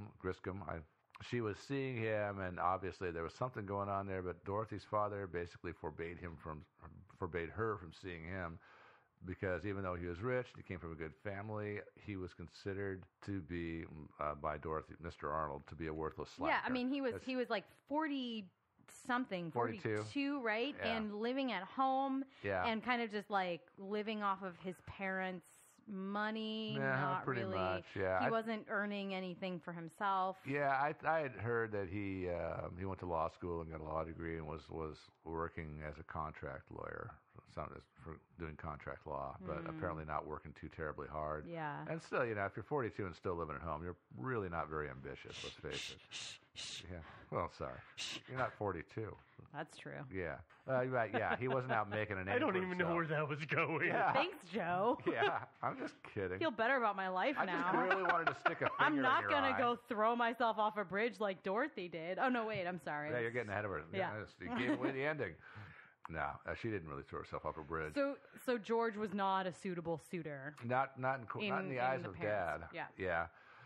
Anyway, but the folks didn't actually find out about this Boston thing with Griscom until after the disappearance, when apparently the Boston police discovered that Dorothy had pawned $500 worth of jewelry to pay for her hotel room. And this leads me to observe that if copulation actually had occurred, you would think that Griscom would have paid her hotel bill at least. As a gentleman. Don't you think? Wouldn't that be the classy thing to do? Well, and he doesn't sound like he had a lot of class. Let's be honest. Well, he might have been on a short leash too. Maybe the folks didn't give him a huge allowance. I think we need to back up here a little bit. Yeah. I think we've missed a salient point in this story, which is, so she disappeared, and then now we're talking about like some of the investigation that found Griscom. But I think what's important for people to understand is the cops weren't brought in until kind of 3 weeks later or 2 weeks later. It varies, Actually, yeah, it was weeks later because they were keeping it under the rug. They called their lawyer. Yeah. And the lawyer looked for her. No, the lawyer didn't. He hired a private investigator. Well, turns out he actually did a lot of looking too. But the thing is that I think people understand is this didn't become a full-fledged investigation right away. Although she disappeared, they didn't say anything because there's that they weird. Didn't say anything to the cops for a while because they probably were thinking that there could be something scandalous here. Like they're going to search for her, and then when she turns up, she's going to be like shacked up in a hotel room with some dude, right? Something like that, right? So but I mean, they wanted to keep it out. They wanted to keep it quiet. There was all kinds of rumors of weird stuff that they did. Somebody called the house. One of her girlfriends called the house the night she disappeared, and her mother said, "Yeah, she's here. Oh, can I talk to her?" No, she's asleep in bed. Yeah, she went to bed with a headache or something like that. Yeah, which is, I mean, there's a lot of weird things about this story, and I think that it's that natural tendency of people with money to try to hide anything that's going on. But it's an important point for people to understand that it wasn't suddenly the police were investigating her disappearance. There's a time lag here, which is always a detriment to an investigation. Yeah, well, hell yeah. But according to some accounts, the time lag was, most accounts actually, the time lag was 6 weeks before they talked to the cops. Yeah, but they hired... Well, yeah, they supposedly hired Pinkerton Detectives. Pinkerton, which is like a fairly famous detective agency, as it turns out. Yeah, although actually in a newspaper account that I read of it, the newspaper account kind of made it clear that the police had actually been brought in much earlier, like a week after she disappeared. Really? Yeah, but he didn't. They didn't actually go public until about 6 weeks after her disappearance. Okay. See, when the articles I came across insinuated that it had been multis. It's also hard to tell, as again, Steve and I were talking about this earlier, and we were talking about the fact that, late 1800s, early 1900s, all of these articles kind of just read like People magazine. They do. And it may be, slight differences in the writing styles, things like that, but a lot of it is just kind of, well, we heard from a source that so-and-so knows that so-and-so knows that so-and-so said, blah, blah, blah, blah, blah. It reads like a gossip column kind of more than actual news is what we're used to. Yeah, but I was going to talk about this in a little bit. This article from the Pittsburgh Press that came out in 1914 that was a big game changer for the whole thing. And it was like, and the article contradicts itself. It's kind of incoherent. Oh, yeah. Yeah, it kind of contradicts itself. But anyway, more on that later. All right, so the Arnold family asked a friend who was also a lawyer, his name was John Keith, and they hired him to try to find Dorothy. So Keith, as I said, sorry. I had Dorothy. Keith was a lawyer and not a private eye, so I suspect that they hired him because of attorney-client privilege. That would make sense. Yeah. If they wanted to keep it low. Yeah, and plus he was a family friend, so he could be expected to keep it on the DL. So, yeah, and as we said, they didn't want publicity. They reportedly didn't tell the police for 6 weeks, although maybe it was less than that. But the police managed to keep quiet about the whole thing, although that's kind of surprising because the police, even these days, are kind of corrupt in New York. Yeah, they're known even more corrupt. Yeah. They're known to, sell information to reporters, but that would be a good reason to keep them out. So anyway, John Keith came over to their house and searched her room looking for clues. Apparently all of her stuff was there, clothes and everything else. Save for the one outfit she was wearing, right? Of course, yeah. She had to go out. She couldn't go out naked, for Christ's sake. Wow. Yeah, well, she could. But. Yeah. She didn't. That would be, looked upon with disfavor. But he found some burned papers in the fireplace, which everybody assumed were just the manuscripts that had been rejected by McClure's. Again, come on, Dorothy. Man up. Send it out to somebody else under a phony name. Send it cracked, man. They'd accept it. They found brochures too. Cracked. Cracked. Yeah, they probably would. Sorry, I'm so Mad sorry, magazine. everyone. What else? One thing that piqued a little interest is they found some brochures apparently for steamliners to Europe. Because remember, in those days they didn't have 777s. You had to actually take a slow boat. And that fueled a lot of speculation then and even today that she wanted to run off and join Griscom or somebody else and just start a new life. Maybe. So John Keith checked hospitals, jails, morgues in New York, Philadelphia, and Boston, looking for her body or whatever, and he found nothing. Finally, he suggested hiring the Pinkerton Detective Agency. Which is still in operation today. Yeah. And is a very famous historic investigation service. Just throwing that out there. Oh, yeah. No, they Google keep Pinkerton, finding people. Yeah. Pinkerton investigations, and you will find some stuff. Yeah. Yeah. I'm expecting them to call us one of these days. I hope so. We got a really tough mystery here. And we just can't crack it. Well, since we solve everything. I know. They're not going to call us because you know what's going to happen is Joe's going to answer their phone. He's going, duh, it was the Chupacabra. I know. Dun, dun, dun. Send me my money and hang up. Yeah. Well, that's why we don't give Joe the phone. See, I could just picture that though. Yeah, get up my magnifying glass. I see it. You see right over here? This track looks like nothing, but it's actually a Chupacabra track. Yeah. Yeah. Okay. Anyway, enough of that. So anyway, the Pinkertons did more of the same. They searched hospitals, morgues, same thing, except that they were able to cast a wider net since they weren't one single attorney. And actually, after they thought about the tickets and everything, they sent some detectives to Europe to look for her also. And so they spent a lot of money on this. I gotta raise something that I was reading the newspaper accounts and the stuff about the Pinkertons, and of course they couldn't send somebody to Europe to look for her getting off the boat because they couldn't get there fast enough, so they had to wire her description. So I guess I know what this woman looks like according to a written description, and they find a number of women who they think could look like her, but who say they aren't her. Okay, well, one, a written description of somebody is very far-flung from what they actually look like, and two, if I walk up and I say, "Excuse me, are you Dorothy?" And you go, "No, dude, no. I'm Jane. I'm from Illinois." "Oh, sorry." And let's move about your business. How effective of a search means is this? Yeah, this is very true. I mean, I don't know. Back in those days, they couldn't exactly email some photos over to those Well, guys. that's what I mean. Is that they sent people to look for people getting off the boats. It's like, this doesn't seem like it's got a high probability of success. Yeah, no, I can see that. Europe's kind of a big place. Man, looking for people was really hard back in those days. Looking for people today is hard. I know, and you can email stuff and make things viral, and I lose people in crowds that I know. Yeah. Like, where were you?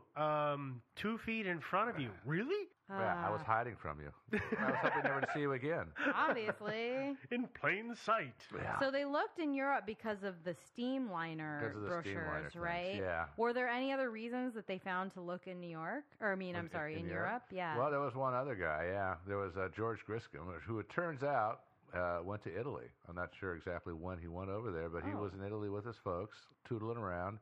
He was with his parents. Yeah, he was with his parents. Yeah, they telegraphed him. Apparently, they got a hold of him, and he telegraphed them back and said he didn't know anything about what happened to Dorothy, and they weren't buying it. So apparently, Mother Mary and her older brother John went to Naples to confront him. No, not the mother's older brother, but Dorothy's older brother. Yeah, right? Yeah, exactly. Her son John. Dorothy's her son older John. brother. Okay. Yeah. So he denied it, and he gave them a letter that he'd received from her in December, apparently. Although in some accounts it says that he gave them a sheaf of letters. But, yeah, like a case of them. Yeah, that was what I had read. Yeah. Yeah, or a packet or something like that. But so the letter, this last letter mentioned that she had just she'd just been rejected by McClure's again, that she was kind of depressed over the whole thing. And that, of course, fueled speculation that she may have committed suicide because she was so down over this whole thing about not getting her stories accepted. Yeah. And the hard thing with Griscom is I spent a lot of time looking at him, trying to pin down when he went to Italy.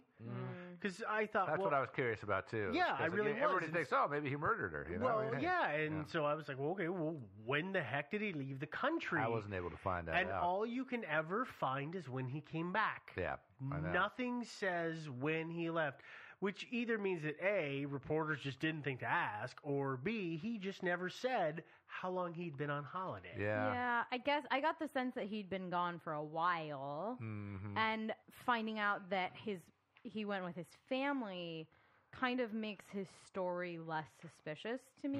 Yeah, because it wasn't like he was escaping the heat or anything like that. Yeah, it also sounds like if he was over there and she was sending him a bunch of letters to the point where he had a whole sheaf of them or a whole packet of them, that he was over there for a while. Well, and that they had found letters in her possession, right, that had a foreign postmarks. So they were could have been corresponding. Even though they were forbidden to see each other. So I would suspect that he had been overseas for a while. Well, there's been 3 months between their rendezvous in September, and then when she disappeared in December. That's a 3-month time span.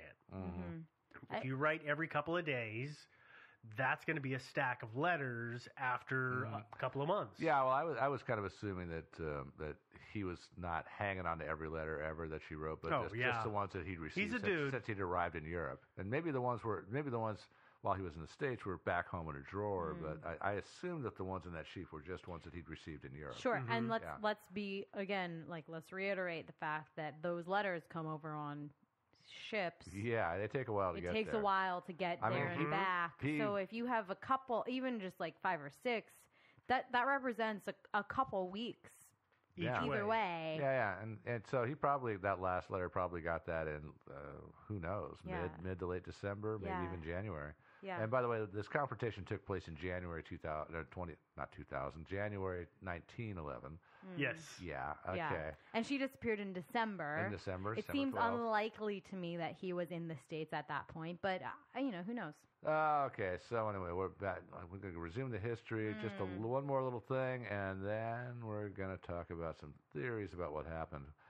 So, anyway, at about 6 weeks after the disappearance, the police persuaded Francis Arnold, her dad, to hold a press conference, and he did, and by this time he had been convinced that she was dead.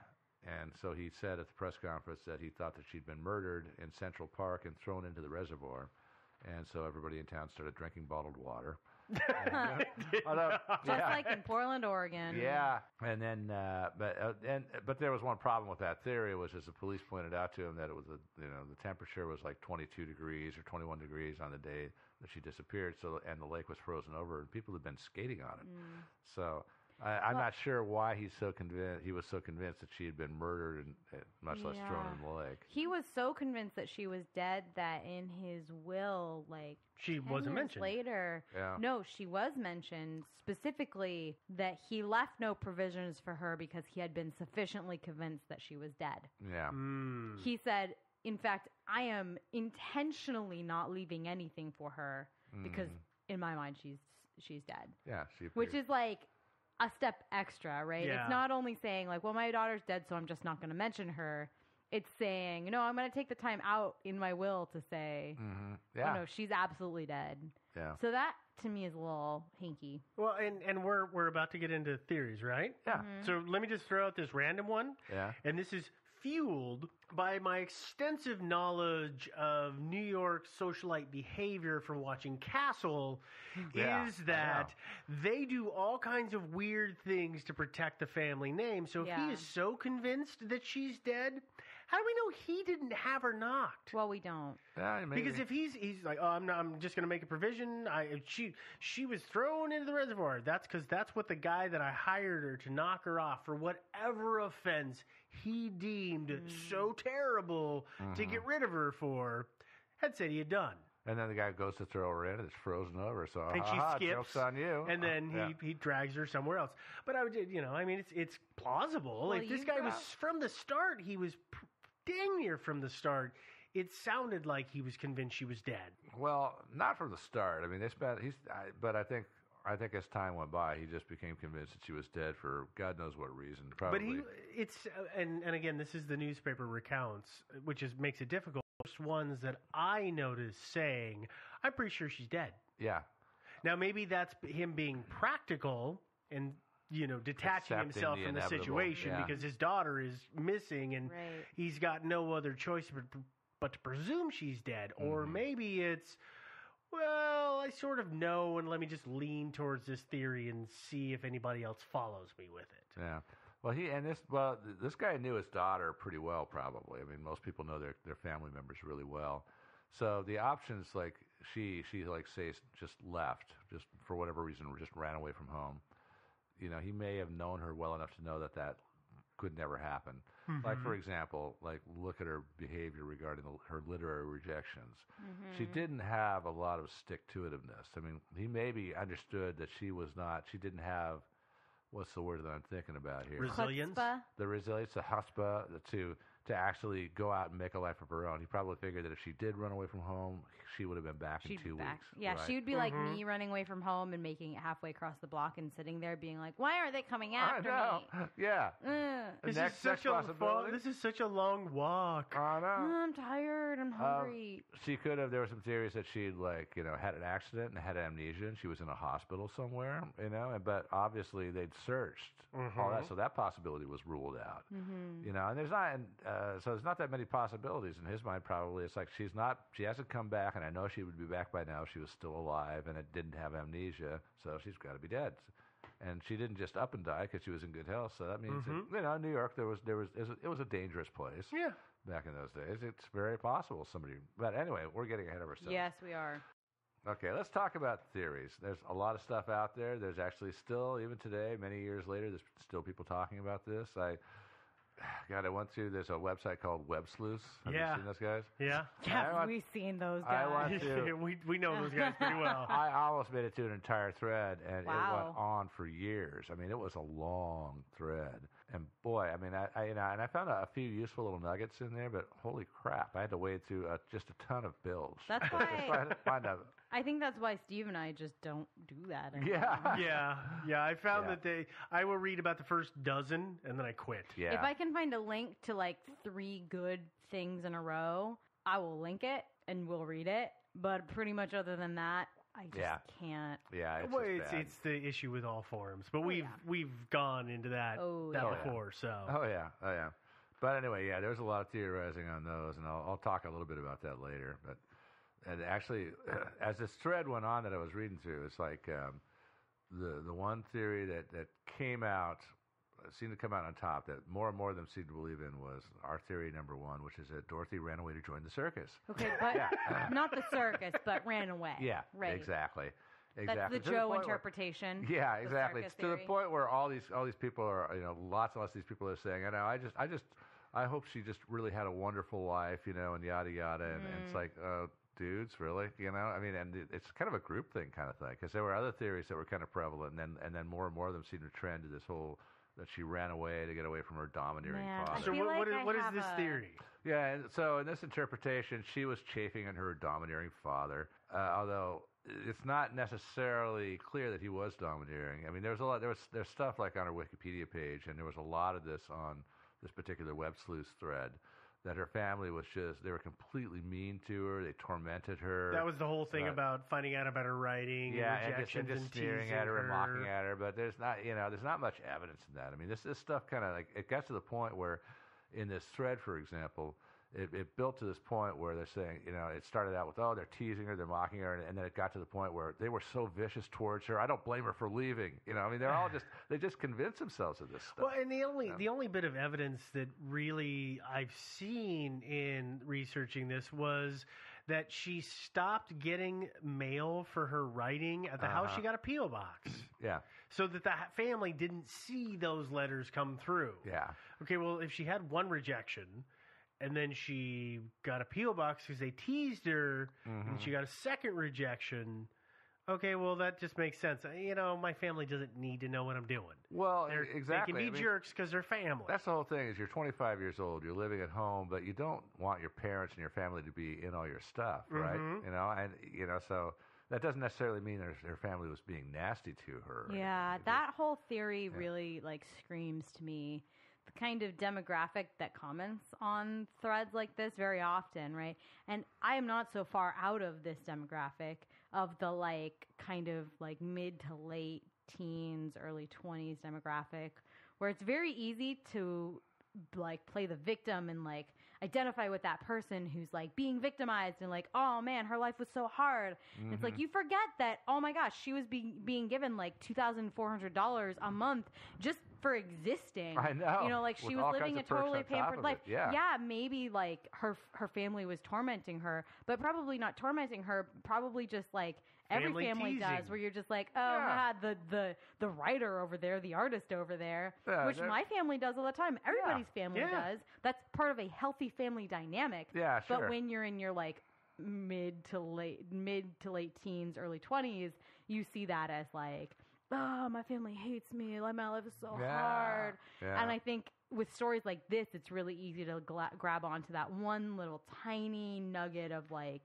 the way that family life could be and ignore everything else and say, well, she was tormented. Thank God she left. No, yeah, exactly. This is the thread. They're reading each other's postings, and so it's sort of like a rumor, it just gets out. One person reads this, and somebody adds just a little bit chain to mail, it. Right? It's chain today's mail. chain mail. Yeah. So anyway, there's some theories that people have out there that she left to start a life of her own. And other people say that she left to run off with George Griscom or somebody else and start a new life. But on the flip side, as you were saying, she had a pampered life. Everything was taken care of, and she had that big fat allowance. And she didn't have to spend that if she wanted to buy stuff. She could put things on the family account. Yeah. And as we discussed earlier, she wasn't really a stick-to-her-guns kind of lady. No, exactly. Plus, she would have gotten into it and realized it was hard and probably come back and said, oops, just kidding. Yeah, and even, I think that even if she'd left and actually made a good life for herself, unless there was some hideous abuse that I'm not aware of, I think sooner or later she would have contacted her family I agree. Yeah. So that's why I think this is just pure BS. I agree. Yeah. All right. The next theory, botched abortion, part 1. Yeah. Okay. Part 1? Part one botched of abortion. 12, I guess. All right. So the Pittsburgh Press published an article on April 10th, 1914. This is the kind of coherent one we were talking about, right? The semi-coherent one, the one that contradicts itself just a little bit. Yeah. Because of this article, a lot of people are out there theorizing that Dorothy went to an abortion clinic in Pittsburgh and died there due to a botched abortion. A lot of people make a lot about the location, which is in Pittsburgh. That's where Griscom lived at the time. His family but he was from wasn't Pittsburgh. there. Yeah, and right. but the fact is I don't know if he was there or not. No, he actually. wouldn't have been if he received. He should have been. He should have been in Europe at this well, time. Well, but if he received certain. a letter in December, anytime in December, really. In Italy, it would have had to have been sent it seems early December. It seems that he could not have been there, yes. Wait. We're making a presumption here that he kept the letter in the envelope that it arrived in to prove that he was there. I gotta be honest with you, I think that people were suspicious enough of him that had he been lacking the envelope or been able to otherwise not able to prove that... Well, he's a pretty rich dude. I think he could have persuaded people to not be looking for... Listen, I'm not sure. I opened the letter and I threw the envelope into the fire because I just needed to get the fire going. Well, I don't know exactly what kind of stationery she used, but back in those days, I have after my parents died, I inherited a lot of the family archives, and from those days, back in the old days.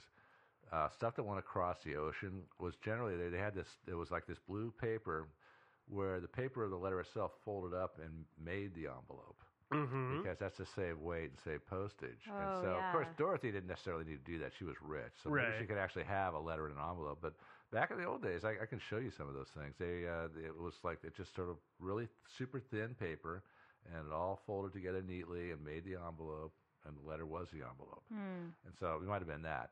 Yeah, and a lot of people keep envelopes. You read the letter and then you stick the letter back in the envelope and you put it in your box. No, I'm guilty of that. I admit. Yeah, I have lots of bills that are still in their envelopes. Yeah, but anyway, I'm not saying, I personally don't believe that there's anything to make of the location in Pittsburgh, but a lot of people think, whoa. And what's the basis behind this again? Yeah, the Pittsburgh thing is because that's where Griscom lived? Yeah, that's where his family was from. Yeah. So the basis of this whole abortion thing is that a lot of people theorize that during their week together in Boston, he got her pregnant. Yeah, and she needed to get an abortion. Remember, that was in September, so she's like, a couple months along. Yeah, and 3 months along. She's 2 to 3 months, somewhere in that ballpark. 3 is about when you know. Yeah. You missed a few periods, I mean, you miss one. Okay, like, fine, whatever. I'm stressed. I'm depressed.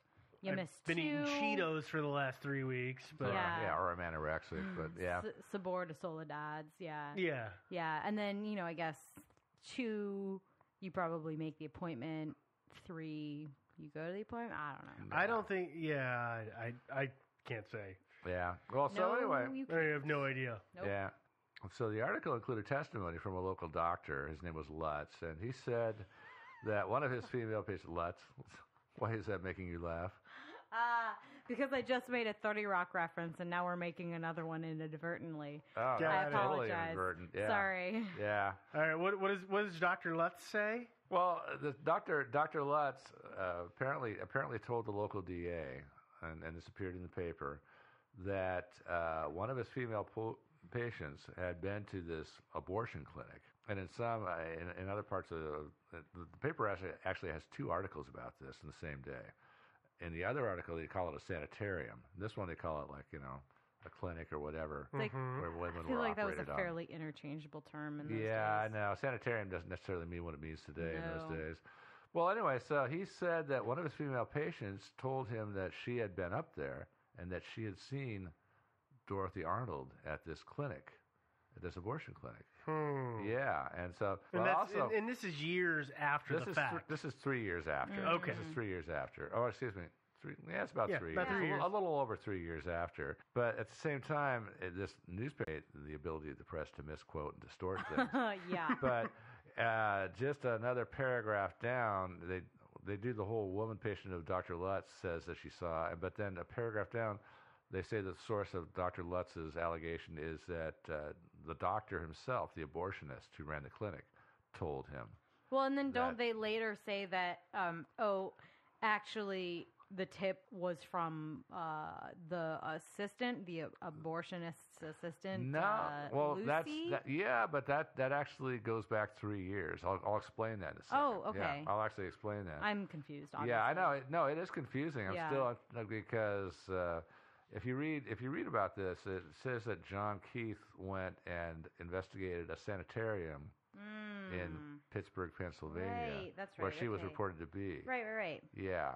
Which is like 400 miles away. Yeah, 375 miles. Yeah. That's a long way to go. Yeah. That's a long walk in a day. Yeah.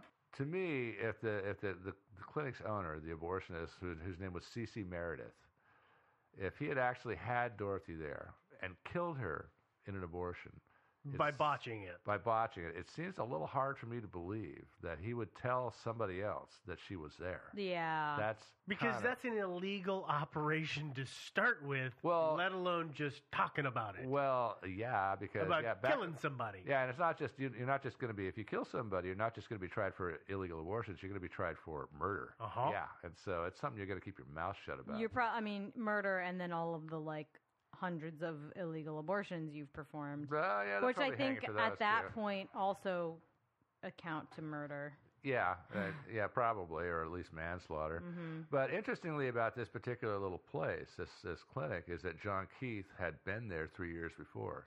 Oh, okay. Yeah, so the lawyer. That's where John I'm Keith, a the little lawyer. right. He had been there. Ah, okay. That's what in this Philadelphia Press article. The main article is about the fact that the local police had raided this place, and there was a clue from this doctor. Yeah, they raided this place and they busted them and all that stuff. And they had our whole thing, that the Dorothy Arnold connection from this Dr. Lutz, who had heard from apparently 2 different sources but there's a second article where they talked with John Keith, about his visit 3 years prior to the same place.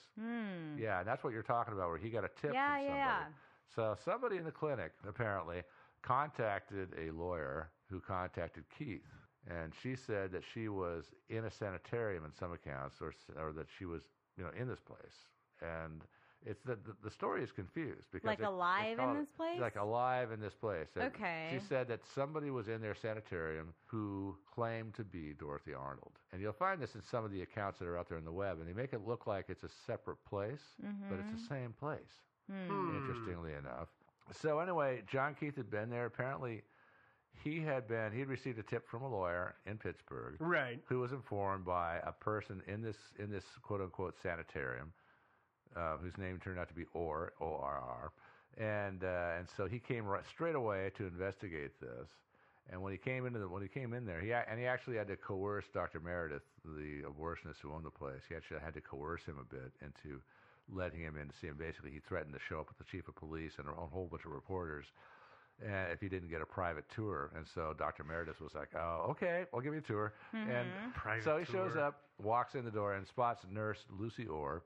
Lucy Orr was one of the people who's mentioned in this September 14th article about the raid. So, and he explicitly said in this article said her name. So, and he said, are you the person who knows about Dorothy Arnold? And she says, yes. And he says, where is she? And she points to this room.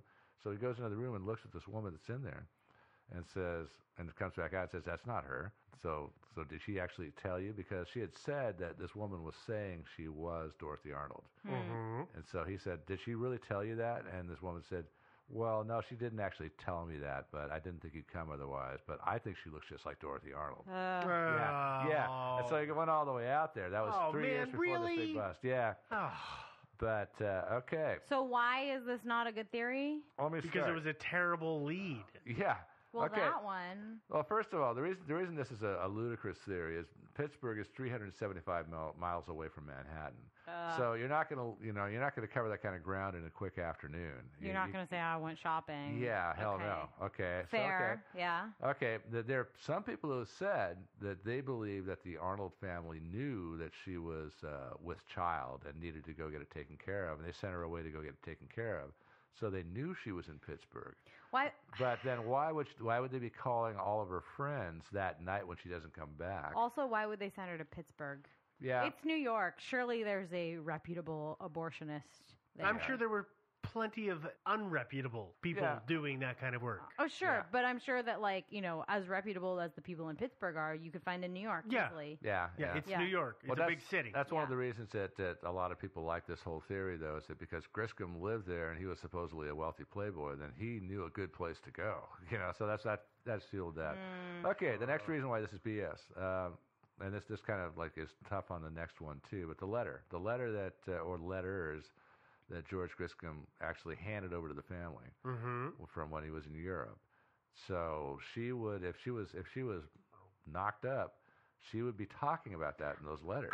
Do you think he wants to open that can of worms with her family? But here's what I will say, is that I'm not sure if she would talk about that if she were just going to get it taken care of. Yeah, you think she didn't say anything to him? As a young woman I think there would be a discussion back and forth. I don't know.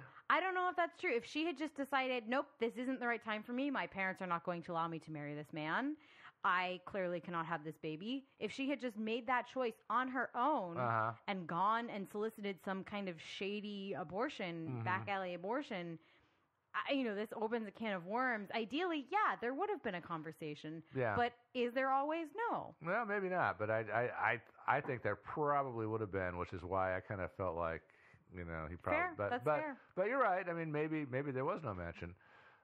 Next reason, the tip that John Keith received from the attorney that was received from Lucy Orr, the abortionist assistant. So that absolutely makes no sense, because if Dorothy Arnold had come there, been killed through a botched abortion, and the body is disposed of. Oh, by the way, did I mention they have huge furnaces in the bottom of this house where they supposedly burn the bodies of the women who died? Yeah. So are you going to actually find a way to get a friend and lawyer for the family out to your clinic to look around? I mean, No. that doesn't make any sense. That is absolutely absurd. Unless she died much later from unknown complications. Yeah, I don't know, maybe. But again, Yeah, I'm again. on your side with this one. I Yeah, agree. yeah, that It's one's kind of bunk. completely ludicrous. Anyway, our next theory: botched abortion, part 2.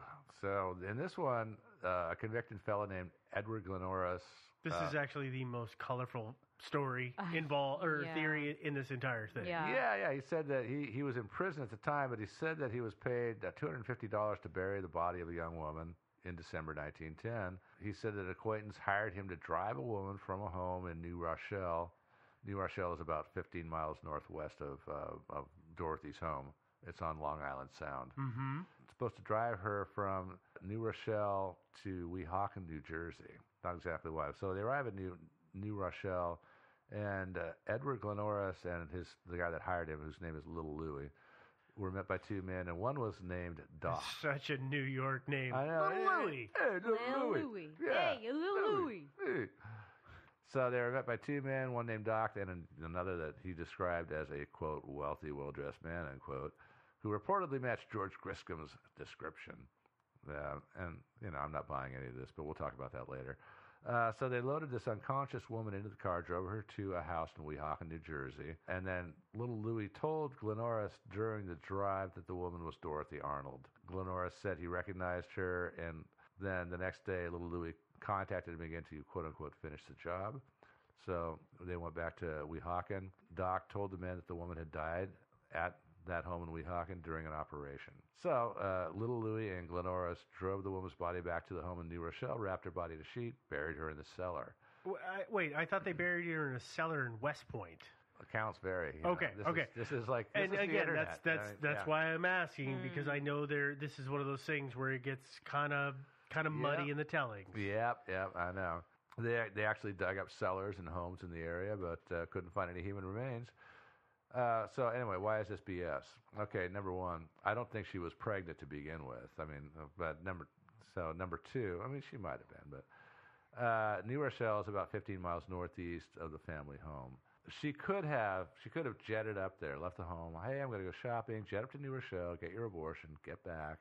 But instead, she walked the other direction. She walked south. And got chocolate, right? And got chocolate Yeah. and bought a book and and hung out. So obviously, But why couldn't she have gotten a ride after that point? she could have. But the thing about it is like you're kind of pushing it. You got to be home by dinner time, and the last time you're seen is when you run into your friend outside the bookstore at 2 p.m. Yeah. So it's like you're That not is pushing it. and don't forget. I mean, they didn't have much in the way of transportation in these days. Cars were a really new thing. Oh, yeah, they were slow and terrible. They were like, 5 miles an hour? Well, probably a little better than that. But she probably would have taken a horse and buggy at this time. But and so 15 miles in a horse and buggy, that's a little bit of time compared to jumping in your car today. But what I can just see, though, I'm just playing devil's advocate here, but she says, I'm going to do this, and then I'm going to go, and she's got a terrible sense of time. I mean, we all know those friends who say, it'll only take me this much time to do this. So I'm going to do these other things in the morning, and I'll be at your place by 11 o'clock. And then they show up at 3 in the afternoon because they have no sense of time and they cannot judge how long things take. So she might have thought, well, I'll go get a book so that I have something to read on the way there and the way back, and it'll be fine. And if I'm late, well, I'll just say that I'm ill and I had to stop because I didn't feel good.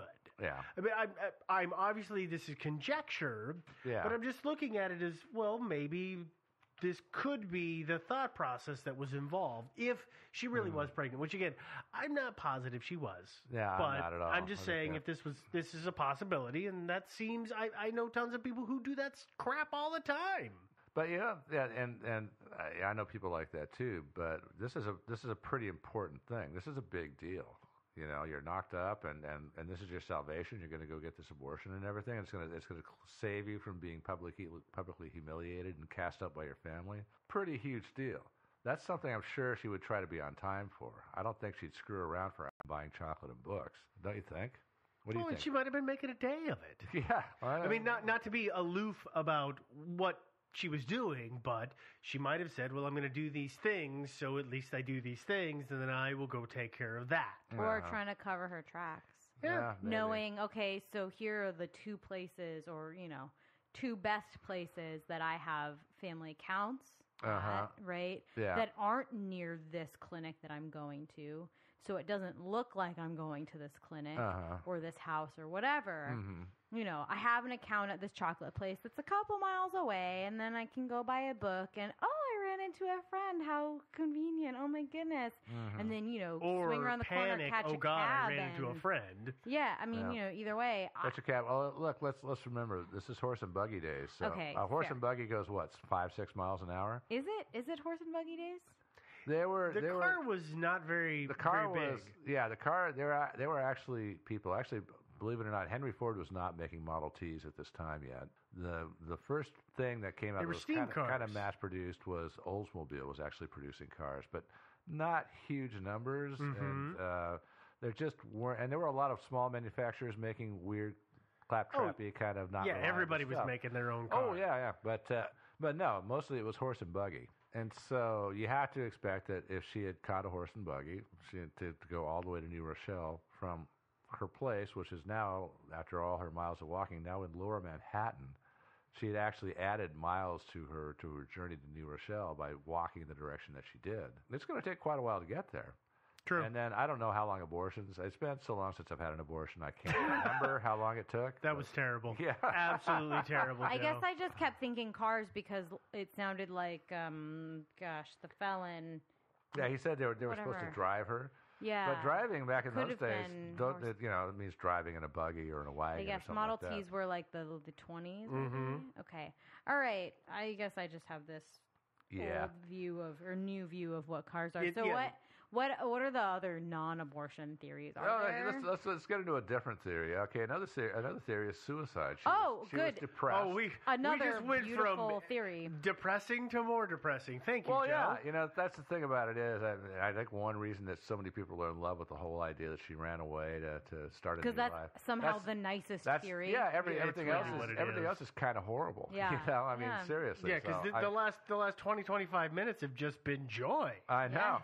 That's but Let's yeah, get I mean, some more joy. obviously, if I could choose a fate for Dorothy, I would have her run away and have a happy life somewhere Yeah. else, you know. But I don't think it worked out that way personally. Well, okay. But, So what is this? What is this theory? People believe, based on the fact that she'd been rejected, and of course what was said in a letter to George Griscom about how she was kind of down and dejected Sure, because yeah. her essays had been rejected. Mm-hmm.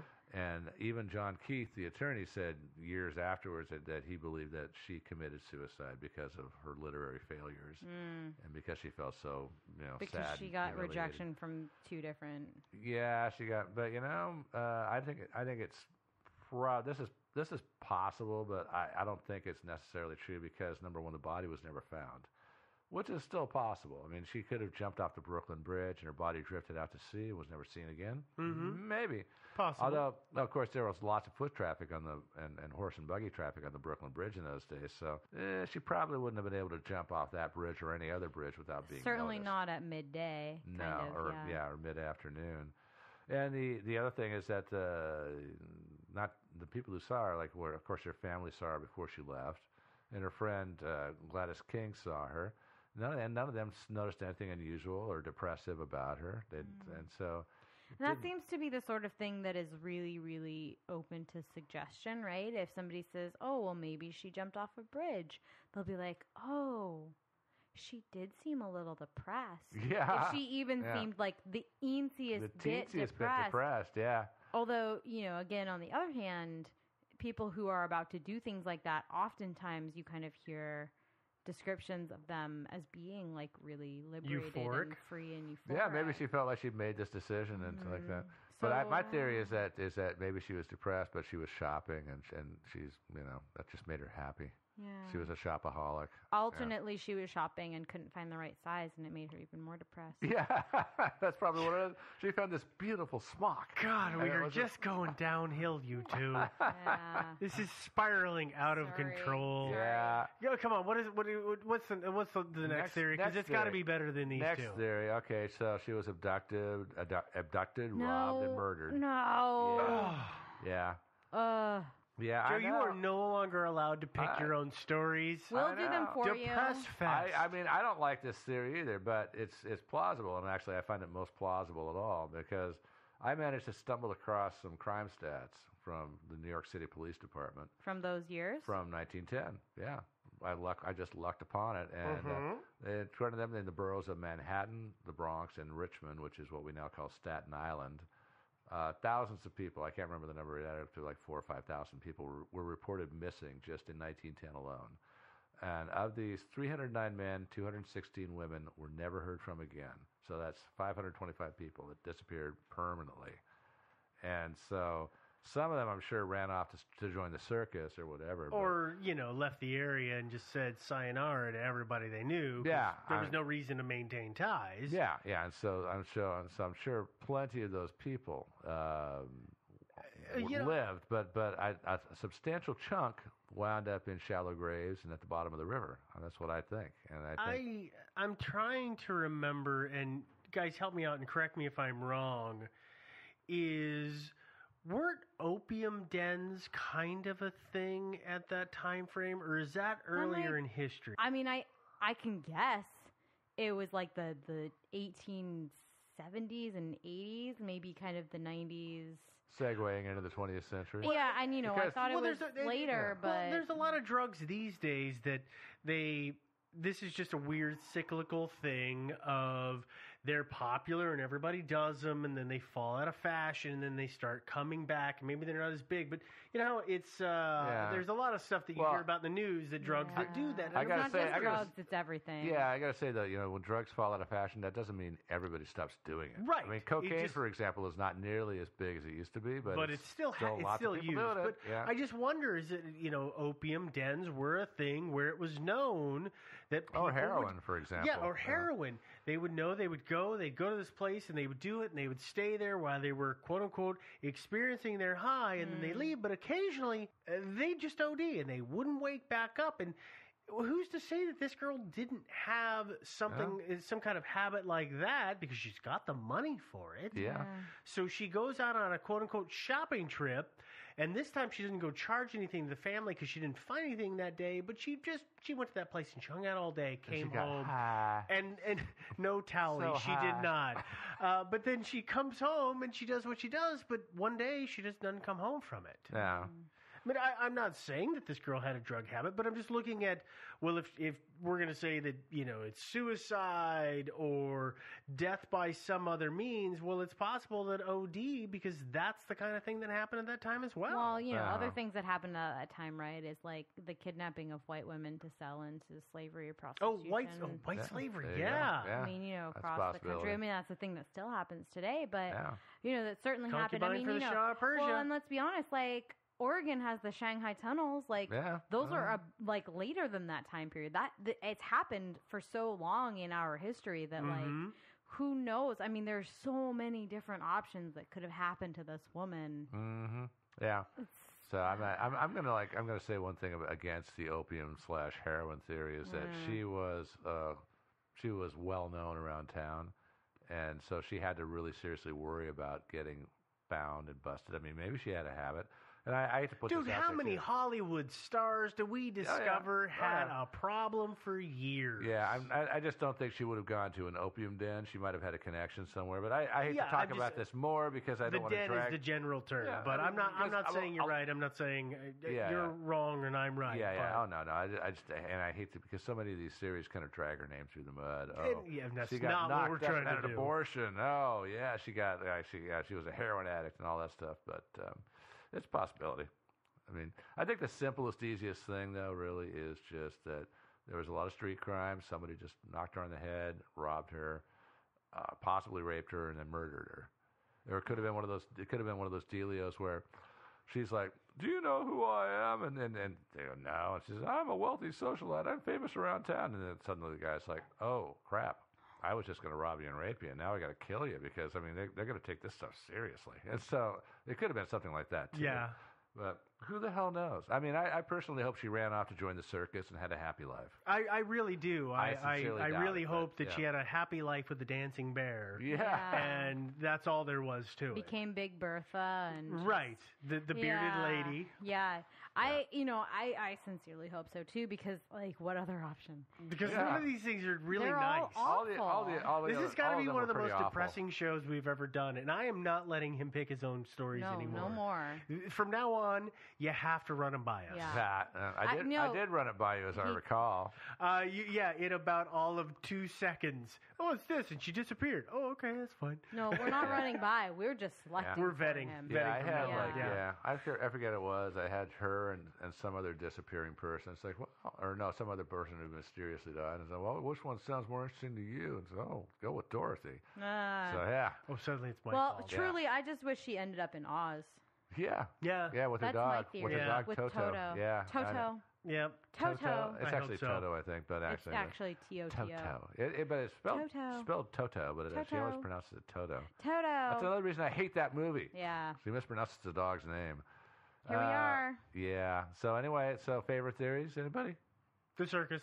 The circus? God, I hope it's the circus. I but want it to be the circus at this point. I but- think that it's, it seems like there's so many different things that really could have happened to her. I mean, yeah, it's really no use. I mean, I personally think that the odds are that it was random street crime.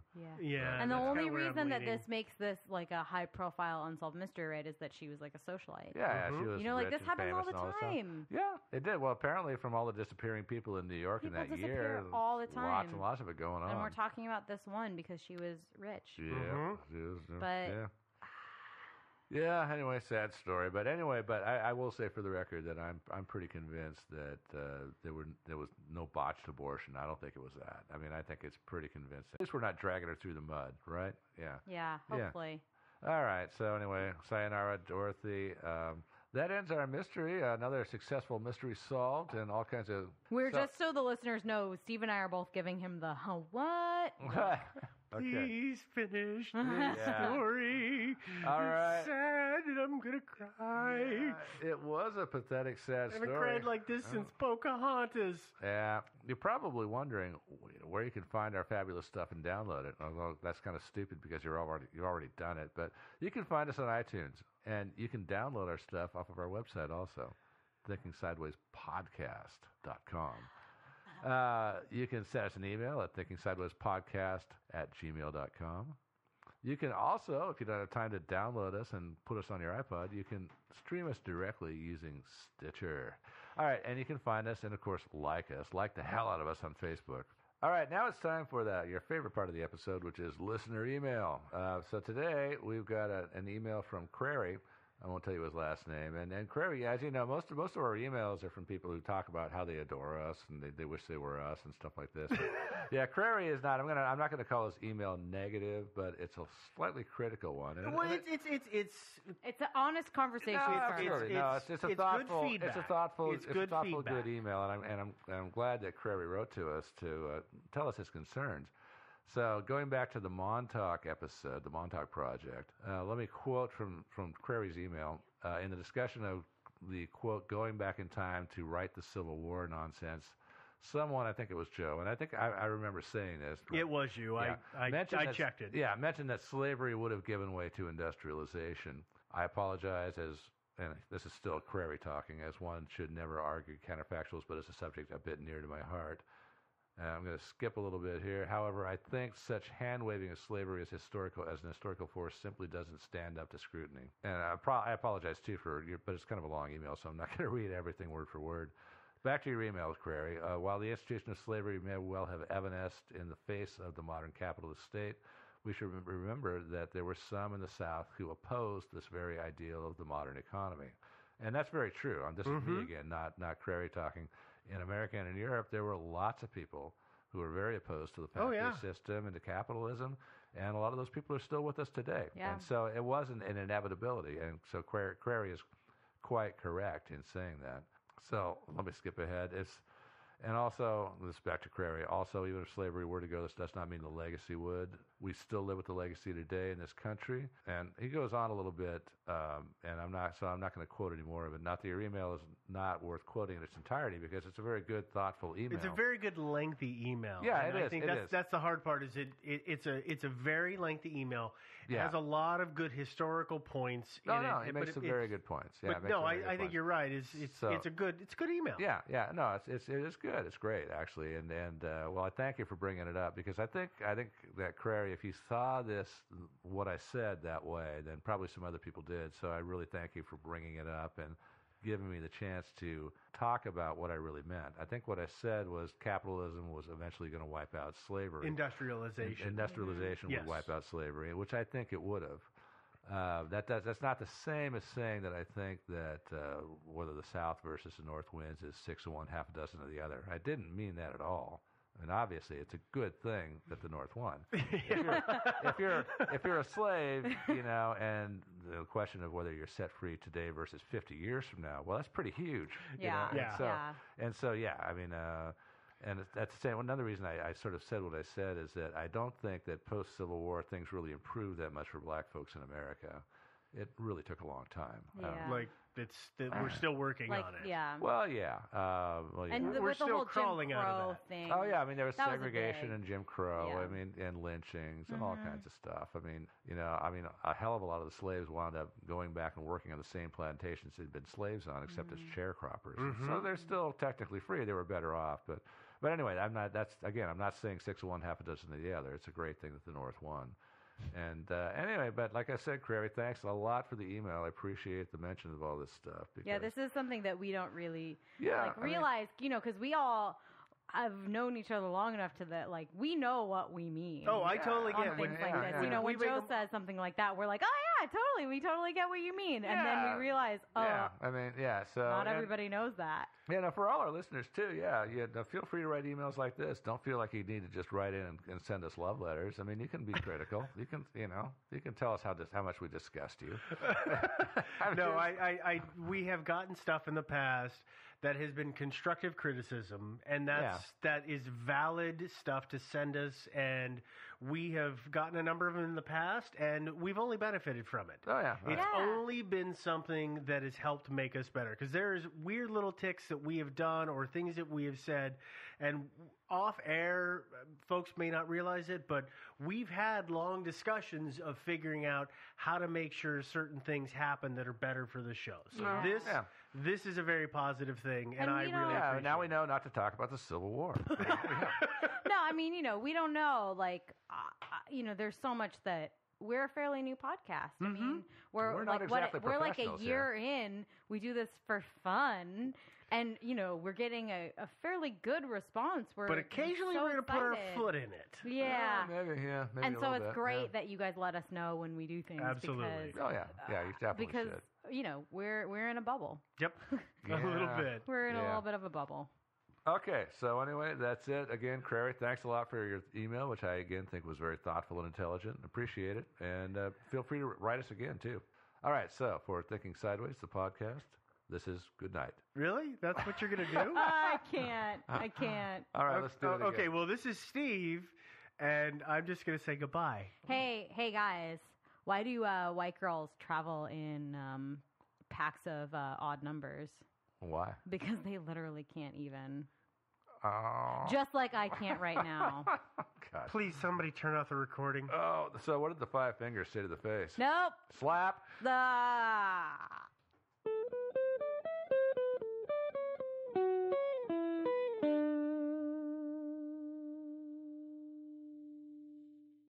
Thinking Sideways is not supported by Monkeys with Ginsu Knives. Instead, it's supported by the generous donations of our listeners on Patreon. Visit patreon.com/thinkingsideways to learn more. And thanks. Thinking Sideways. I don't understand. Does not compute. You never know. Insufficient data to formulate a reply. What? Stories of things we simply don't know the answer to.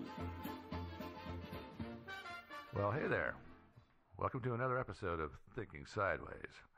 I'm Joe, as always joined by... Devin? And Steve. All right.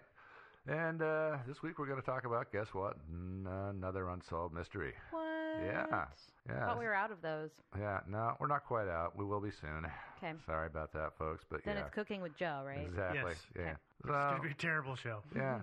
How to cook ramen the 5th way. Yeah. Actually, have you heard how bad ramen supposedly is for you now? Oh, yeah. Oh, really? Okay. Yeah, really bad. Don't cook with it. Don't eat it. Turns out, like, fish oil is not actually all that good for you either. Mm-hmm. Yeah. We're already off topic, and we're not a minute into the show. Jeez. Haven't even, I know. Let's get on with this.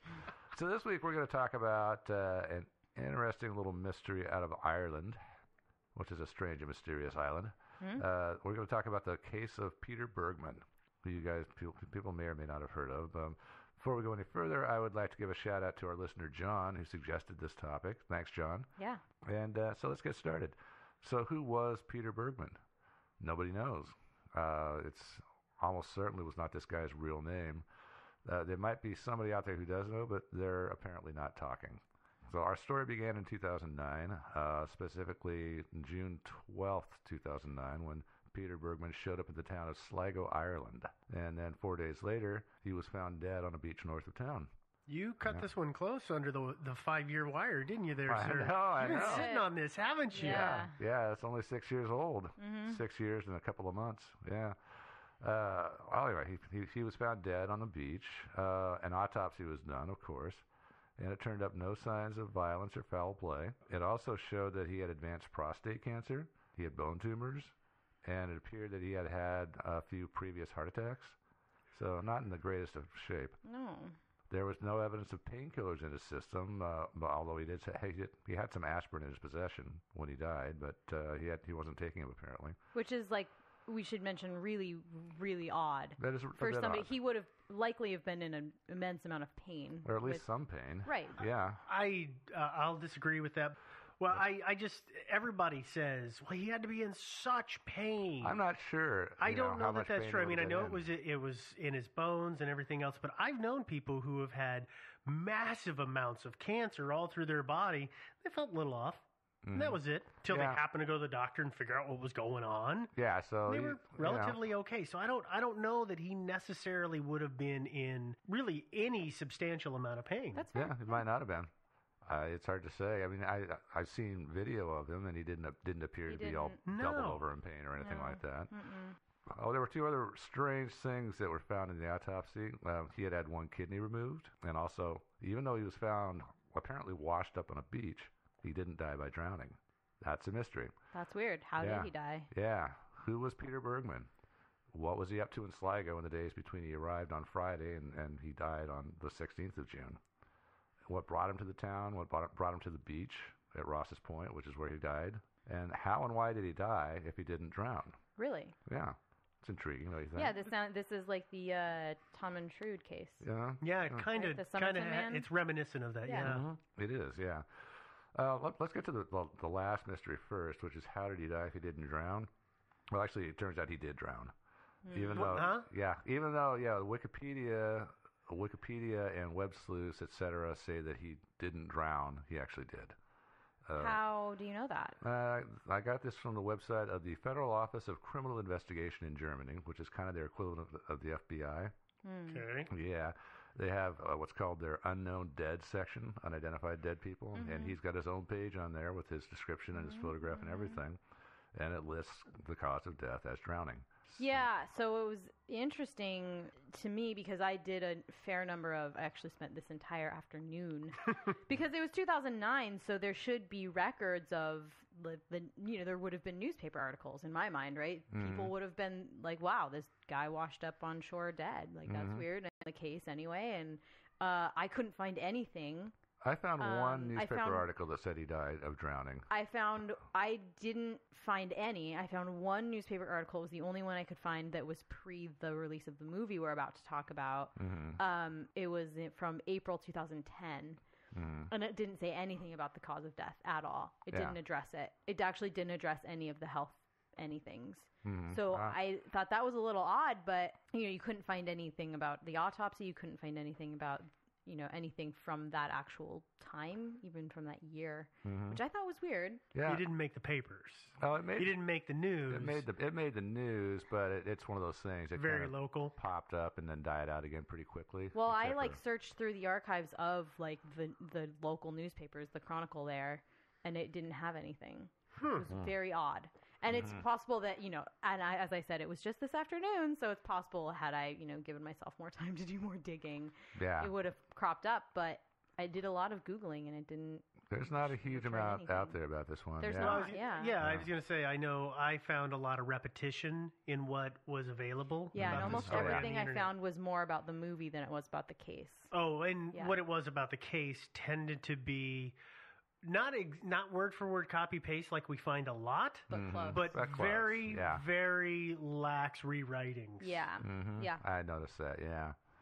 But anyway, luckily I did find that German website, and so that clears that up. Yeah, which is I think what happened. I think I know how that got started because we mentioned the film in 2013. A guy named Kieran Cassidy made a short film called The Last Days of Peter Bergman. And in this film, he actually splices together interviews with a lot of closed-circuit TV footage from around town. Tons. A lot. Because there's closed-circuit TV all over that town. Yeah. They've got it all wired up. But they interview Clive Kilgallen, who was the medical examiner who performed the autopsy on Bergman.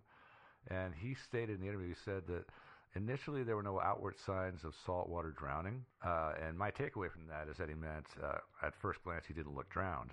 Is all that he meant by it. But that's as far as he went in the film. He didn't say there was no evidence of drowning after the autopsy. But he also didn't say he drowned. He didn't say it either. Yeah. Now I watched it. I watched it again this afternoon, and I'm just thinking, was his bit in the movie? It ends almost immediately after that, doesn't it? Not long I think after that's that. the only interview they had with him. Yeah. Right, but I'm just saying he's on there for, I don't know, maybe a minute.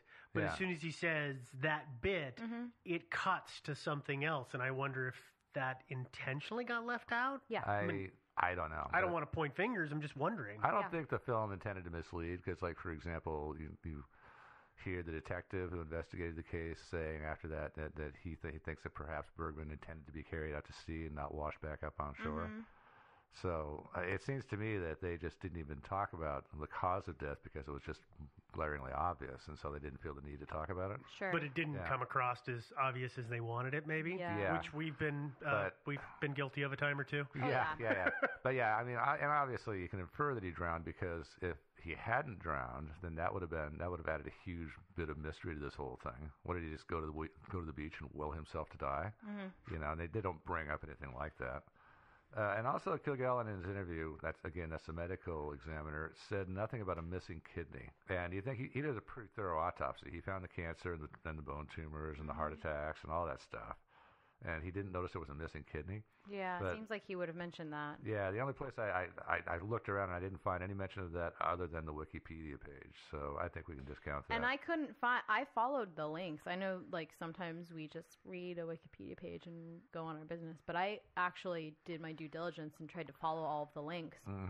And the one where it said that he hadn't drowned, in the autopsy section of the Wikipedia, it linked to that German website that you posted, which obviously they hadn't really, translated well enough. Apparently they didn't do a good job of translating it. So it was odd. It is in German. So, it was just odd that it, on the Wikipedia page, the source that they cited said the exact opposite of the thing that they I know. were citing it for. So there were some problems with that Wikipedia page for sure.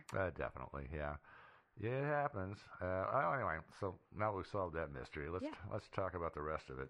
Yeah. Because there's still some remaining mystery here. Lots of it, yeah. Oh, yeah. So our mystery begins June 12th, 2009, as I said. Peter Bergman, if that's his real name.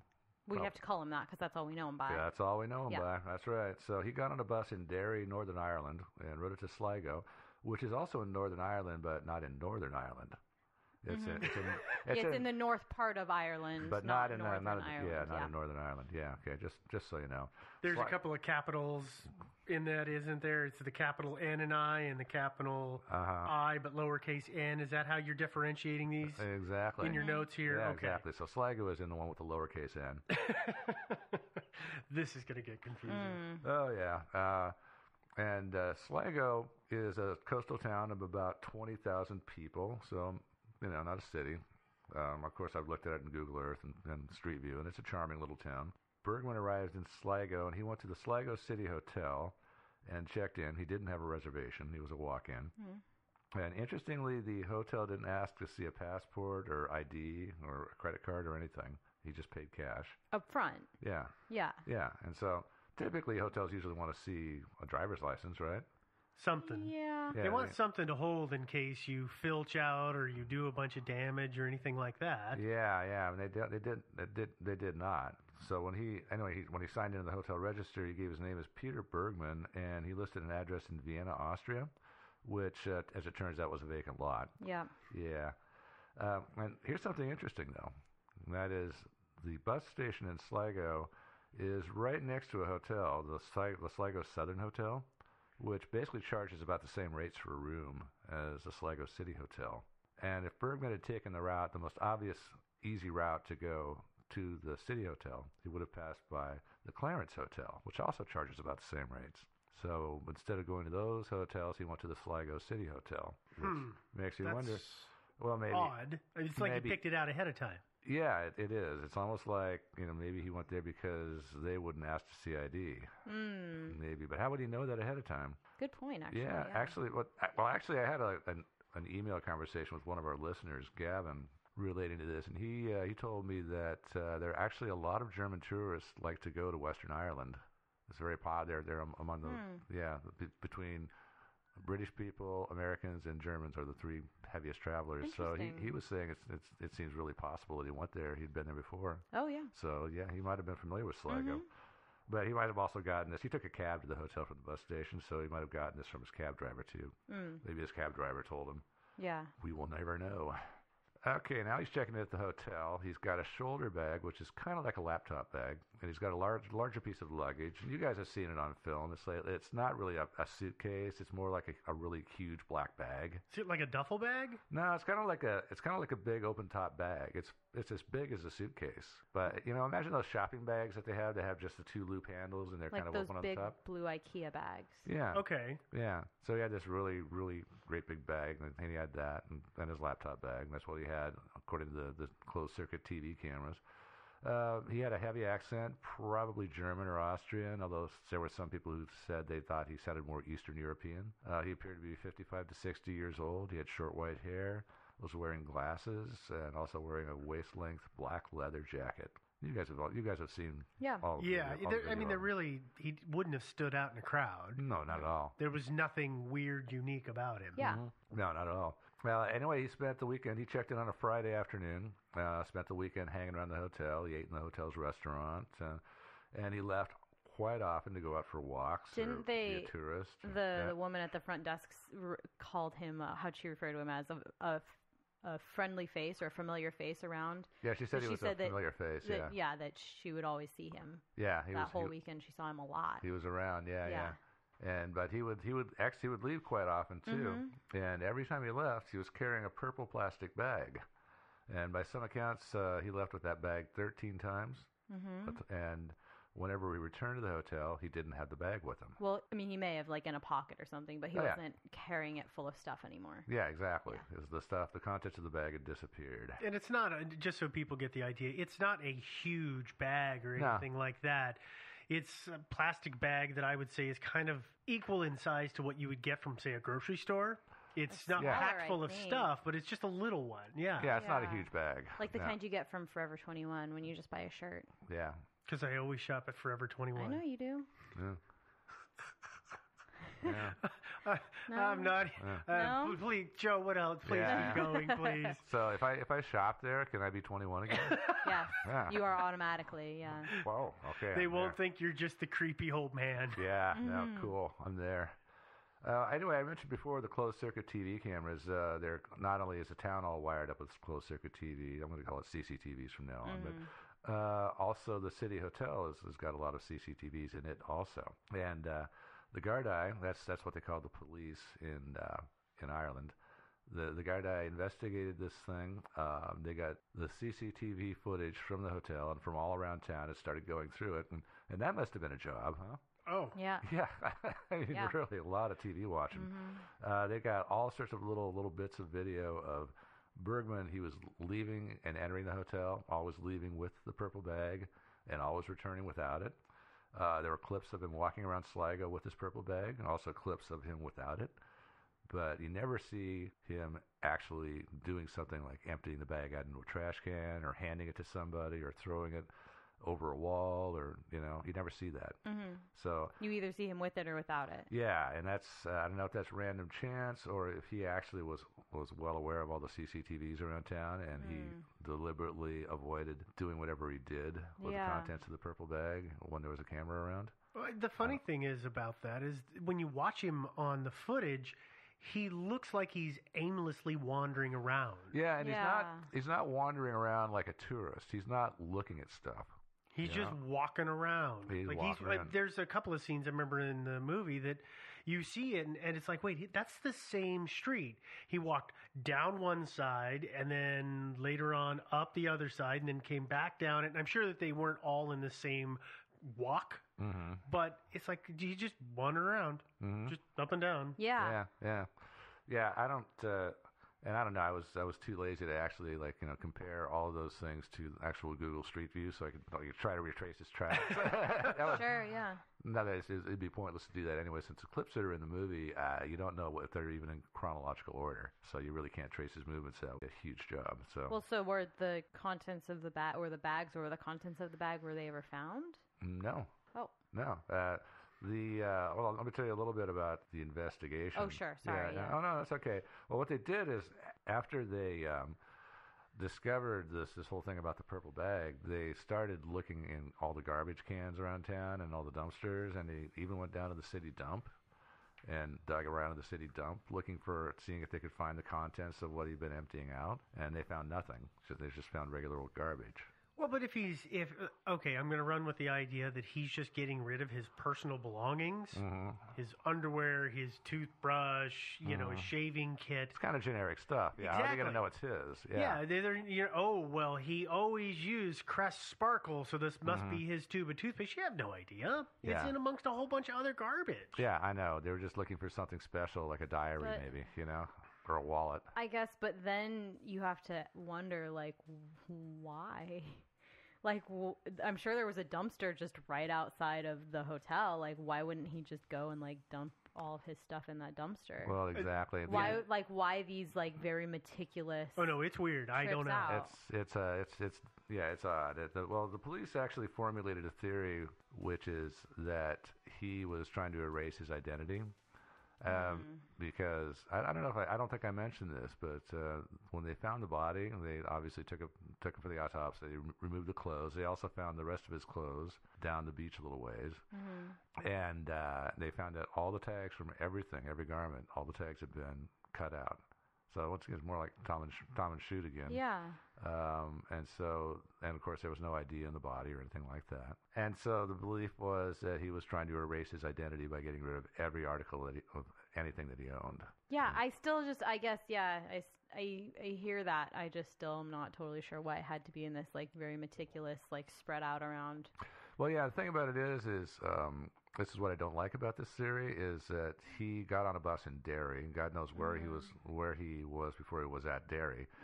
But while he was in Derry, he could have just pitched everything into a dumpster. If he was really worried that Sligo and Gardaí were going to trace its identity, he could have just pitched it all in a dumpster there. Yeah, or wherever he was before then. Yeah, exactly. So that's the problem that I have with the Gardaí's theory. Yeah. But luckily, we've got some other theories to work with. Yeah. Well, But we're not even in theories We'll yet. talk about that in a minute. Well, I was going to say, can we go back though real quick to the all the labels in his clothing? Yeah. So I know that one of the things that they do in the movie is they show, they put it in front of the camera, look, they're snipped out, and I think it's a tag in a shirt, it's the tag in his underwear, and it might be the tag in his pants. It's the tag in his Speedo, too, though. In his it's a Speedo in his, which are all tags that rub against your skin. And I don't know about you, but there are certain brands that I always have to cut the tags out. Because I swear to God they're made out of cardboard with barbed wire on them because they just scratch the heck out of you. Yeah. He may have been weirdly sensitive. That's fair, but when you cut those tags out, do you just snip right down to the seam, right? As far as you can go, right? Yeah. So on those, they were kind of like haphazardly, like there was still enough tag that if it was irritating his skin, it would have continued to irritate his skin. That's true. He didn't do it.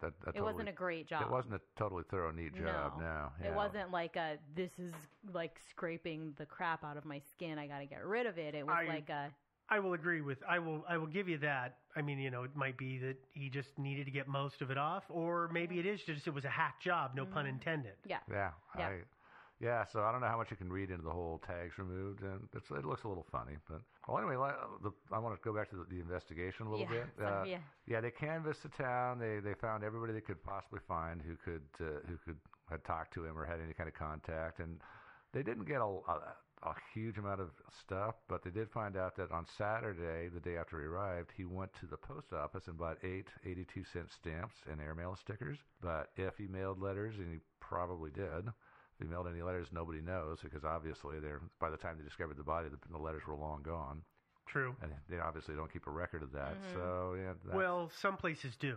Mm-hmm. Some places the mail is sorted digitally, so it's a camera taking pictures of it. Mm-hmm. But if you don't know what post box he put it into to be able to trace it, and he didn't put a return address, we don't really have a good example of his handwriting. Yeah. It's a needle in a haystack. Yeah, it would have disappeared. It would be very hard, and I don't know how long they keep those records for either. I don't know. Yeah. But it sounds like they figured this out pretty quick. Yeah, I imagine that all the postal services probably have to keep, a month or 5's record, some number for liability reasons. Yeah, but there would be literally no way to know if they were his or not. You'd have to canvass everybody in the town and all of the tourists and say, hey, did any of you send this? Yeah. It would have been like madness. Yeah, the only possible way that they could have got a break on that was if the Sligo City Hotel had its own stationery and he sent some letters on that. That might have been, but I don't even know. But he seems like he was fairly thorough to cover his tracks. So you probably would have used just generic white envelopes, you think? Yeah, I think so. Okay, so he bought the stamps, and he mailed anywhere between 1 and 8 letters to a bunch of people, I guess. I assume those stamps come in sheets, probably, and that's why he bought 8, but maybe he did actually need exactly 8. I don't know. We'll never know that. Or maybe we'll never know that. The next day on Sunday, in the morning, he got in a cab, and he asked the driver where a nice, quiet beach was. And the driver recommended Ross's Point, which is north of town.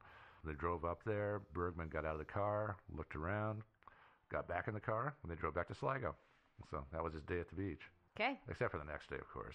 Monday afternoon, Peter Bergman checked out of the hotel around 1 p.m. He had intentionally asked for a late checkout, right? Yeah, he did. Yeah, he said he was just had not. He was like at loose ends. His bus wasn't leaving until X. So could he stick around a little bit? So they said yeah.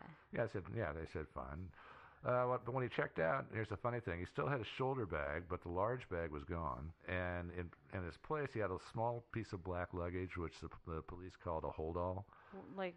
I think that's one of those small bags that's got the drawstring cinch on it. Mm-hmm. You see a lot of people using those for backpacks now. Oh, yeah. Because when you see it in the footage of it. Like those Nike bags.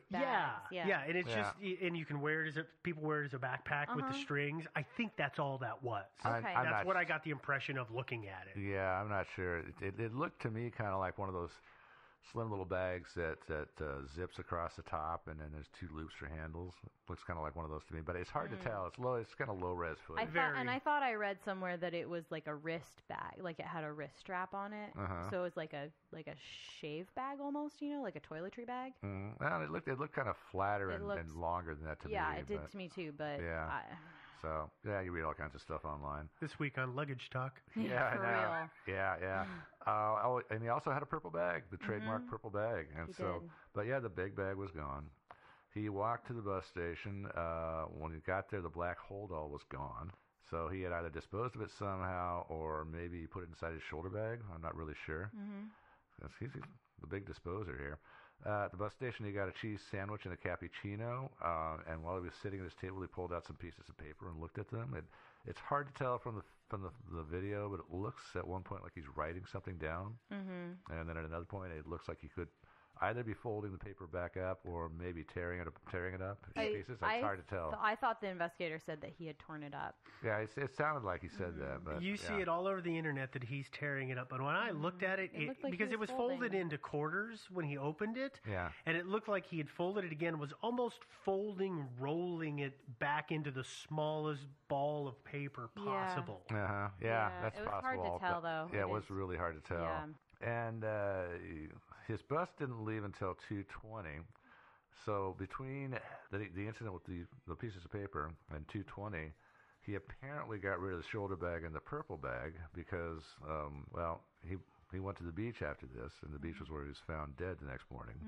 And they weren't found on Ross's Point. They weren't. Those items were not found on the beach. They also don't you see him boarding the bus on CCTV? Yeah. And he doesn't have. Yeah. So he disposed of those things. Yeah. Again, without a camera seeing him, though. Without a camera seeing him. But here's the thing about it is it would be very easy to miss, say, a pair of underwear at the city dump. Yeah. But they had seen him multiple times with the purple bag. And when they were at the dump going through everything, that purple bag should have really stood out like a sore thumb. But they didn't find it at the dump. It's, he's at the bus depot, and it's very possible for him to have stuffed that stuff into the shoulder bag and then intentionally left it in the men's room, knowing that somebody's going to go, ooh, free bag of stuff. Wonder what's in here, because people do that garbage all the time. Yeah, you could. And just wandered away. And the guy watching the footage isn't going to go, well, that's weird. There's a totally different guy with the same kind of bag. He's not going to notice that at all. Yeah, although it's a very distinctive purple bag. I mean, even... but if it's jammed in the shoulder bag, it's not going to stand out. So we're saying then that guy gets on a bus and leaves town. Or wanders away or something. Well, he's eventually going to throw it away, though, isn't he? Okay, well, this story is full of so many leaps of faith. That's true. That I'm going to make the leap of faith that he left town with this other person's shoulder bag and then threw it away. Yeah. It could be. But the problem is it's unpredictable. So somebody might find it in the men's room and turn it into lost and found. Just as possible. And that seems like a risk that he may not have been really willing to take. Yeah. So anyway, what happened to those things? I don't know. But he flushed them. Yeah, and that's it. So anyway, he caught his bus. He bought a one-way ticket out to the beach. That afternoon and evening, he was seen by lots of witnesses on the beach, for as many as 16. Nobody saw the bag, the purple bag or the shoulder bag, but one woman reported that he had a newspaper under his arm. So, okay, I guess.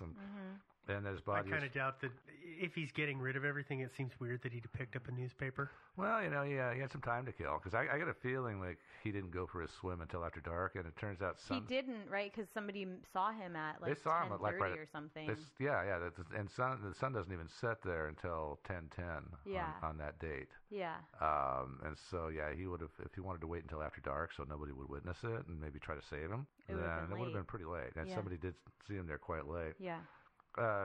Apparently, when they found the body the next day at 6:45 a.m., he had apparently stripped down to his underwear and a T-shirt. That's still a modest guy. And he put on a Speedo over the top of his shorts. Which is weird. Yeah. Weird. Yeah. Also weird that he would put... I mean, weird in general, right? I mean, if he was trying to kill himself, why bother with a swimsuit? With a Speedo, I know. Yeah. So I think he was probably a modest guy. Yeah, but although if he's a modest guy, why is he putting on a Speedo? Yeah, why isn't he just wearing his pants? I mean, why isn't he just wearing his clothes? It's a better way to drown if you wear your clothes. It is, yeah. So you'll drown a lot faster that way. So they find the body about 300 meters down the beach. They found the rest of his stuff, which was his shoes, socks, trousers, sweater, the black leather jacket. In his pockets, they found some cash and a packet of tissues, some sheets of blank paper, aspirin tablets, a wristwatch, and some soap from a hotel, probably the city hotel. And that was all. No wallet, no passport, nothing. And that was when they discovered the tags had been taken out of his clothes. It's possible that he intended to be swept out to sea and then just disappear. Although at the same time, I don't know, because then maybe he wouldn't have left all his clothes and stuff on the beach if he intended to just vanish off the face of the earth. Yeah. Yeah. That's weird. Yeah, because I mean, if I had intended to vanish, by swimming out to sea, first of all, you got to pay attention to the tide tables, and apparently he didn't. Right. And also, you got to make arrangements for your clothes and stuff to go away. Especially if you're trying to get rid of everything, right? That's my problem with he was trying to erase his existence. Like then why didn't he just go with all his clothes on? Why leave anything behind? Yeah. Well, what I would have done is I would have taken the clothes off and I would have brought a plastic garbage bag from town and stuffed everything in there, squeezed all the air out of it, and then, oh, by the way, put some big rocks in there for weight, and then tie it all shut and take it out to sea with me. Yeah. Yeah. Yeah, when you drown, you let it go, and but again, yeah, that seems like an extra step. It is an extra complicated step, but if you really truly wanted to vanish without a trace, that'd be the way to do it. But you got to pick the right time. You got to jump into the water right at high tide and go do your drowning then maybe he would not have been washed back up on the beach. So, as you know, we've already talked about the police's.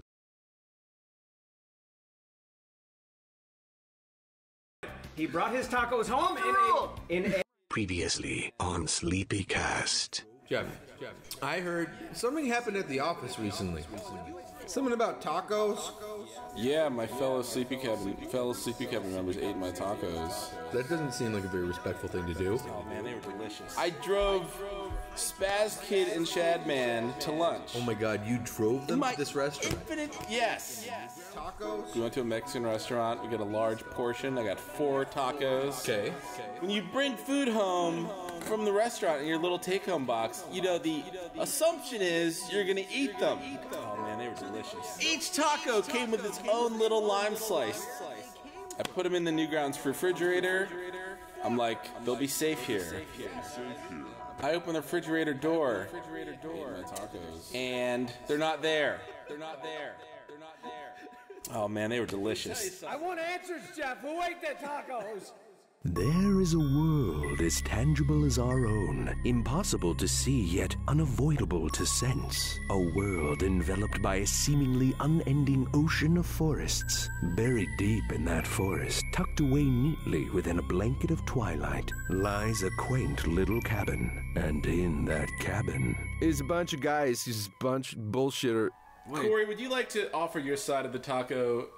Yes, I will put a close to the taco discussion. Just close this out. Because people want to know the truth. They want to know the truth. They only hear it through Jeff's eyes. And in a real investigation, you don't hear it through the victim's eyes. Let's do it like this. You be Corey's lawyer, and I'll be Jeff's lawyer. Okay. All right. I'm Corey's lawyer. Order in the court. Case of the stolen carne asada tacos. If you want to know what we're talking about, tune in to the last episode, which was Sleepycast last episode. What was it called? Senior Treachery. Ah, yes. Agua edition. Yes. The very end of it. Anyways, order in the court. I haven't heard this. Bang, bang, bang, bang. My client. That's the gavel. Yeah, like innocent. Corey's lawyer doesn't know what the fuck's going on. You're the word. I hired you. My client is innocent. And all you do is fuck my wife and barely do anything to protect me. Look, I'll give you the best damn case you can possibly get. You're like, my defendant is guilty. Look, I don't know what this is about. All right, I'll tell you. Here's the. My client went to a restaurant with you. True or false, Corey? It's true. He ordered tacos. True or false, Corey? I ordered tacos also. It's irrelevant, Your Honor. It's irrelevant. He brought his tacos home in a takeout box, put them in the fridge, and you ate them. But that's not true. Your stomach stole his property. Hold on, I have a recording right here. True or false? I have a recording right here of the perpetrator who started the taco eating. Okay. Like the taco eating shenanigans. Let's play evidence A. Okay, hold on. And I'm gonna hit you with some Goodwill Hunting shit after this. Go on. What a math problem. Shut up, Niall. Hold on. Hello, Corey. Do you think Jeff will eat these tacos? I don't know.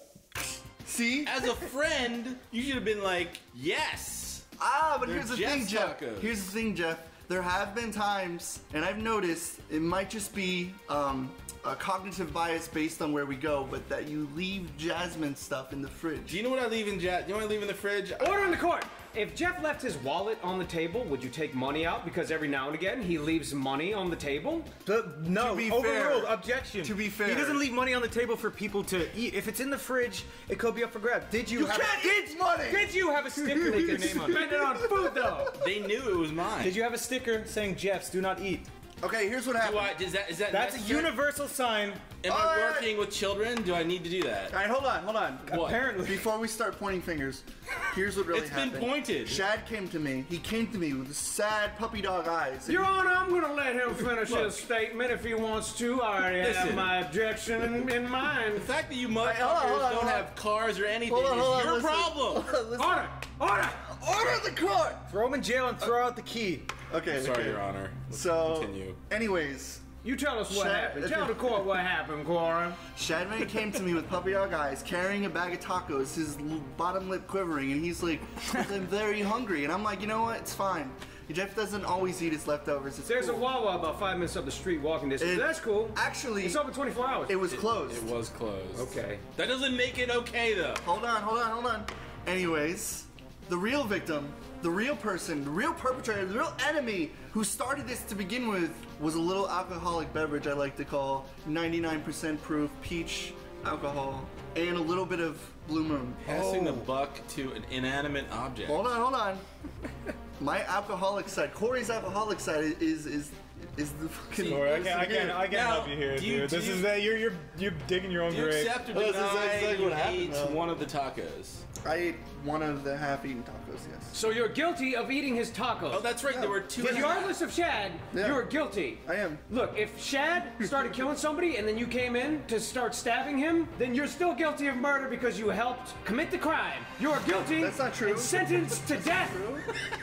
That is true. You'll still be guilty of accessory to taco eating. Whose idea was this devious scheme? Who said? Shad's puppy dog eyes on my drunk side. May I offer, before we close out the case, may I offer one other extenuating piece of evidence? You're overruled. Let the court show Jeff has pulled his wiener out. I'm opening case.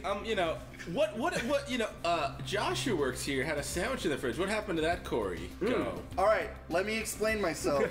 I gave the 2-day rule on the sandwich in the fridge. The 2-day rule stands. If somebody hasn't eaten it after 2 days, I assume fair play because it's been in there for 2 days, and most people, let's say something like McDonald's or Burger King, are not going to reheat something that's been in there for a few days. You will, though. A day? You take it upon yourself as garbage disposal to clean out the fridge. However, I also thought it was Tom who left it there. For that one time when we went out and Tom said, I might just go to Burger King or something. So you thought it was okay to eat your boss? No, hold on. I thought he went to Burger King and left food in there. There was no way Tom would reheat fucking 2-day-old Burger King. Look, you are making a lot of assumptions. So I assumed, I did. A lot of leaps of faith. Your lawyer is turning on you. Ladies and gentlemen of the jury, it looks like we do got a serial food thief. This man, Mr. Spaz Kid, you don't even know how to be a lawyer. Is trying to pass. You don't like my $300. It's a lot. And you're semen in my the fact that you only paid $300 for a lawyer shows you got a shitty lawyer. Actually, $300 is a steal for a lawyer, and you're not me. What kind of fucking lawyer whose job is to protect you says, wow, you fucking paid, I'm a worthless lawyer, you idiot, you wasted $300. Look, I'm not even a lawyer. I did University of Phoenix. Guilty, next topic. No, hold on. Yeah. Guilty, sentenced to death. This is what happened. Before, Shad ate it, and then he was like, these tacos are awful. And I'm like, you should probably heat them up. But then I went and I got drunk, and then I came back, and I'm like, fuck it, I'm gonna eat the rest of them. You know why they were awful? Because it was the bitter taste of theft in his mouth. Motherfuckers. That's true. There was guilt. Shad will eat a sandwich out of the trash can and enjoy it, but there was something wrong about those tacos, and he knew it when he ate it. Because you were doing something illegal. Yeah. Thievery. With tacos. Everything I do, I'm holding my heart right now. Everything I do for you two. Jeff, you got your tacos back. You got your kids. You got your tacos. You got your beautiful wife. What else do you want? And if I could also say to the jury of sympathetic listeners right now, Jeff has never stolen Corey's food. I rest my case, Your Honor. True. Wait, Corey, do you have any final words? Corey, do you have any final words on this topic? Do you want to? Jeff wouldn't steal my food because he wouldn't want the food I have. Whoa, dude, that was a Goodwill Hunting. I can have a bowl of your kid's cereal sometime if I want it. All right. You could have a bowl of Kix with a little bit of 1% milk, not too much, just enough to kind of make the cereal with wet. a side of random sausages you buy. It's like Kix cereal and sausage. You could, yes, Jeff. You could have one of my beef brats. Right, okay. Only one and a half of one because it's fair. Because I ate half of your fucking Shad-eating tacos. Jeff wouldn't want your food because he doesn't eat ass, my friend. New lawyer. No. I tried. Fuck off, bad lawyer. I'm hanging with what's the guy who hits the hammer? To leave someone hanging when they high five. I'm hanging with one the of the judge. neatest things you can do. Oh, thanks, Snapper. My client ate your tacos because you were negligent, Jeff. Look, you admitted to guilt. What I said was, I will give you the best case you can possibly get. Look, You laughed that you're the worst lawyer. I award Corey more tacos and Jeff sentenced to death. This could be a novel. By the guillotine. To kill a Cory bird or something. To kill a taco. Also, I heard Jeff Eat a whisper taco. something racist, so... What? I don't know. I was getting there. I better Listen. stop. Did not. Enough with the taco shit. Move on. Yeah. It's making me hungry. Welcome to Sleepycast, episode 20-something. 20-something. 20XX. This is the self-deprecation episode. I'm Stamper TV, and I have the world's smallest penis. No, you don't. You have the world's biggest balls to make up for it, though. Come on, like it Longest balls? Oh, I thought you were introducing me. You said I was like the world's smallest penis. No, you're the second most smallest penis. You're the second most. You're runner-up. It's still pretty still fucking good. bad. You get the Guinness Book of Records. You get on the silver book. medal. You get the silver. Does Guinness have runner-ups or no? They don't do. have They have runner-ups. 1, 2, and 3. They do. That would be funny. Like you have. What if you had someone who was doing a record, right? Like he was gonna do, I don't know, like the most like bananas like peeled and eaten, and then like some guy came out and he like That's what I was did thinking. them first. Like he came Bananas, out Like somebody eats like 40 hard-boiled eggs in a minute. It's like sorry, some dude You just. got beat like the down fattest road. man, the But man yeah, with but the is that longest ears, the man with the biggest nose, and then the man whose bananas peels and eats. There's no silver medals in Guinness, though, right? No, I think No, they I have the think runners so. up in the. Don't they have? Do they?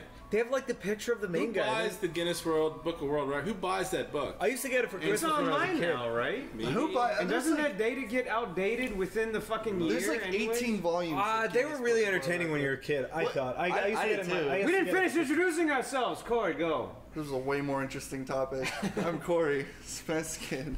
I'm Niall. I have bags under my eyes and fat lips. I'm Jeff now because the new Point Break movie is coming out, so I can't call myself Johnny Utah without looking like a huge asshole. Oh yeah. So I'm Jeff. Oh shit. Yeah. And who's playing the Keanu Reeves character this Some time? asshole Oh, that's really? doing a bad Dude, Keanu what's- impression. Oh, You know, God. Jeff, I always missed the boat on Johnny Utah. I always Yeah. felt like Johnny was a more fitting name for you, but I started calling you Jeff.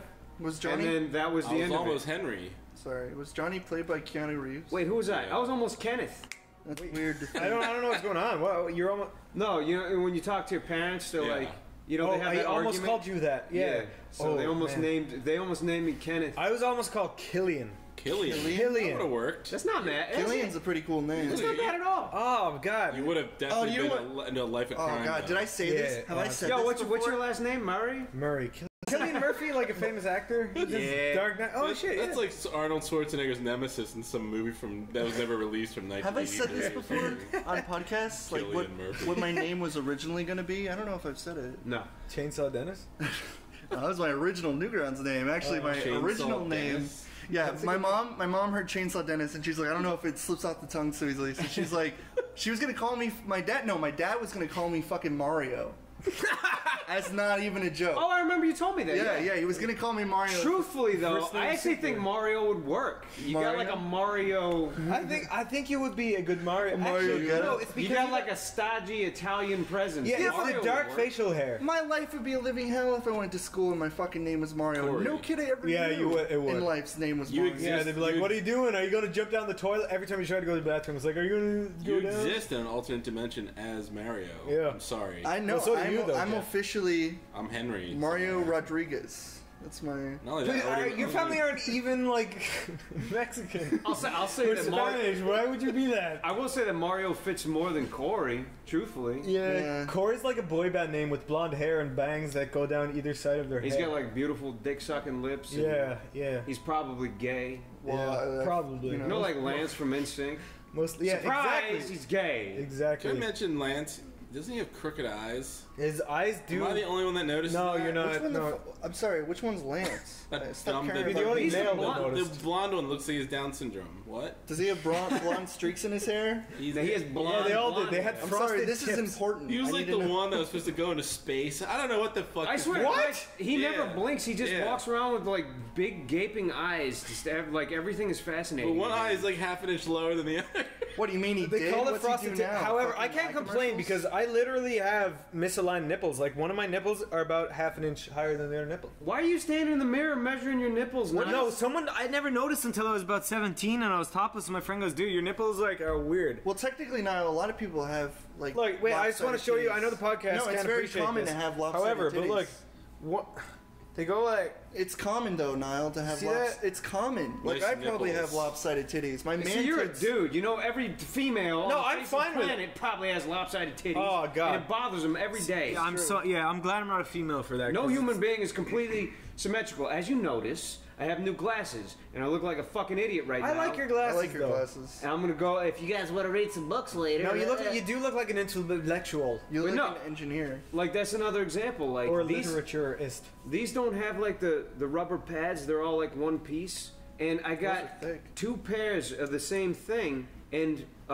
they were the exact same glasses, and one was sitting crooked on my face, and the other one wasn't. I didn't understand it, and he just had to remind me that everyone is fucking asymmetrical. Like one ear sits lower than the other ear. One of my eyes sits lower than the other. How eye. much does it bother you guys to ever see like a mirror image of yourself? Yeah, it Or does. everything just all of a where sudden- you take a photo of yourself and Yeah. you flip it and All of a sudden, like, Yeah, all my these nose problems. is crooked and I shit. don't like Yeah. the. I don't like the idea that when I look into the mirror, I see like This is getting so dark and sad. No, just the idea. You see a sad man. No, sitting in just the idea that when you look into a mirror, everything is expanded. So it's like it makes your face, it makes you look bigger, fatter in the face than you normally it do. doesn't. It doesn't, Corey. I mean, I can bring it to you. There's that other thing it too. does. A regular mirror doesn't do that. A perfectly flat mirror would not do that. That would create a perfect opposite image of you. But if you had like some sort of concave or convex mirror, Niall. that would do Niall, it. are you sure about You're hurting that? his feelings. I'm 100% sure. I'm sorry to break it to you, Corey. I thought the whole mirror thing was No, true. a perfectly flat mirror.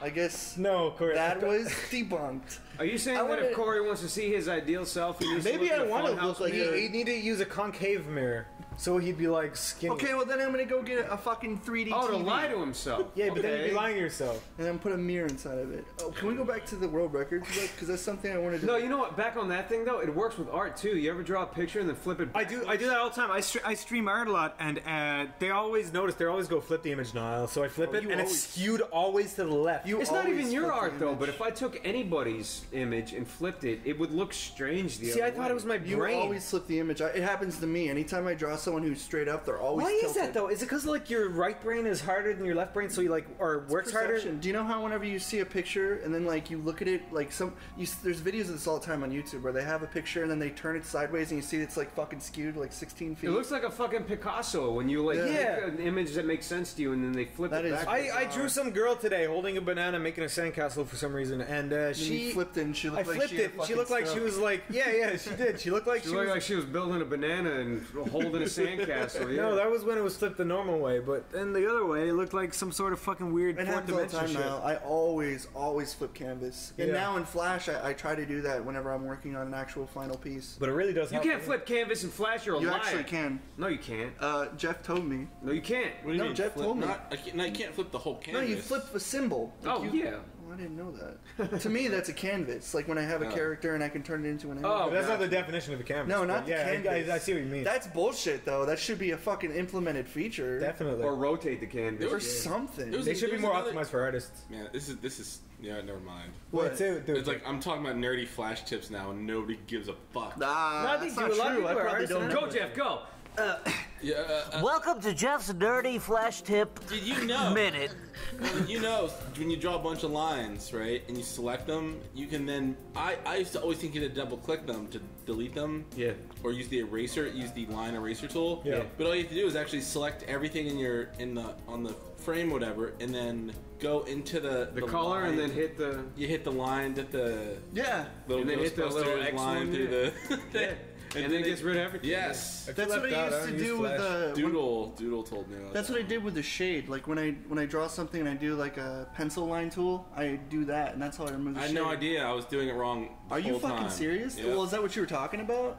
Just now. Well, I mean, is that what you were talking about? Yeah, I think. Yeah. I don't.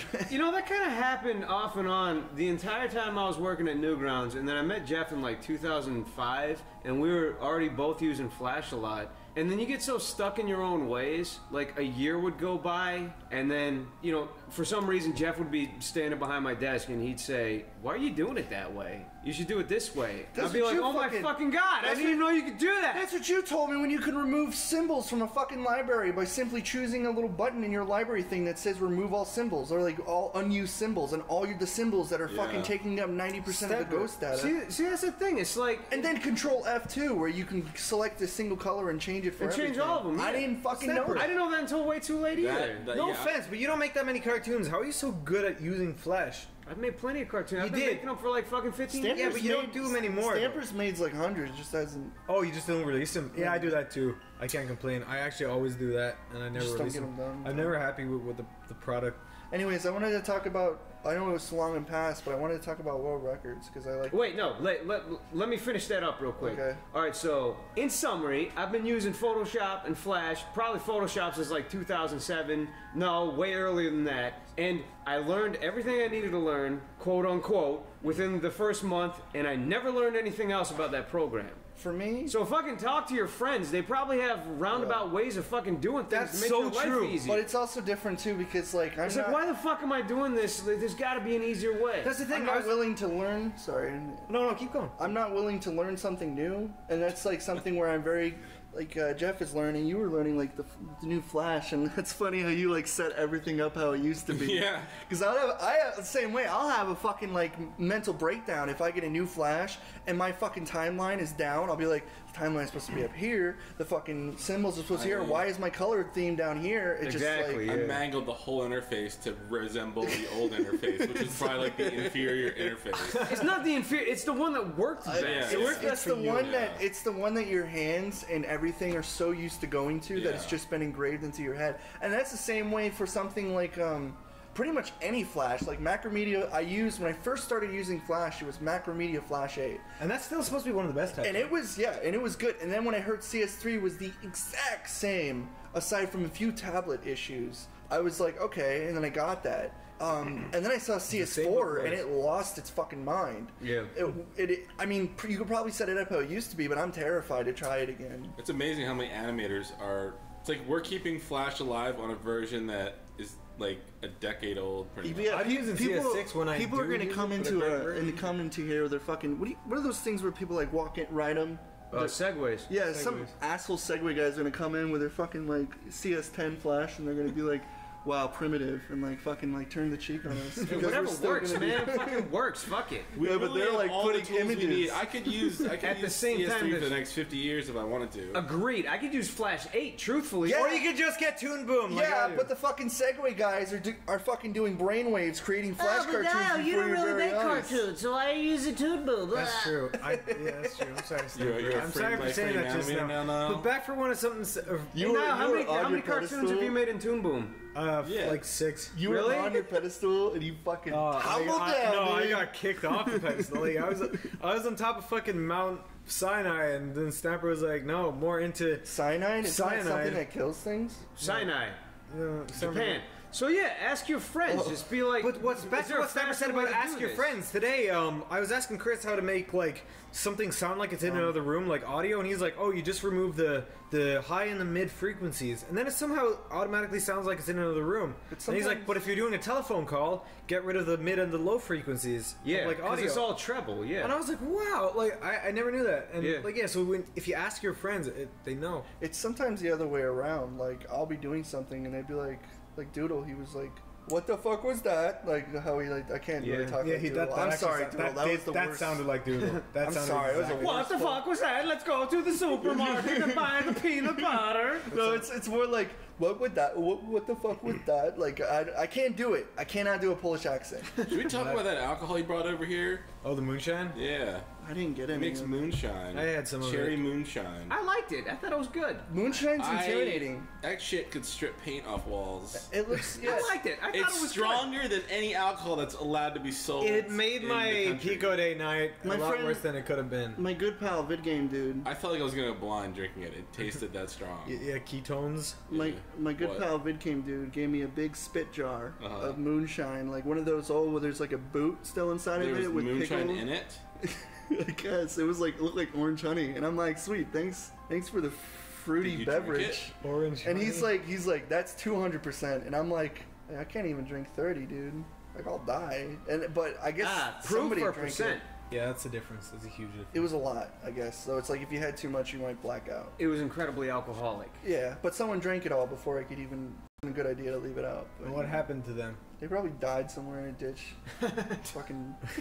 Anyways, I wanted to talk about the So ask your friends for tips. Yeah. It'll make your life a lot fucking easier. Okay, I know this is way off topic, and I know we've already passed it up, but I like the topic of the idea of world records because it was always fascinating to me. That's back on topic. I would always skip the ones that are like, oh, I jumped over a bunch of cars. It's like fucking boring. It's like, show me the freak shows, dude. Like I'm looking for the people that haven't fucking like cut their toenails in like 16 years. And they're all curling up. Yeah, and they're curling up and shit. Corey, do you know they got like when they start curling up, they can start getting nerves back, so they can't cut them, or else they'll like get blood loss. Yeah, how's that for a world record? Having the nastiest fucking toenails Yeah, ever. but you ever see those bitches that got like 9-foot nails? And first of all, how do you even measure that? Because at this point, they're curling like a spiral noodle. And wouldn't it hurt if you fucking hit something? I know, and they have to do like she's like, I've got a clerical job, and she's trying to. I'm a typist. I know. You got some official Guinness record taker. He comes out with a piece of string and he's wrapping it around these rancid nails. No, but that's the thing though. Like, he was dead. That you can get a Guinness Book of scrape Records across the ground to fucking like get free food, so you can like save it for later. Because no one's gonna. If you went up to someone and put your fucking gross like 60-year-old nails on a table and pulled their fucking food off the table, no one's gonna want I have it. a question, dude. They're fucking huge. There's that one lady that had like their record for a while, and she's like, yeah, every night they're like my babies. I just wrap them in tin foil, and I have to sleep on my side, and it's like it's ruining your life to have this bullshit fucking. Two questions. She's in the Guinness Book of Records. How many of these people do that shit just for the Guinness Book of World Records? Yeah, exactly. That's most what they of do. them. That's what they do. How many? What do you think is it? Where's the line of what is a distasteful record? Like biggest head tumor? Like someone best elephantitis show. Yeah, those are two really serious questions. Wait, we'll address the first one first. Corey, that's true though. Someone has the biggest leg in the world and they have elephantitis. Someone had Do they call Guinness though? That's the thing. First of all, I'm sure a lot of people try for Guinness records. Yeah. Like you probably see like it's like, oh, I just ate 2 omelets in a row. It's like I could fucking do that. So like try to do but you get the kids with like the Indian kids with the 8 arms, and they're like, I'm the kid. But think of it this way. Think of it this way. That's not an accomplishment. That's a birth defect. I know, but in India they're known as that god. What's the god called? This way, though. Little god babies. Yeah, little god babies with fucking weird limbs coming out of their assholes. Sorry. Little Silent Hill creatures. Think of it this way. Okay, so the guy. Let's say you were a guy with elephantitis, which is probably the grossest thing. I'm sorry to people with it, but explain to the audience what elephantitis is. It's like a buildup of like fucking fat, or it's just like this like disgusting like weight tumor that just like where anywhere it like can be on your fucking leg. Okay, you know what, Corey? You got a lot of disgusting weight tumors but hold on. yourself. Let me say, asshole. It's just. I always thought it had to do with your your testicles. No. Let's make an example that you have elephantitis on your leg. Doesn't have, right? it doesn't revolve all around your balls. Okay, for this example, you have it on your right leg. Okay? All right. They call it. Now I'm curious. They call it elephantitis because it looks like you have a fucking like elephant-sized limb on your body. I don't know if that's right. That's a very biased, ignorant statement, but that's what I always like. The official medical term is elephantitis, and that's not a joke. That's kind of. But this is what I mean. What if you were the guy with you thought you had the worst elephantitis, and then you found out some guy in fucking some guy in Indonesia has the worst elephantitis. Look, this is what I was. This is the picture I've always had in my head since like a childhood. Yeah, that guy. I mean, that can. You can get it anywhere. All right, so what Jeff showed us is elephantitis balls, and you can see that he searched that. The medical term is T. bugius maximus. And there's this guy kind of squatting over with huge ass balls. Right, let me do a better. Let me do a better search. That sounds like a way of teabagging somebody. Jeff, look up the Elephant Man. Look him up. Oh yeah, is that John Merrick? Is that was his name? John Merrick, Elephant Man. Was he your brother? I am not. I am a man. That guy. I have. If you have elephantitis, it's horrible. God. And Elephant Man is a great movie. And that's horrible for people who have it. But to me, I don't like it. Check this out. Check out that woman. Yeah. See. Bingo. She's elephantitis of the leg. Honestly, if somebody saw that, they would probably of the fucking body. Bitch look like Nicki Minaj. That's another sign. She does. Actually. Are you a little bit horny with that? little bit. She's got a huge. It's not. That is actually not that bad. Yeah, she's got a massive. She's got like huge fucking calves, but she's also Corey, got some big ass. giganticism. That's not really. Okay, so here's the other question. She doesn't have this fucking malformation of meat hanging on the side of her face. Do you ever see the porn of the like guys who love huge knees? No. What the hell is your problem, Niall? No! Alright, so here's the other question. Stamper's turn. Jesus. You got the people that grow their nails out for Guinness, right? Yeah. But then you have the other people that grow their nails out because they just want to do it. No. So there's probably somebody out there with the longest hair in the world because they wanted the longest hair in the world. Yeah. Versus somebody that's doing it to get some sort of credit in a fucking... In a magazine that no one cares about. Those are usually like the people who do quick things that you can do. They're the only people that really... Like eat the most ghost peppers or some shit like that. That's something like you would think you could do. Because you have to like run in and sign up for that shit and prove it, right? I remember when I was a kid. Well, I read.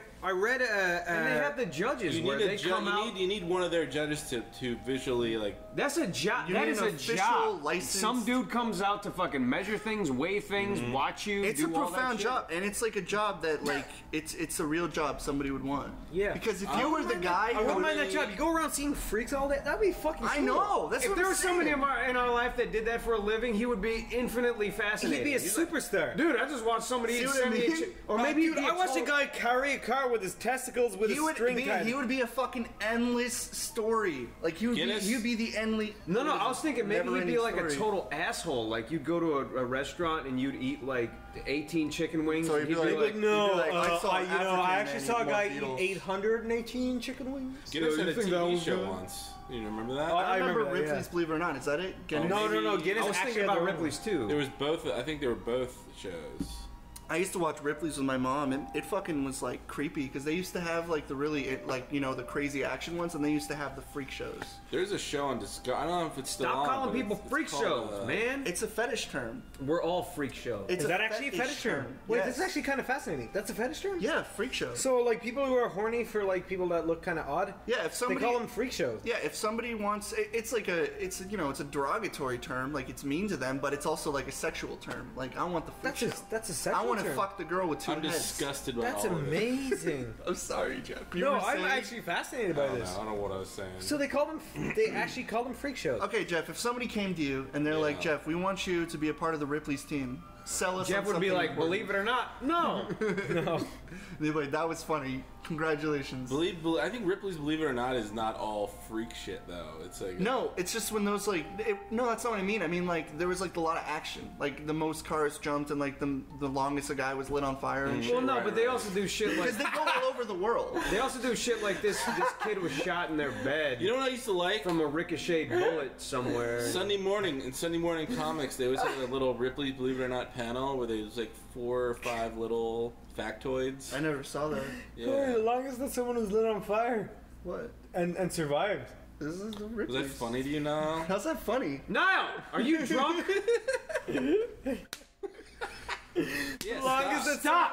Longest that someone was lit on fire. Was that one fucking like Did they Buddha see- priest who was praying to the gods? Yeah, he died though. That doesn't count. Yeah, but That wasn't Ripley's, was it? I mean, I know it was No. fucked up and I know what happened. no, but This- I'm pretty this sure he happened a was the couple times. longest. The longest without crying was probably goes to that guy. How do you can't have a are you Did he die? Yo, that he monk was must have sitting had an Indian outfit. style like this with his hands together, and he didn't say a You fucking get thing. 3rd That's degree because he burns was in doing. He seconds. was like praying. Okay, cut out the monk Subject part. change. Subject change. Wait, was that really bad? I thought it was. I was just talking about a person that was set on fire because I remember watching a race car guy who put on an outfit and caught himself on fire, and he went for like a long time because he was used to racing. What's so. the most horrific thing Dominic you've ever Toretto's seen? dad? The most horrific thing I've ever seen? Yes. Like really fucked up that it's like something that's always kind of bothered me. Yes. Okay, I remember it as a kid. There used to be this website where you could doll up dead people and go on dates with them. What?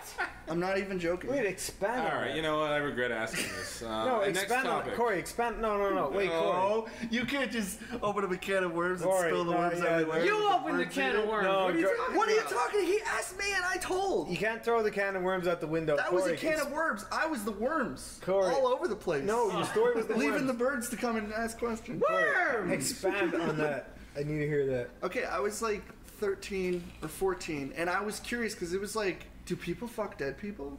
When I was little. Google. You thought Google. that. Ask Yeah. Jeeves. Do people? Because I didn't. I went on. The last thing I was Yahoo. thinking about when I was 13 or 14 was, do people fuck dead people? I was watching. I was trying to get some honeycomb cereal and watch TV, man. That's why your life's boring. I was looking. My life is a thrill ride of roller coasters. So I was on the computer and it was like this really weird site. It was like this really gothic site. And it had pictures of a bunch of dead people that had just died that you could pay tons of money to dress them up and go on dates with them. And they have specific places you could go on dates. And they showed them like sitting in chairs and stuff. And the actual thing was, I think there were more options where you could fuck them, but I didn't read too much into it because I was really afraid that somebody would see me on a page about dead people and fucking and going on dates with them. Being 14, I was a little startled. You know what's weird? I understand, like, fucking dead people, but going on dates with them is weird to me. Well, there was like a video. There was like a guy who was. You go like, and get some shepherd's pie with a dead person. No, it was like it's strange. It was like a wholesome dad presenting. You know what? You know how many people in comments say, I can relate to those sleepy cabin guys. I can relate to them. I think this is like the word where Corey's it stops. sitting here talking about fucking dead. You're scaring everybody away. You asked what was the most fucked up thing I ever saw. I can go back to the relation though. And it's true. That was Rotten.com was the worst thing I seen when I was younger. Well, see, I saw Rotten, there but that was was just Ogrish.com too. So wait. So yeah. Ogrish was turned into Live Leak later on.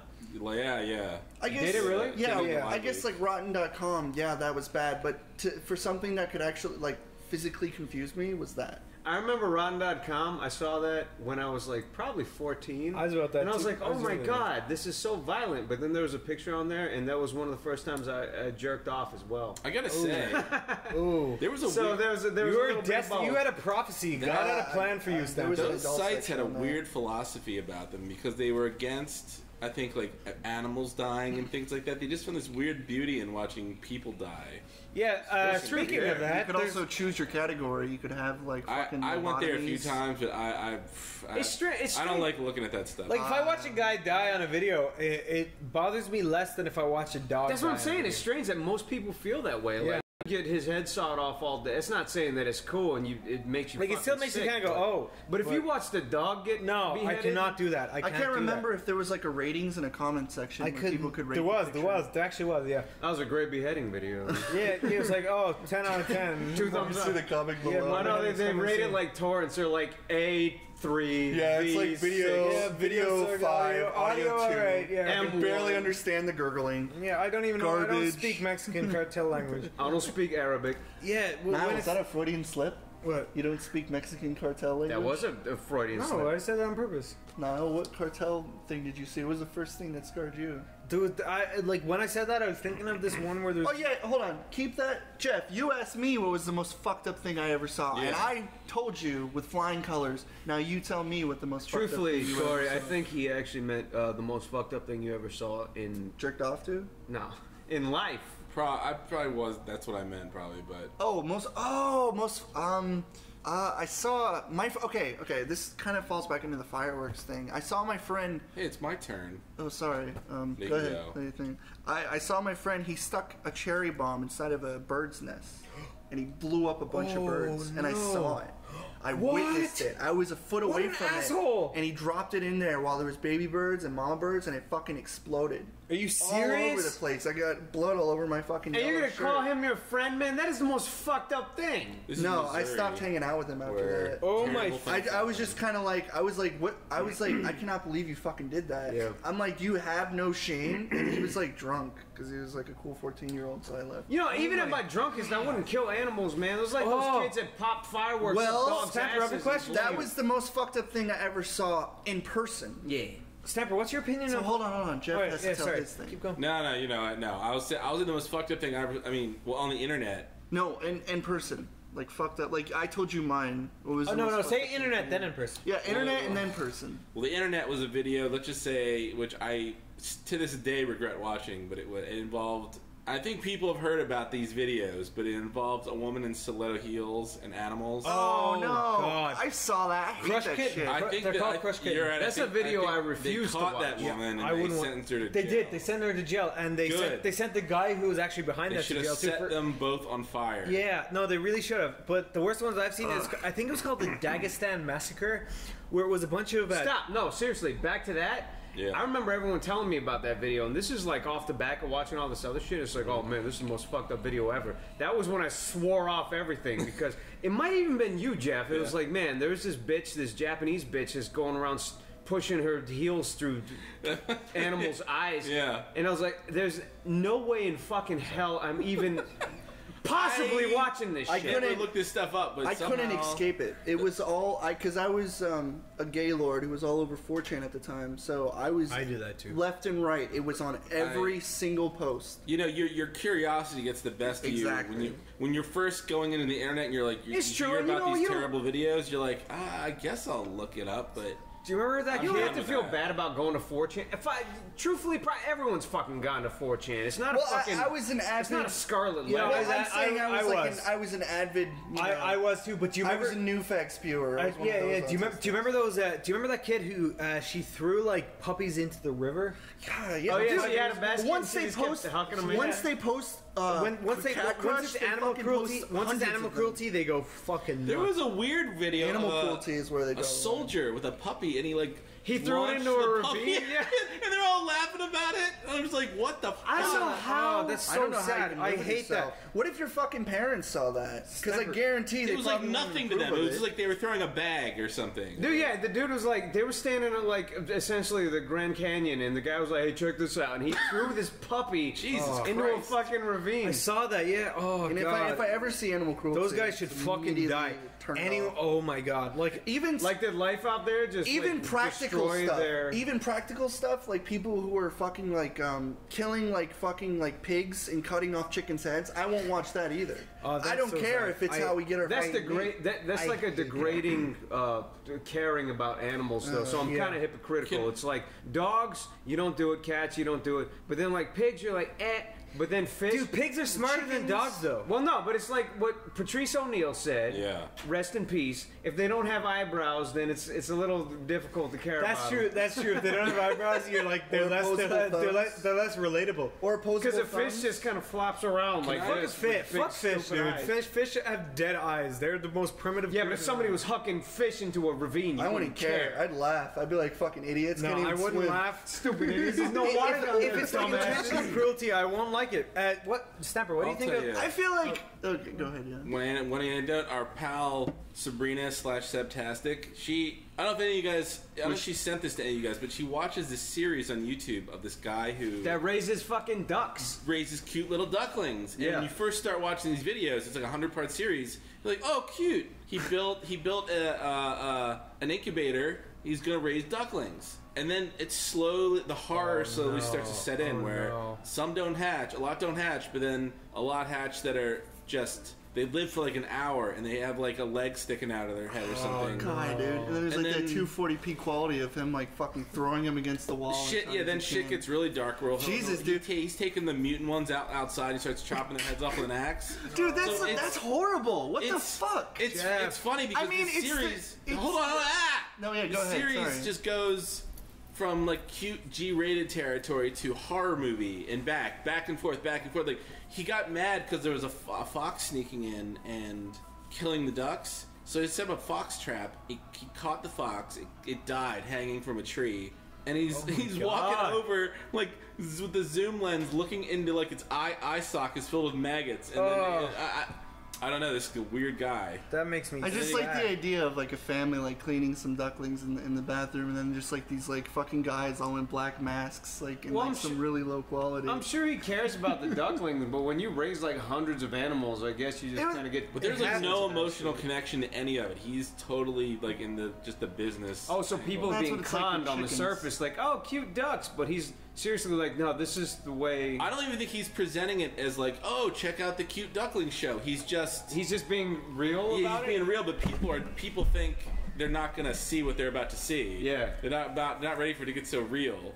I don't want to see something like that. The idea that, like, you would eventually see it, and it's like that kind of stuff could go on YouTube because it's like cutting off a chicken's head is technically, like, normal, which is fucked up. But then in places like Mexico, like it isn't like there's a lot of not being like I have a friend Rob who lives in God, I want to say he lives in somewhere in like South America. Yeah. But he has chickens as pets, and they don't kill them. At least I don't think they do. He's not. I know a lot of people that have chickens as pets. Yeah, so the idea of they that take their is egg, fucked they up. eat their eggs. They're fine. Yeah. Yeah. My grandfather. This is a famous story in my family. My grandfather had a duck as a pet, and one day he came home from school, and the thing was on the dinner table. Oh my god! Like his parents are just like, you fucking idiot! You should have paid more attention. I don't know if they even told him. I don't even know if they told him till Did they afterwards. at least save On us the like? plus side, Did they make duck like is delicious. I was just about to say Did that. they make Duck it probably so my favorite out of his delicious fucking meat. beak? I or, avoid like, feet? duck and lamb stuff. Duck is hard to eat, and lamb And as well. deer. And deer, just for like the whole emotional aspect. Dude, duck is like the best meat But it ever. tastes It's so fucking goddamn delicious. Duck is good, cooked a certain way. I don't know. There's like a certain it tastes What so about good. buffalo? Do you guys eat like buffalo burgers? I have never eaten it, but buffalo. I've eaten I don't buffalo know. wings. I don't know. It's supposed to be healthier than a beef burger, Quote but unquote. it tastes drier. To me, it's more like it's more the same difference. Like when they say that brown eggs are supposed to be healthier for you, but they're Yeah. really just fucking eggs either way. I think there's a It doesn't lower fucking fat matter. content to the meat, but I don't like the taste of the meat. Yeah, but you can get beef with lower fat content too. I don't know. You can get like 80-20 beef. You can get like 90-10 beef. If you're worried about what are those ratios? 90-10. it's like 20% fat, 80% whatever, and then you can keep like that one restaurant we go to a lot, the Brick House. They have buffalo burgers. Are they shitty? I don't know. I've never gotten one. Stamper, what's your opinion on like bullfighting?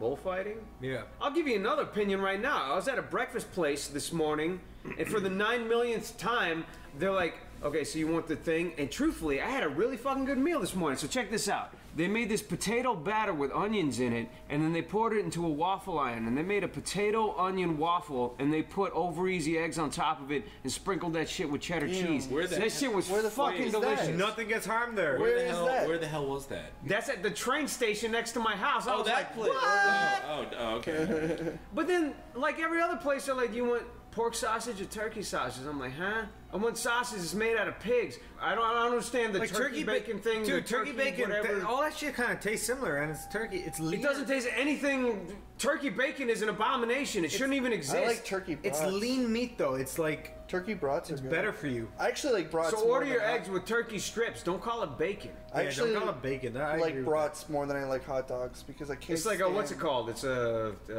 not a double negative, but a fucking. I'm pretty sure turkey, or I'm pretty sure brats and like sausages and stuff are like wrapped in the intestines of pig. Yeah, and it's just a mix of fucking whatever. That's fine, but if you're gonna trick yourself, then don't eat it at all. Like, don't get. If you want bacon, then get bacon. If you don't eat bacon, then don't eat bacon. Don't trick yourself into getting something that. Oh, bacon is so good. Stamper, the other night, me and Stamper went out into the city, and then in the morning, Stamper cooked me some bacon and eggs, and it was so fucking good.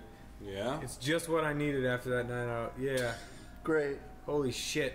I just Then we realized how fucked much I each like other. eating fucking pigs. While he was finishing eating, I love fuck pork. them. I do too. Pork. is the best. Bacon, pork God, chops, pigs taste so good. sausage links. Apparently humans taste like pig. Like they taste like pork. Actually, Didn't they have that thing where They had a our thing, had a organs talk are with it. interchangeable? they had a Yeah, talk with for a the most part, like yeah. a cannibal, and they said it's a the lot least part. like veal, where it's based on how you like work the body is how good it'll taste. I'm sure where in the body, like where. We smell like pork. Yeah. Like when you cook us, it's like a sulfur pork. Sulfur pork. Ooh. I'd eat a human steak. I would most definitely eat human. If I had the opportunity, I would Especially with totally eat somebody- it. I'd only eat human if I was stuck on a mountain and there was nothing else. Why would you eat human? Truthfully, You know what? first I'd be like, This guy had a life. He had a job. He had a wife. I'd he had have three kids. questions. I'd be like, how did he die? AIDS. Okay, wouldn't eat him. No, but what did he do wrong? And He was a didn't rapist pay and he had us. AIDS. And the third question would be with my party of friends that I brought to this human restaurant, asking if they'd be down to eat some human. Can with I me. say something about like the whole? You know, in like movies, whenever you see a cannibal, they're always, Cannibalism like, is such a harsh word. Yeah, but whenever you see cannibals, like when you see a cannibal, No, it's not. Hold on. Cannibal? Hold on. Whenever you see a cannibal, you see like these like really classy people who know how to wine and dine and hold their pinky out properly. But then they're like I'm playing like New Vegas, and it's like you meet like these guys, and they're like talking about like because the quest is you're supposed to like turn them over to cannibals. They're all sophisticated. Yeah, everyone's very sophisticated, and it seems like anytime a cannibal is portrayed in something, he's very like conniving. That's true. Quick. That actually is true. I'll say the opposite of that. I'll say, all right, you know the movie Alive? Yep. And you know that story. Wait. And then that's another thing too. Like when you see the other cannibals, are like these fucking tribals. Well, wait. They weren't necessarily cannibals. They had to do it because they had to. You know the movie Alive? Yeah. No, I never saw it. Until I lost my train of thought because everybody shut the fuck up. All right, so it's like the Alive with the Brazilian soccer team. Is Yes. Brazilian or I don't know. The soccer team crashed on a fucking mountain. And every time I've heard about that story before watching the movie, and they were like, oh, they had to eat the dead crew members. I had this picture in my head that I'm like, okay, it's a little disturbing, but how bad could it be? It's like they're probably like cooking meat, like human steaks over a fire. Wait, something. Are they having a fire? Because no, they crash in the mountains? No, in the movie, if you watch the movie, it's really fucking disturbing. Is this the one where they crash in the ice mountain, right? Yes. And they have to ration off the wine and chocolate. Yes, there's no food or I did see that movie. But they sit down on like the Andes or something like that. The first guy's so hungry, he goes over to some dead dude, and he like rips open his pant leg. He pulls a little chunk out of his butt. little chunk of like thigh skin. Oh, God. It makes it so much worse. That's all like fat too. But it's energy. Yeah. Well, if somebody was to prepare a human over there and I didn't see anything of it and then they hand it to me, it's like, oh, it's deer. I'd be like, oh, okay. And I would just think that. I would have the mindset that it's that. Well, so here's the thing. It's like, so why can't you go on the opposite extreme? Like, you know how vegans never touch anything because they're worried about animal suffering and so forth and so on. Mm-hmm. But at the same time, if you're an omnivore, you don't give a shit what you eat. Why can't I give a fuck about eating anything that's alive? Just creatures in general, human beings included. We're all animals. Fuck it. What if we had Corey, if you died, I wouldn't let you go to waste. I would eat the shit out of you, and then I'd use your bones for a sweet art project with paper mache, macaroni, and glitter. Do you know what we should do to Corey? What? We should have human Corey sashimi, where we start eating him while he's still alive. Spashimi. Spashimi. Can you at least put a stick in my mouth so I can like hide the screams? Oh well, so I'll put an apple in your mouth so I can roast you over one of those turny things. Like put an apple in your mouth. What do you think of those videos? And these sushi chefs, they're so adept at their job. They cut all the meat off a fish, but don't kill it, and they put the fish back in the tank. And he swims around the lobster. Swims around for about half an hour. And then they just sink to the bottom with all this fucking like fish blood floating out. Wait, what? Truthfully, it's a little difficult to watch. That is horrible. Well, you have to think if you do it all day. Yeah, you do it. That is fucking horrible. But you're eating this. He has the sushi on the plate, and the customer's eating it as the fish that had its meat cut off is still swimming around the tank. And you're sitting there putting fish in your mouth and staring this fish in the eyes as he's swimming around in front of you. No, in a lopsided manner. I will admit that's one fucked up thing I watch on YouTube a lot. Is like these sashimi videos of like people are eating a live lobster and the lobster runs off the plate, or stuff like, or there's a frog. They put a fucking frog in a glass. Oh no! And I've seen they pull out his beating heart. I've seen the crab thing. Oh yeah, and the frog is staring at you the whole time while you're eating out of his body. He has a look on his face. He's like, "What's happening to me? This is my life now." It's terrible. Oh my God. And all the Japanese guys are sitting around him. There's like, oh, it's good. And everybody's laughing, eating this fucking thing's heart. Oh, that's real. And they're super psyched and happy, yeah. And this little frog is sitting with his belly split open, just like breathing at you. And you see his little thing. You see his lungs go. It's horrendous. I can't stop watching. That is horrific. That's fascinating. That's what I was going to ask you. There's this. You're talking about frogs. I've been seeing videos of it a lot now. Screaming frogs, where you like tickle their backside and they go. There's a particular frog that does that, and I hate it. It's a genre of video. Oh, you're talking about the Pac-Man frog? Yeah. What's it called? The Asian ornate frog or whatever the fuck it is. I definitely think it's like the Pac. I'm just picturing that fucking the Pac-Man frog. Look up Pac-Man frog on YouTube and watch this little frog eat mice whole. It's insane. Are you serious? Yeah. The mice are as big as he is. Just do it. You've probably seen it before. If you have, I haven't. If you haven't, it's like gonna a blow your creature fucking from hell. mind. It's these things. I haven't seen They it. scream at you and they eat live creatures. That's all they do. Do you ever watch It's that? insane. Do you ever watch like scorpions versus snakes and shit? Have you ever watched that shit? You know, he already elaborated on it. Of course he did. You know, Well, he used to do that. He used to put them in. If you type in, I told that story, didn't I? if you go into YouTube and you type like one animal versus any other animal, they always have it.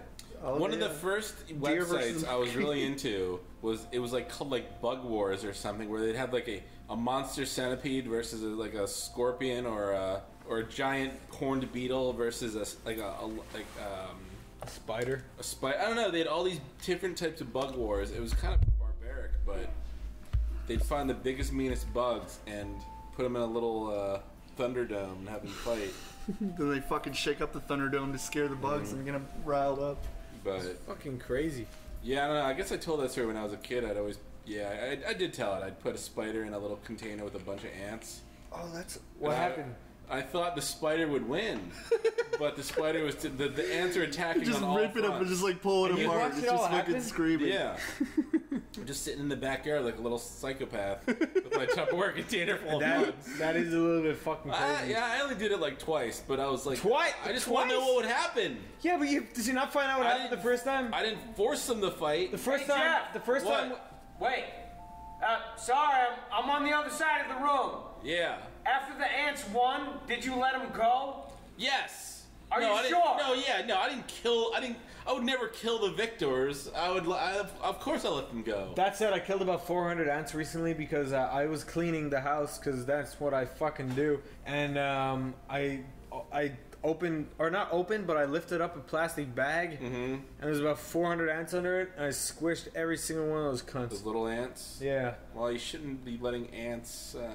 I'm not letting them get in. They're really. I'm trying my best. They're man. really And you know what, Niall? They're not cunts, man. They're just trying to get by with life, just like you They're are. assholes. They are, but they snuck into my house and they Alright. don't pay rent, Stamper. What is your most hated insect? Yo, 'Cause I have a few. house Maybe you centipede. left food on the floor and it was an open invitation. It's called Chris O'Neill as a roommate.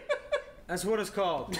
But mosquitoes. There's stink bugs, who somehow are so good at getting into your house. I have no idea. What, those fucking orange like bugs? No, they have like a diamond shell. yeah, back. diamond shell. But Jeff, did you know that stink bugs were Brown. only introduced into the USA in Yes. 1998 Yes, they're on an Asian airliner? They're not native, so They're not native. They're taking over. Stink bugs never really bothered me. They just kind of slip in under the Well, the radar, thing and you is, see I one don't every know now and how- again. I don't know how they get inside so well. They get into your house. They're quite big, too. more than any other bug I've ever seen. Yeah, And they're always just hanging out on your blinds or Yes, they're doing always hanging something. out on a curtain or a ceiling or on a And they're wall. always alone. They're just like Yeah, kind And of brooding. they really do live up to their name too. They stink like rotten bananas. I've never caught any of that. I don't know why they're called stink bugs. Oh, they stink, dude. June bugs. No, only when you kill them they stink though. They don't kill when you. They don't stink when you don't kill Do them. you know people who are much more likely to, like, they're very ruthless with killing bugs, but if they come across a ladybug, they're like, oh, I have to put it outside so it doesn't get hurt. Only because it's pretty looking, but that Yeah. fucking bug has the same Oh, yeah, brain yeah, as a yeah. beetle who's Yeah. like.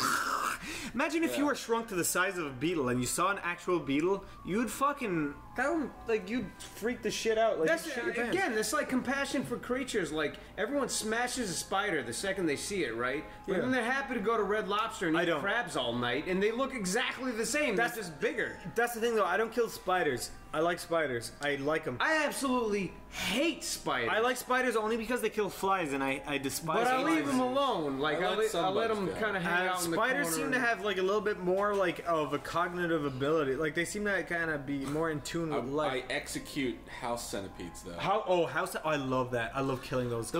You put them in a. No mercy. Oh, I will spray WD-40 on them until they burn from the inside Oh my out. god! You put them in a cup and then they're just like they just give up. They just sit in the middle and they're just like I guess I'm done. WD-40? Yeah. I don't know. All you I can never do did. is Grease their legs so they could run faster, man. I never did that, but it was just an example. But I'd spray them with bleach. Does that sound better? Oh, They get so big too. June bugs. I don't like June bugs. They only come out in June. I don't know what they are. In like July. They're the ones that like they come in hissing. That's a southern thing. You 'Cause we have different bugs in Ireland. You knock them down and then they just like they like lay on the ground. Go, it's just like spinning around in circles because they can't get up because That their sounds body weight. hilarious. It's like no, it's awful because you're trying to watch a show and he's in the corner like. you're like, shut up! And you're actually screaming at it. Because I was like I remember sitting there trying to watch Cowboy Bebop, and he was sitting in the corner going... When I went over there fucking stepping on it like 16 times and sat back down, then it's like, because you can't kill it, you can't crush it. You have to take a fucking cement block, and because their shell is so strong. When I lived with Chris in Ireland, Bebop. When I lived with Chris in Ireland, we had a fly problem, and I took pleasure in killing those flies. Flies are fucking awesome. Even if no one was in the house, I'd talk to them. I'd be like, "Oh, you think having flies?" I'm shocked. Oh yeah, they're all like flies. They were all around his face and shit. When he was sitting on his computer, I had to kill him. Is he shooting his tongue out? But when I talked to them, I was like, "Oh, I killed all of your brothers. What are you gonna do?" And then like one of them would get away, and I'm like, "You're lucky. If you're gone by the time I come back, I think you might have got away. But then if you'd been there, I'm gonna kill you." Sorry, Chris told this story while I was away about me waking him up at fucking like 8 in the morning.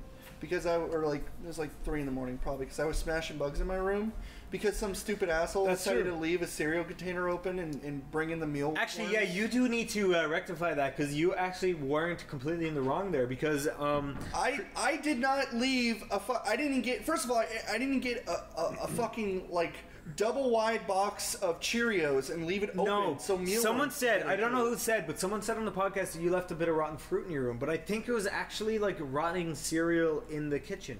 No, that was not me. There was, this is what happened. So just to fucking clear some up, this is another Judge Judy scenario. What actually happened was there was a fucking box of Cheerios that I didn't get because I didn't go downstairs to put fucking cereal down there. I had cereal in my own room. And somebody left it there and fucking mealworms got into it, and then everyone thought they were maggots, which I thought they were maggots. Like they were larvae, so they were maggots, like, by definition, but I thought they were flies. But instead of flies, they spawned into moths. Yeah, they were meal moths, and those are the fucking worst because I have this door. One of my doors was kind of higher than others. It was about an inch off the ground. But you gotta remember, there was light that they could easily see at all times in the day. There was tons of them downstairs, and somehow, like, my door was always high enough so they could come inside, and I had meal moths all the time. Yeah. But what's funny is, I swear to God, this may sound like crazy, and it might just be a bias, but I feel like they were learning. Like, they were learning when to come out and when... Like, no, they weren't, Corey. Listen, okay? So after a while, I would kind of test. I would turn the lights off, turn it back on, and then when they were all out, right? I would kill them. No, listen. I would kill them all. And I would continue to do this. And then I started realizing that I would do this, and then I would see them, and they would immediately fly into the dark. No. Yeah, they used to just fly around, but then when I turn the lights on, they all, like, scatter into the dark. I never heard of the term meal moth. I didn't hear about it until they came. They're like fucking things that live in cereals. Or moths. They're tiny moths that live in cereals. Never in the history of ever has... But you lived in the house. You know why you had fly problems in your room? Was it me? It's because you leave open bottles of Blue Moon in there and it's nothing but sugar and it attracts... Not me. I had no Blue Moon in my fucking room. My room was completely clean because I made sure after there was fucking meal moths in the cereal that was downstairs, there was a fucking group about as tall as a fucking skyscraper in bug terms. See, that was not me. Corey. That was some asshole downstairs who left the fucking box of cereal open. My fucking room was fine. Corey, I actually agree with you there. Not when I cleaned your room out when we moved out. No. There was nothing but beer bottles in there filled with bugs. That was after. Yeah, after. After they were all dead. No, look. I celebrated by drinking beer and leaving them all over the place. Corey, look, all right, so they're both right. I'm just giving an unbiased opinion. So Corey was not responsible. There was a lot of moths in our kitchen. I'm not gonna lie. I did have beer bottles and stuff in my room, but that wasn't what caused it. It wasn't what caused it because Chris didn't have any in his fucking room. How do you explain that? Because Zach didn't have one either. Because Chris had rotten sandwiches in his room. Yeah, but Zach had like 16 Blue Moons on the table counter on his fucking window. And my room had a light underneath because everyone else's room was completely dark, but mine had a light. Yeah, you're through. Maybe you guys all have confusing problems because I never had bugs in my room. Period. Neither did I. Surprise! You're a jerk. And nice bottle glasses, nerd. Incorrect. No. The first thing you said, incorrect. Second thing you said, very true. here's the thing, though. The Mothman prophecy. Here's the problem. Yeah. Even if you got rid of the source, they're going to try and live there regardless. If you got rid of all the wheat, and I did, trust me, once I started getting meal moths, my room was clean of all things. I made sure... Is meal moths an official term? I can tell you a story about meal moths. Oh, so meal moths is an actual thing? It's real. My brother had meal moths. He's in South Korea. All his cereal boxes in his pantry were filled with meal moths. So yeah, you got it too. And he came home and he sublet his place to another guy while he was visiting America. And I guess the guy went into the pantry, started opening cereal boxes, and just the whole place filled with meal moths. And he's like writing my brother these angry emails. He's like, "What the fuck?" He's like, "They fucking stink too." And they were like glued to the ceiling. Like you'd be walking around, they just land in your hair and on your hands, and you're just like, "Yeah, see, I thought you were smashing fruit flies. That's what everyone else was telling me." No, it was actually the moths that were that got birthed in the fruit flies are tiny. Like they won't even bother me at all. They bothered the shit out of me, man. Yeah, they never bother. I never got fruit flies. To be completely honest, I know it sounds crazy. Fruit flies suck. Dude. I know it sounds crazy, but I never got fruit flies. Once the fruit flies started coming in, I got rid of the source and they were gone. I never had fruit flies.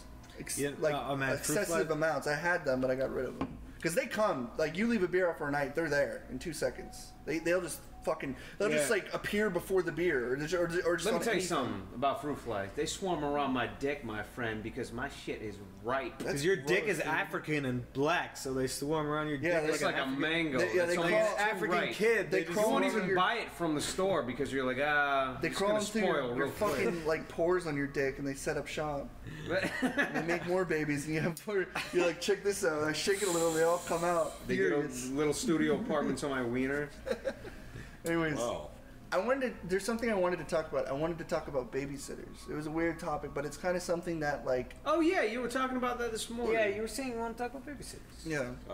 I'm terrified with Can I talk about a babysitter first? Just a really short one? Yeah. First and foremost, okay. Jeff, when you were growing up, did you have babysitters? I did. Niall, when you were growing up, did you have babysitters? I had plenty of babysitters when I was younger. Step back for a second. Jeff, did you ever babysit? No. Niall, babysitters or did you babysit? I babysitted. I had babysitters and I babysitted when I was 16 for my cousins. Corey, did you have babysitters? I babysat and I had babysitters. Cool. Yeah. I have only babysat. I've never had babysitters though. My babysitters. I had like a Happy Gilmore routine where my grandma kind of raised me for a while. It was weird. I have two things. One, my babysitters used to lock me in my bedroom and watch Titanic downstairs. That's generally what they do. They get rid of you. Yeah, and then when I babysat, that's really specific, Niall. Then when I babysat, my little cousin threw a 20-cent coin into my eyeball, and I have a terrible left eyesight since. That happened to me when I was babysitting. Niall, shut up. Jeff, go. I thought I was too old. Even as even at that age, I'm just like, why do I have a babysitter? That's the term I don't understand. As a little kid, but I'm just like, do I need this? Exactly. I was like 14. What age? 34. Last year. No, I don't remember. I don't remember. I don't want my squish It's so long ago, but she finally went home last year. But it's like I wasn't in danger of hurting myself. I just sat there and watched TV. I'm like, I'd be fine by myself, but my parents are really paranoid. Yeah, that's the thing. It's like, I remember growing up, it's like... I didn't need a babysitter. We just like raised ourselves, which was a good and bad idea at the same time, because we still did a lot of stupid shit, but I never had babysitters. I was I feel like I was, especially my mother was a little overprotective. Yeah. Like, the type where I can't ride down the road without, she'd scream at me if I didn't wear my bicycle helmet. My mom did that too. I remember my mom, she got me a bike helmet, knee pads, elbow pads. We talked about that. We talked about, like, you have these, like, goofy neon fucking, elbow This wasn't for rollerblading, though. This was for biking. I know. I had the same thing. My mom made me wear, like, some fucking, like goofy bright blue helmet with these elbow pads to ride a fucking bike. Well, at the time, my stepdad was a detective and my mom was a sergeant. Oh. So everything was all about safety. So it was like police fucking safety everywhere I went. And all my friends just thought I was a fucking faggot because I was going out on a bike with knee pads and... I had an orange vest. My mom used Dude, I wanted to ride to a friend's house who was like 2 miles away. She made me wear this big orange vest. Exactly, with dude. fucking traffic blinkers. When I was a kid, my best friend, fucking Jerry, he lived like 3 blocks away. And my mom was like, you need to put this on, this on, this on. I spent more time putting gear on than it took to get to his fucking house. That was the same for me. Like when I had to go bike riding, it was elbow pads, knee pads, a backpack with like. I wasn't stuff. right. That's when you stand up to your mom and you're like, fuck you, mom, and then you never have to do that again. Yeah, but look, guys, like I never had to do that shit, and I got a stone clogged in my brain when I was 4 years old. That's what you get. You should have exactly. That's what I'm saying. You shouldn't be complaining about it. Your hair, you kind of starting to look like Sonic the Hedgehog. You look like a fucking Onimusha character. You do. I don't know what that is. But also, your hair looks like PS2 graphics just going back. It was like Final Fantasy PS2 hair. Don't make fun of the hair, dude. You actually do. You have a bit of a Musashi Eagle thing going on. Don't make fun of the hair. At least I can grow hair, Stamper. Sorry, at least I have. What do you call this fucking shit? I'd shave it because you know what, Stamper can't you know grow what? hair. I shave it because Stamper's a fake bald man. That's what I say. Stamper like acts like a bald man and like shaves his head, but he's not actually. He can grow perfectly amount of hair. No, You know why I shave my head? You can grow the same amount of hair I can if you. You know want why I to. shave my head, Niall? What? Because I have important things to do. You know what you do every day? You go to your fucking hairstylist. What? Done. I've never once in my entire life went to a hairstylist. Nobody looks that beautiful without going to a hairstylist. I have never went to a hairstylist. Who's the lady you go to at the mall? What? You do have a beautiful head of hair. I haven't went to any hairstylist in the mall in my fucking life. My ass. That is such horseshit, my friend. But it's not. That's the thing. Like Zach was telling me about this like black lady I should go to in there. Like I know it's not irrelevant, but he was saying that your hair looks like. Let me tell you how.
He played Jesus in an upcoming film. Let me tell you how people work. Jeff, He's probably not happy with his hair. That's why he wears a hat all the time. I mean, it's messy, but I still have it.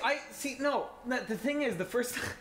This is funny because, like, the first time I'm not insulting Jeff. I'm not happy with my hair is a combination of the first time I saw It's Jeff annoying. was actually recently at Zach's birthday when we all went to Stamper's house to drink, and Jeff wasn't wearing his hat and he was sitting on the couch and he looked like a deer in the headlights. You did look like a vulnerable deer. You were like, oh God.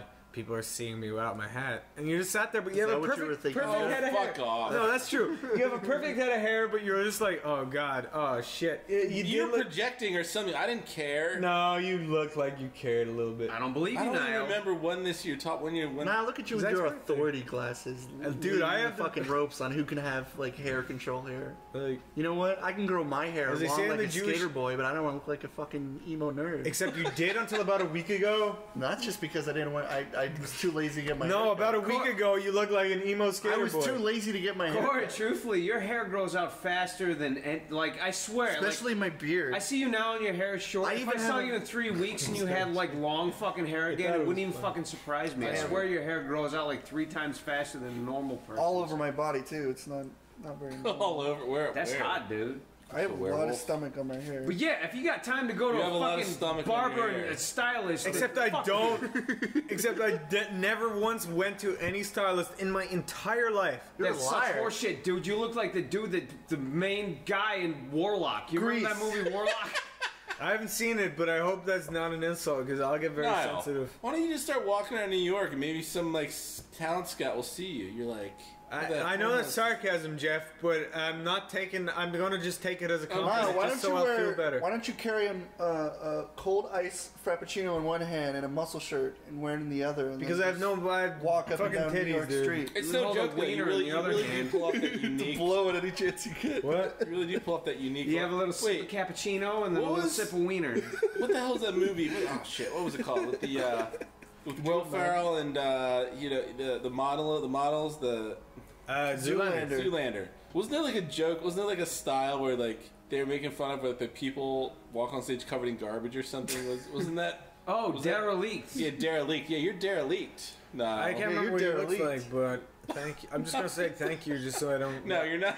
Just so I can sleep tonight. I'm just getting even with you. You see, when you fuck with Niall long enough, he starts to like his personality starts to go down and down and down. Yeah. Like now, he's really legitimately upset. A little bit. Anyways, I wanted to talk about babysitters, not Niall's frofro. Frofro, what's that? It's a hair term. You got to tell me what that is before you continue. It's a hair term. Everybody's It's a fucking hair getting term. thrown in the barrel tonight. This isn't fair. Okay. Corey, All right. listen, you look like John Oliver. I with do. AIDS. Thank you. Thank you for the compliment. With what? With fucking With AIDS? And terminal. No, it's like- I'm John Oliver he's with like- AIDS. he's terminal I cancer. look the same. Niall, there is no way that you did not go to a stylist. Stabber, You look like the main villain in Passenger 57 with your hair coming back. Stabber, you look like Jason Statham who went through a blender and came back out and he's like, oh, my muscles are gone. I'll take it. You look like, I'll take it. You look like Statham without muscles. Oh, my muscles are gone. What? That didn't make You look sense. like Statham who got his muscles chopped off and served in a charcoal grill with lamb and stew. Jeff, and you look like the lead role of Keanu Reeves. in, Jeff, you look like Keanu Reeves in the movie, the movie he Pulp was in Fiction. called Johnny Utah. Yeah, what's it called?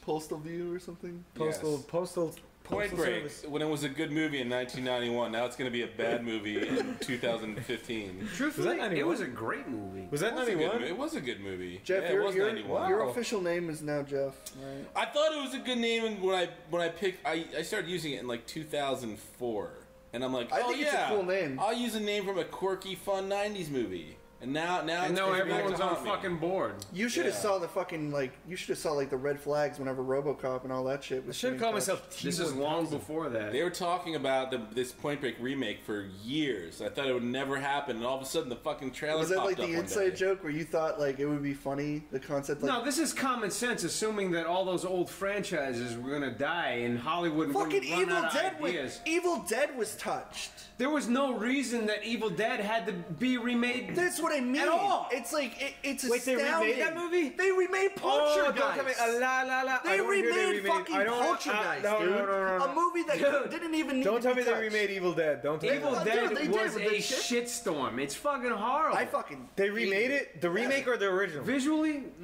cinematography is not It's bad, but it's a called Evil fucking. Dead. Are you talking about the original or the new one? the new one. There's a new one? Yeah.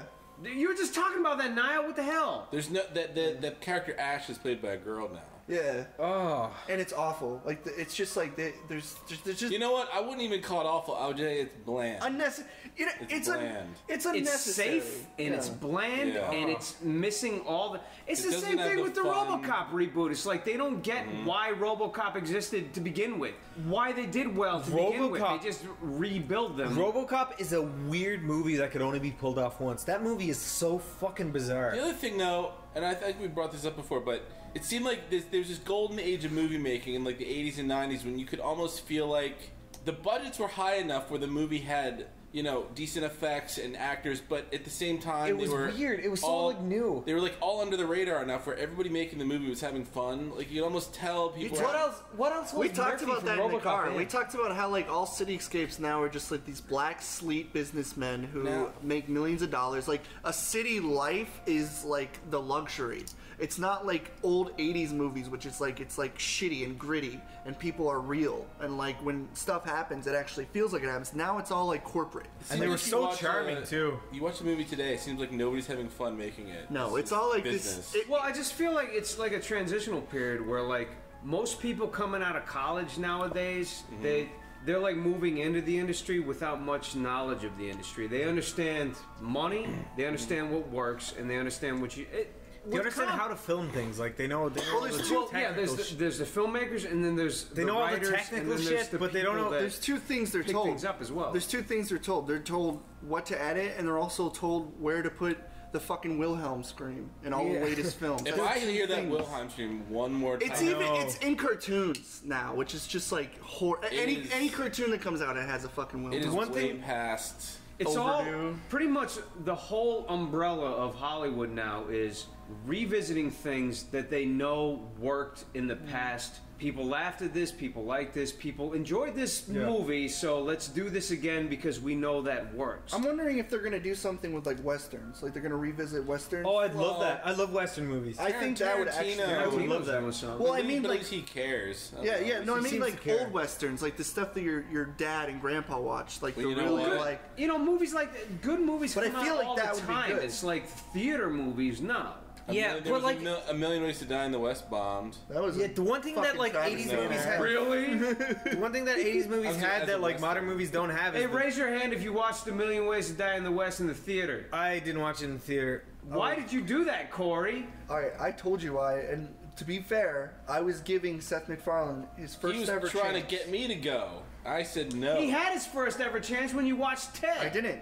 Oh. That was my first Seth MacFarlane movie. I can't hate It A Million sucked. Ways to Die in the A lot. West fails You so watched Louis hard Griffin, on The Untold every Story? level. I can't even believe it. Actually, no, that's wrong. The cinematography is all right. Yeah. But it fails. The joke. Did he direct it? I He think pretty much so. did. He put himself in every shot to make sure that. Well, then he he's a has great face time. cinematographer. The writing this is and a humor literal is quote from the movie. Such a disaster. The mayor of the city was dead on the street. He's like, this is literally the mayor of the city. He's literally lying dead on the street. Dogs are literally coming to eat him. How is that funny? Zach and I recorded a whole review. I actually have that. I still have that. Should we put it out? We should release that. You should have some. I should edit that. and Why release it. didn't you? We can put it on Sleepy I Cabin. keep asking about it, but everybody's incompetent. So Wait, who said that? everybody. Jeff just said that. Like, I wasn't meant to. No. I'm just. No, I Zach was- had it for the longest. See, I wasn't the one who was meant to I'm edit not it. blaming you. I'm just saying. No, I know. But I You wasn't the had one who was it. meant to edit it, but it's on my laptop. I can edit it easily and put it on Sleepy Cabin. Okay. You're too busy getting fucking banned from Twitch. Why are you worried about anything? You got banned from Twitch, Niall? Twice. I was there. You're such a fool. Do you hear about this? No. I did. Yeah, I heard you were just prank phone calling. Prank phone Twitch. calling police stations Niall, Look, on Jeff, Twitch. Jeff, I was drunk and I was funny. No, at the that's time. like calling 911 and being like, He was calling what do you think of 9/11? escort services. He called the same police station twice. Niall, when did you do that? Quite recently. It was about a couple of weeks ago. Hit me that stupid friend of yours. Yeah. The dumbass. Listen, Ollie is a stupid fuck. Now, you know if Sleepy Cabin was a real company, you'd be fired right now. You can't do that. Yeah, the first time he got banned, he was drawing a dick. I drew a dick, a very detailed penis. You felt like you needed to get banned harder the second time. You needed to go out. You had to go out with a bang. I was calling escort services and I got banned. The official reason was sexual harassment. Anyways, if there's a third time, I don't know if I'll get. I'm not doing a thing. I'm just slow clapping the aisle. And your fucking effort. It's well done. Anyways, can we get back to babysitters? I haven't even told you my extravagant babysitter. Wait, what was the last thing we talked about though? Babysitters. All right, yeah, then go on. Okay, so let me tell you about my babysitter story. Okay, so my babysitter story starts. It's really weird. I recall a bunch of babysitter stories. This is one I had that I just. Wait, when you were babysitting or being babysitted? No, when I was being babysitted. I've babysat before. Like I've babysat my 1-year-old brother. That fucking sucks. But satted, I guess would be the term you'd say. Wait, how old's your brother? Babysat? Babysat. Is that it? It sounds like a test. Like sitting on babies? I think. Sitting on babies, you crush your soft How old's your brother? This was my... Okay, so my dad's dated a lot of girls. That's another topic for another thing. Oh, like your half-brother, your step-brother or something. Yeah, he's like my half-brother. Actually, all right. Yeah, he'd be my half-brother because my dad dated another chick and then they had a kid. So yeah, he'd be my half-brother. He's basically... I call my brother my brother and my brother my brother. Sure. I don't really call him my half-brother, but... I forget his name. God, that's embarrassing. Well, that's not your brother then. Jesus Christ, yeah, that's man. not your brother, dude. My friends are brothers. At least I know my family's name. Shit. Well, you can't say it's your brother if you don't remember his name, dude. Well, he is, though, technically. Even if I can't remember his name. He's your brother from another... Yeah, he's my brother from another mother. Oh, wow. Is it actually from another mother or another father? He's a brother from another mother. Oh, wow. So anyways... That has nothing to do with my fucking actual babysitting story. Well, anyways, the babysitting story, there was this one chick that was babysitting me and my sister and some other guy, and I was arguing with my sister. Stop. You were how old? 14, I think. She was how old? 17 or 16. Was she hot? No. Did she have big titties? Wearing like just like the most basics. Her tits were sagged, so she had like deflated tits. That's a little too much, man. Go on. Anyways, you wanted to know the details. But I was playing Super Mario 3 with my sister, and I was arguing with her because on the Nintendo Entertainment System? Yeah. Nintendo Entertainment System. Super Nintendo, on the Super Nintendo. Super Mario 3 was not on Super Nintendo. All-Stars, Super Mario All-Star. Okay. They had an updated graphic version. I was playing the All-Star Super Mario Brothers 3, and I think she was using the items. And I'm like, stop using the fucking, like, hammer, because that's, like, the best one where you throw hammers and shit. Yeah. And I'm like, stop using that fucking item on an easy stage. And then we started fighting over that. and then she came in, and she's like, what are we arguing about? Make up. And then we made up. And then she was like, there, like, make up and kiss. So she wanted us to kiss. And I'm like, I'm not doing that. And then she kept on, like, doing it. And the other guy was like, yeah, kiss her. Kiss your sister. And I'm like, no, I'm not doing that. I'm not kissing my sister. So wait, your sister was there? Yeah, my sister was there. And she's like, yeah, I'm not kissing him. And they kept telling us to kiss. And then I'm like, you guys are weird. And I ran up to my room. Wait, I'm lost. So you and your sister were there, and your babysitter... was telling me and my sister to make up and kiss after we hugged and shit. Oh, I thought you were fighting with your babysitter. No. I was being like, I'm not going to do that. That's what I was fighting about. Right, and so... to make up for that, she wanted you to kiss your sister. Mm-hmm. Okay. And it was just weird, and I'm just like, I'm leaving. Did you do it? No, I never did. I kissed my sister. I pushed my sister. I pushed her. She's like, that's not kissing. And I pushed her again. And then she's like, I was being defiant. And then I went to my room. I never told my dad this. He just came home. And no, I'm thinking I'm missing something. I thought you and your... So you were playing Mario All-Stars. Yeah. With your sister? Yeah. Okay. I was flipping her bean. And you flipping her bean the whole time. And your babysitter was watching? And she wanted me to kiss her. I didn't even know you had a sister. Yeah, I do. I have a question. Yes. What's the worst? This is maybe on topic, off topic, but what's the worst thing a sibling has ever done to you? The worst thing? My brother knocked my teeth out once. He pulled an axle off a large toy, like one of those cars you sit in as a little kid. He pulled the axle off and swung it and hit me in the face with it and knocked my teeth out. Oh, really? My stepbrothers smashed a plastic chair over my back when I was little. I was going to say something, but it's nowhere near that. I sat... You know those, like, sorry, you know those, like, really, like, undurable ones that you get at like a Dollar Tree and stuff. They're like really cheap. Mm-hmm. They break really fucking easy, and then he just like shattered it over my back, and I had like this huge fucking like chair well. That's the worst. My sister, I think she threw something at me, and I fucking chased her with a butter knife, and she was fucking hyperventilating, and I held the fucking butter knife up to her nose, and I was like, if you do that, I was like gritting my teeth, angry. A butter knife. Well, I got a couple of stories. Probably not good at all. If we're talking about stuff like, I don't know if I said this before, but a go-kart fell on my sister. Did I say this? A go-kart It fell on her? Yeah. Like from a... How? From where? From a height? My dad had a go-kart that he used to ride on his around roof? Acres. No, he had a go-kart and we were riding it around and we were going down a hill. And you're not supposed to go down a hill and press. You're supposed to let the gas up and then let the thing go down. And we were pressing forward. And that was really stupid. And we turned and the fucking go-kart, like some jackass, the go-kart just like tipped over and I crashed and then I blacked out. And then I woke up and my sister was screaming. And it was like the go-kart was on the other side, and then I ran around and I saw that the go-kart was laying on her fucking leg with battery acid pouring into her wound. Oh my fucking And God. and it was just like, you could hear the noises, and she was fucking screaming, and I ran away. What? I ran, not to hell, you ran the other way. I was terrified. I thought she was going to die, so I could understand that concept. So you had to get away from that. I was so scared, but then like something clicked in my head, and I'm like, she could die, and I could be in so much trouble. And so I ran back to save her, and I guess like the fear of getting in trouble allowed me to pick up the golf cart and fucking pull her leg out. And I was little, so the idea of that is crazy. You were more concerned about getting in trouble than her actually dying. My adrenaline was strictly being grounded for the summer. I do remember the most fucked up thing that a sibling did to me, but I can't even fucking say that on this podcast ever, period, ever. I do remember one of the... you did say it on a podcast we made it. Oh my... I have never... I've told this to maybe 2 people. And I'll never tell it to you, Corey. Is it the one you got a big ass mouth. And No, I'll never I tell it don't. to you, Niall, because you're a fucking borderline alcoholic. I'll tell it to Jeff later, though. Wait. Can I just tone everything down? Wait. Personal secrets. Corey, cut it out for a But second. that is fair use. The one I said, that's fair use. Corey, cut this That's out for a bullshit. second. I'm a borderline... I don't have royalty-free stories, Corey. Stamper. Yes, you do. Stamper. Yeah? A real-life alcoholic is telling a borderline alcoholic... You think I'm an alcoholic, Niall? No. You're borderline too, but you're like closer to the border than I am, like far closer. That's really interesting. I don't think you're an alcoholic. I think Mick's an alcoholic. I used to respect you about like this much. Now you're like down here. You have to start over. I don't think you fucked up right there. I don't think you're an alcoholic.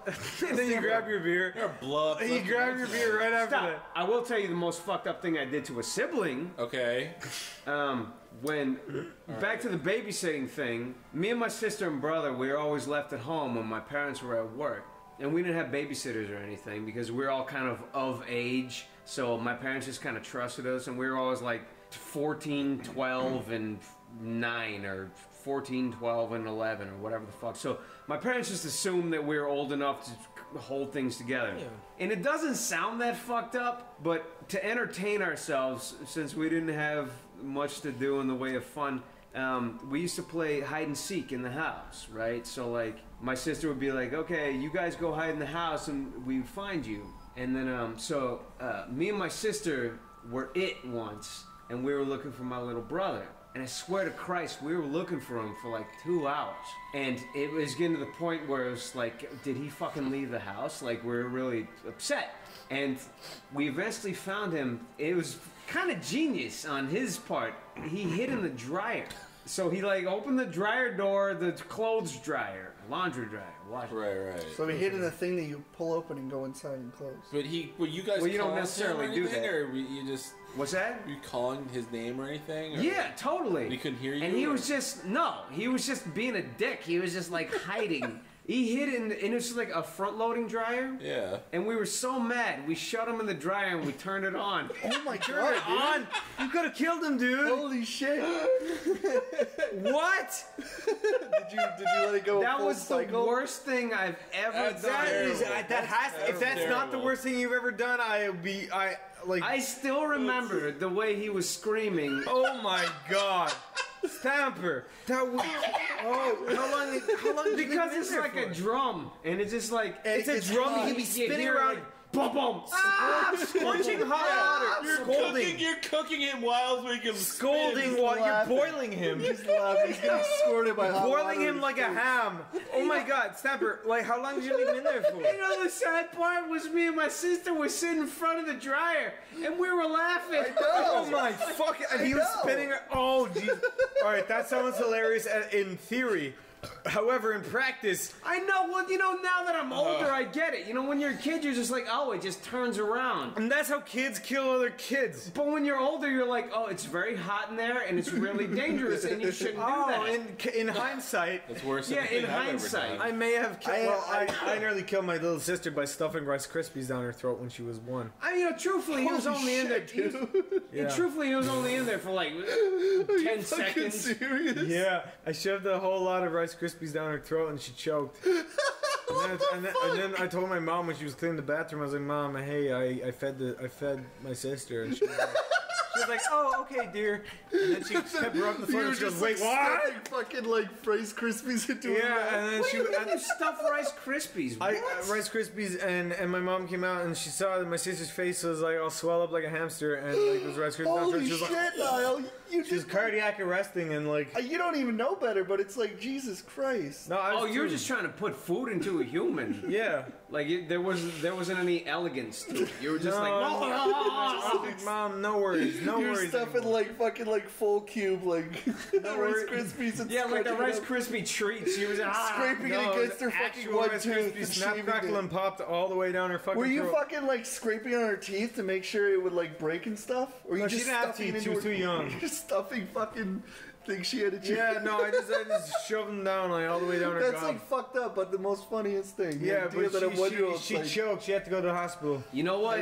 I turned the dryer on with my brother in it. But that's fucked up now. That is fucked up now. But you were conscious. You were being a demon. You were being an asshole. That's the difference. You were getting back. You realize what he was trying to be helpful. I was trying to be helpful. He was trying to be like, Mom, I know you wanted to give her smush peas, but I did it. Oh no, I was totally being an asshole. I wanted to that's the difference. Turn the dryer on and make him pay for it. Like you boiled your brother alive. I pushed my sister off the stairs. I guess that would be fucked up. I pushed her off the stairs and broke her arm, I think.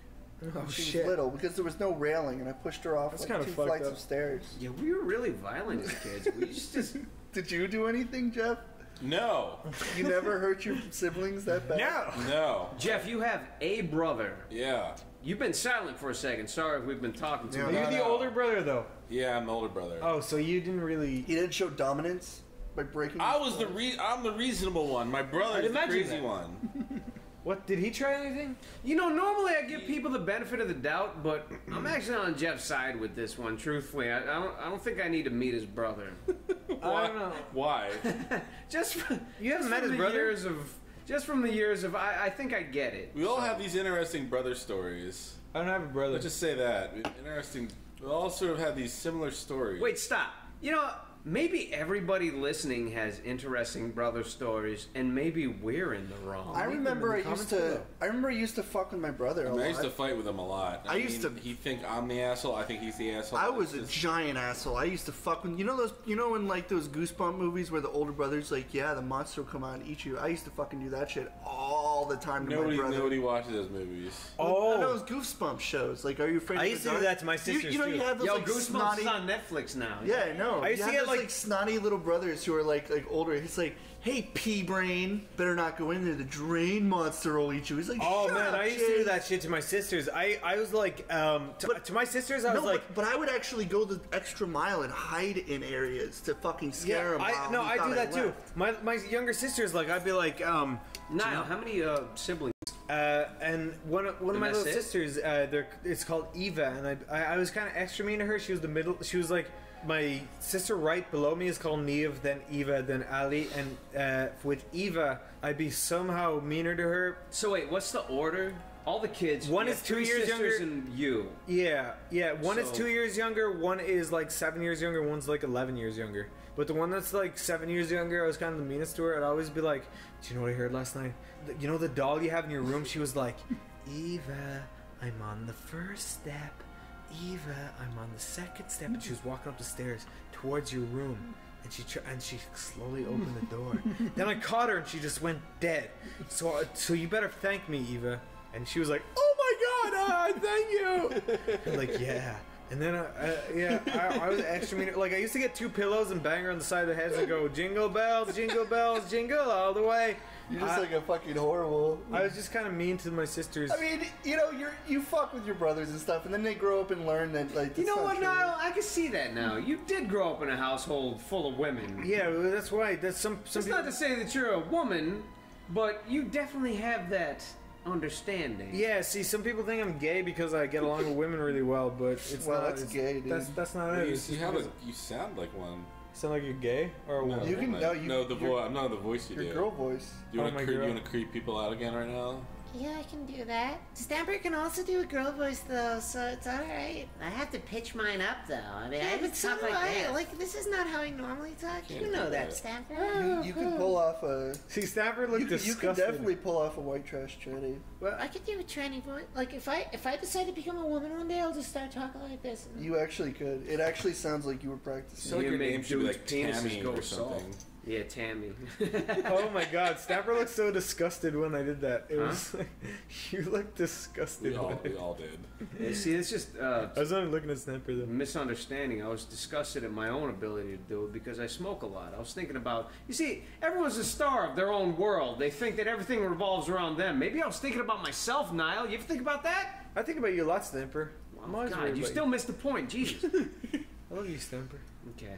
Oh, if we're gonna talk about siblings, I have another sibling story-ish. My stepdad, his kid's side, there's one of my brothers, Cody. He was an asshole. Like he would always fuck with me. Like there was the older version, Luke, who wouldn't. He was kind of like he kind of fucked with me. This might, stop. This might be confusing to people. Let's go down the line real quick, okay? Version.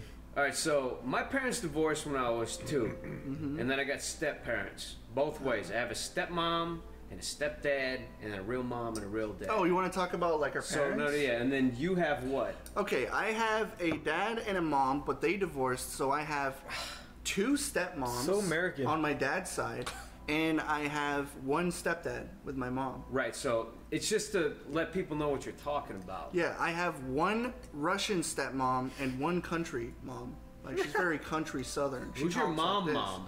Country. She's like country mom. Wholesome Christian. That's not. No, she's like. Is that another mom? Yeah, that's my mom. Okay. How's your Russian mom? I think she I nice? Get it. Is your Russian mom cool? And now you still have the same bitch ass parents that put you out? The ones that knocked me out of their pussies, my mom and dad's pussies. I am still part of their Jeff, family. you still have your fucking. Mother, father, brother. Oh, your parents didn't divorce? No. Wow, thank you. Man, anywhere else it's like, wife and husband, they're together forever. In America it's like, yeah, she's my, like, stepson niece. You have a divorce is more common than you think, dude. Yeah, in America only. Yeah. In Ireland there was one That's kid. because you guys are all fucking Catholic, and no matter how much you hate each other, you just stick it out. See, I think my parents are kind of doing that a little bit. Well, yeah, no shit, really? Well, you think? When did they get married? When they're fucking 17? No, and they don't like each other? 24. Really? Surprise! You're like my age. But I'd never get married at this age. I hope they're not your age, anyways. What is with you Americans, My parents though? got divorced when I was 1. Oh my God, Jeff is such a fucking... What? He's an American do you know what freak. my mom Most did? people are fucking divorced. It's so you know what my crazy mom here, did? though. My mom saw my fucking dad's Arnold Schwarzenegger muscle, and she was like, "Wow, I want to fall in love with this dude." And because my dad took Arnold Schwarzenegger's, like, he had like lessons on how to build weight and stuff. There's like taking P90X there's in, like, actual the 80s. videos of him teaching people how to work out. Like he was a muscle. So it's P90X. A related question for all you guys. Yeah. How much do you see yourselves in your parents? Like, can you look at your parents and be like, I you pretty can much- almost feel like you I really have came my- from them? Like I have my Yeah, mom's I do. sentimental side, but I I do. have my dad's anger and creative side, I got my mom's creative side and my like. and I have my dad's perverted side. Oh, let's not I get know into that for a topic. fact. No,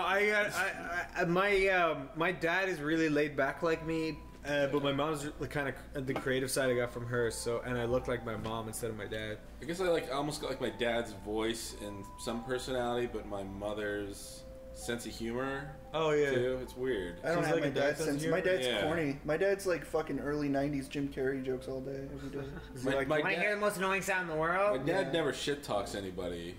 I guess my mom does sometimes, so it's like I know I gotta. Oh, my mom is part of this like group of moms who was in my school who are like they just talk about like gossip all day. Well, It's my really mom- annoying. My That, mom, like I know I got my like shit talking and like anger side from definitely my dad, but my sense of humor was shaped by the internet.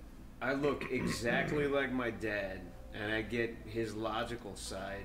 My dad is the precise thing. Oh, I'm so lucky I got my mom's hair though. If you meet my dad, No, my dad is the messy one. You will see. He looks exactly like me, and he's very straightforward. Everything he does is very.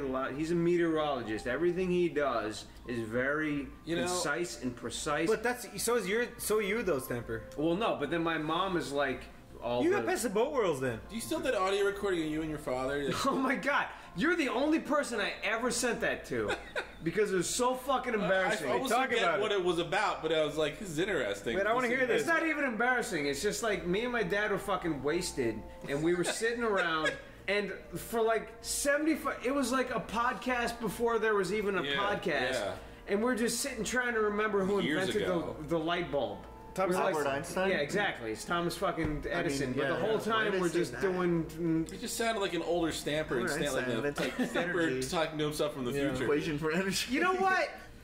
Introducing Stamper's dad.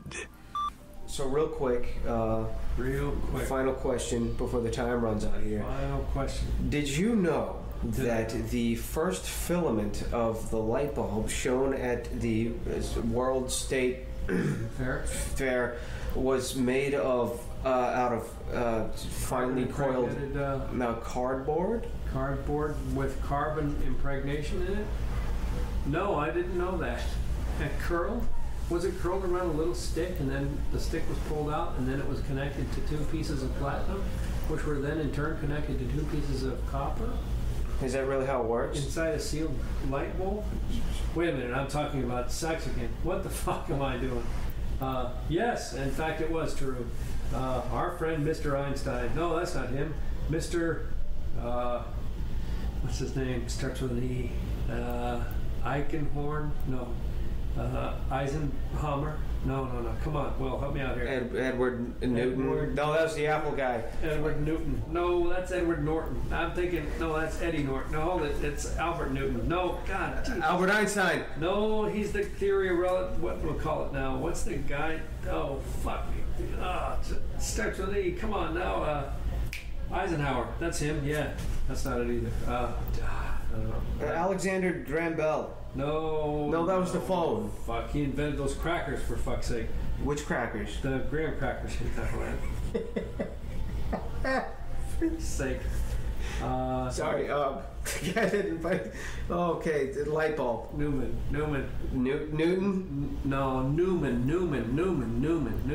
What the fuck was that guy's name? The guy that invented the light bulb? Yeah, I just saw him in the news just the other day. Theodore Roosevelt? No.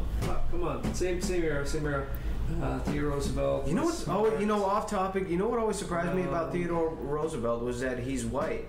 He is white. And Theodore is such a non-white name. Oh, come on. What the hell? What? It's not Hispanic. Okay, so the guy that... Julio, where the fuck are you going? Julio Roosevelt. Julio Roosevelt, where the fuck do you think you're going? So no, not Julio. No, it was Theodore Roosevelt. He's a white guy. Then invented the light bulb. And he did not invent the light bulb. It was what's his name? Abe Lincoln. No. He invented free black people. Free black people. He did, yes. And the black people were happy to have that invention. No, let's see. Who was that guy? Come on. His name was... All right, let's step back. Let me put you Buddy back. Hackett. That's it. It was Buddy... No, sorry. Wasn't that a Happy Days cast member? No, Buddy Hackett was an older guy that starred in movies that didn't go anywhere. Let me put you back in grade school. Okay, let's pretend like I just gave you a test. Right. Okay. Back we go. Blank. Invented the light bulb. In 1870. I see. It was John Wilkes Booth. John G.E. That's it. G.E. John G.E.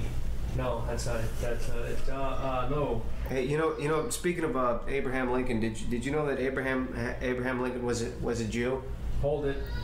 No, I didn't know that. Come on, that's not true. He got shot in the temple. Nice. You know what? It might be still too early for that joke, my friend, because there are still Abraham Lincoln fans out there. Who? In Illinois, maybe. Oh, those black guys that we were talking about. Cabins. That's right. Oh, like the Lincoln Lincoln log cabins. Those are toys. Those aren't. Hey, Lincoln logs are, Lincoln. That's the name, Lincoln. So they may be a little offended. So you just better watch it. The guy who built the light bulb. Was not Alexander Graham Bell. Eli Whitney. That wasn't. He invented the cotton gin. Then he invented the light bulb because he couldn't see the cotton. so he makes the light bulb and ding, he sees it and he goes, hey, this does look pretty good. All right. Okay, wait. Let's see. Hold on. I'm not resorting to the internet. I wouldn't if I were you. No. Let's see. Who invented the light bulb? We just saw this. It wasn't Eisenhower, and it was not Abraham Lincoln, for fuck's sake. It could have been Robert E. Lee. The guy, the Civil War guy? No, that wasn't Robert E. Lee. Fuck. The outlaw Josie Wales could have had a light bulb. He was pretty good. Wasn't Josie Wales a female? Josie Wales was a fictional Western character who shot lots of people but didn't even really exist, so nobody actually died. So he maybe could have. No, the guy, it was like Frank Filament or something who invented the light bulb. That's it. Frank or Paul Platinum, one of those guys. That's it. Invented the light bulb. Well, okay, let's just say that Paul Platinum was the guy that invented the light bulb. Yes, he used. Where were we going ahead of time? Sorry? We were talking about something before we got on the track of who invented the light bulb. Treadmills. That's correct. Who invented the treadmill?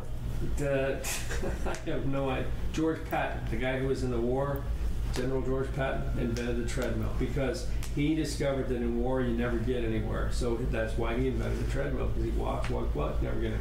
Oh, well, I get there's. Or my ex-wife. Either one of those two invented it. Because it's an uphill struggle. That's right. And she invented the. She had the machinery down. Yeah, you press a button and it goes up in an incline. Oh, like the stair steppers. That's it. Only it was flat. It's flat, like my ex-wife actually. So you can't get it. Yeah, that's it. Right so it wasn't Alexander Treadmill. No, Graham something. No, that wasn't it. Who did invent the light bulb? Come on, I'm dying to know now. It was a guy. It was a dude. Name was something, and he had a specific color of hair. I'm going to say chestnut. All the guys in the 1900s had chestnut hair. Right. And he wore a specific kind of clothing back then. Like Victorian style 1900s clothing. Giving you lots of hints here. Come on. And he wore shoes. And he was an inventor. Shoes with or without buckles. Give me more hints. Wait a minute. Thomas Edison.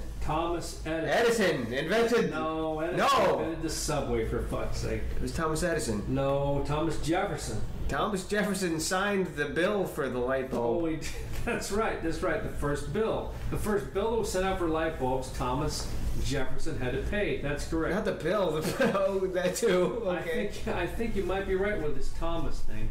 Thomas. What's the name of that guy? Thomas Edison. Thomas Edison. Yeah, that must have been him. Thomas Edison did invent the billing process for electricity, right? Bingo. That's why Thomas Jefferson had to pay. The black light, for like the clubs. I do. Where you dance around in neon clothes. It's invented by Morgan Freeman, I think. And he did the Dixie cups. The Dixie cups. Or those red party cups where you put the drinks in the red party cups, and you have the drinks. You drink the party drink out of the red cup, and then you go, is there any more? Yeah, that was fun. That whole red party cup thing was a blast. What was cool about those is that they were disposable. You could drink it and throw them out. Throw them right in the trash. Yeah. That was unheard of. Pretty cool, boy. That was unheard of. Give me one of those red cups. Disposable, you say, I'll be fucked. And off he goes into the trash can. Yeah, that's right. Yeah, I remember those days, yeah. We got extra drunk then because we didn't have to worry about where our cups went. Just throw them in the trash. That's very true. You didn't throw my cups in the trash, did you? You mean those ones we were using? Yeah. They were glass? Yeah. Do you recycle glass? We can. How about you will? Because it might be busted up. What a pair of faggots. Wouldn't you agree? Major malfunction, dude. All right, that should be the name of the episode. Major malfunction. Do you want to call it that? That's a good name. I don't even. Or major malfunction. It sounds like a movie from like. It sounds like Short Circuit. Like Major Malfunction. Let's just call it Major Malfunction. Let's call it Major Malfunction. What would we call it? What would we actually call this episode? Major Malfunction. I think that's a good Why name. is it? Or put an S on the end, maybe. Maybe not. Major Malfunctions. Yeah. How does that make sense? Because we're all talking about how fucked up we all are. Yeah. Oh yeah, I guess that could makes work. sense. Could work. Major malfunction. I think it's a good name. Childhood major malfunction. It's called The Sisterhood of the Traveling Pants. It's called The Babysitter Diaries. That movie was always like the stupidest concept to me, and it was always like the most goofiest thing to hear in a conversation. You can't wear the same jeans. It doesn't make any sense. You have to all be the same size. The traveling pants. You kidding me, man? They could have had like that's kind of like So they have to get a really big fat pair and then a cinch belt for the skinnier bitches. Like, so the first one has to be really fat, and she has to go buy the jeans at American Eagle or whatever. Do you think the Sisterhood's traveling pants? This is all cut out, by the way. Ever run into the fat pair of pants, and it's like, you know, you're just like the fucking like the half bred of the sister in traveling. Maybe you pants. need to stop eating snickerdoodles. Like, maybe that's the whole point of the movie. Like, that'd be a good movie.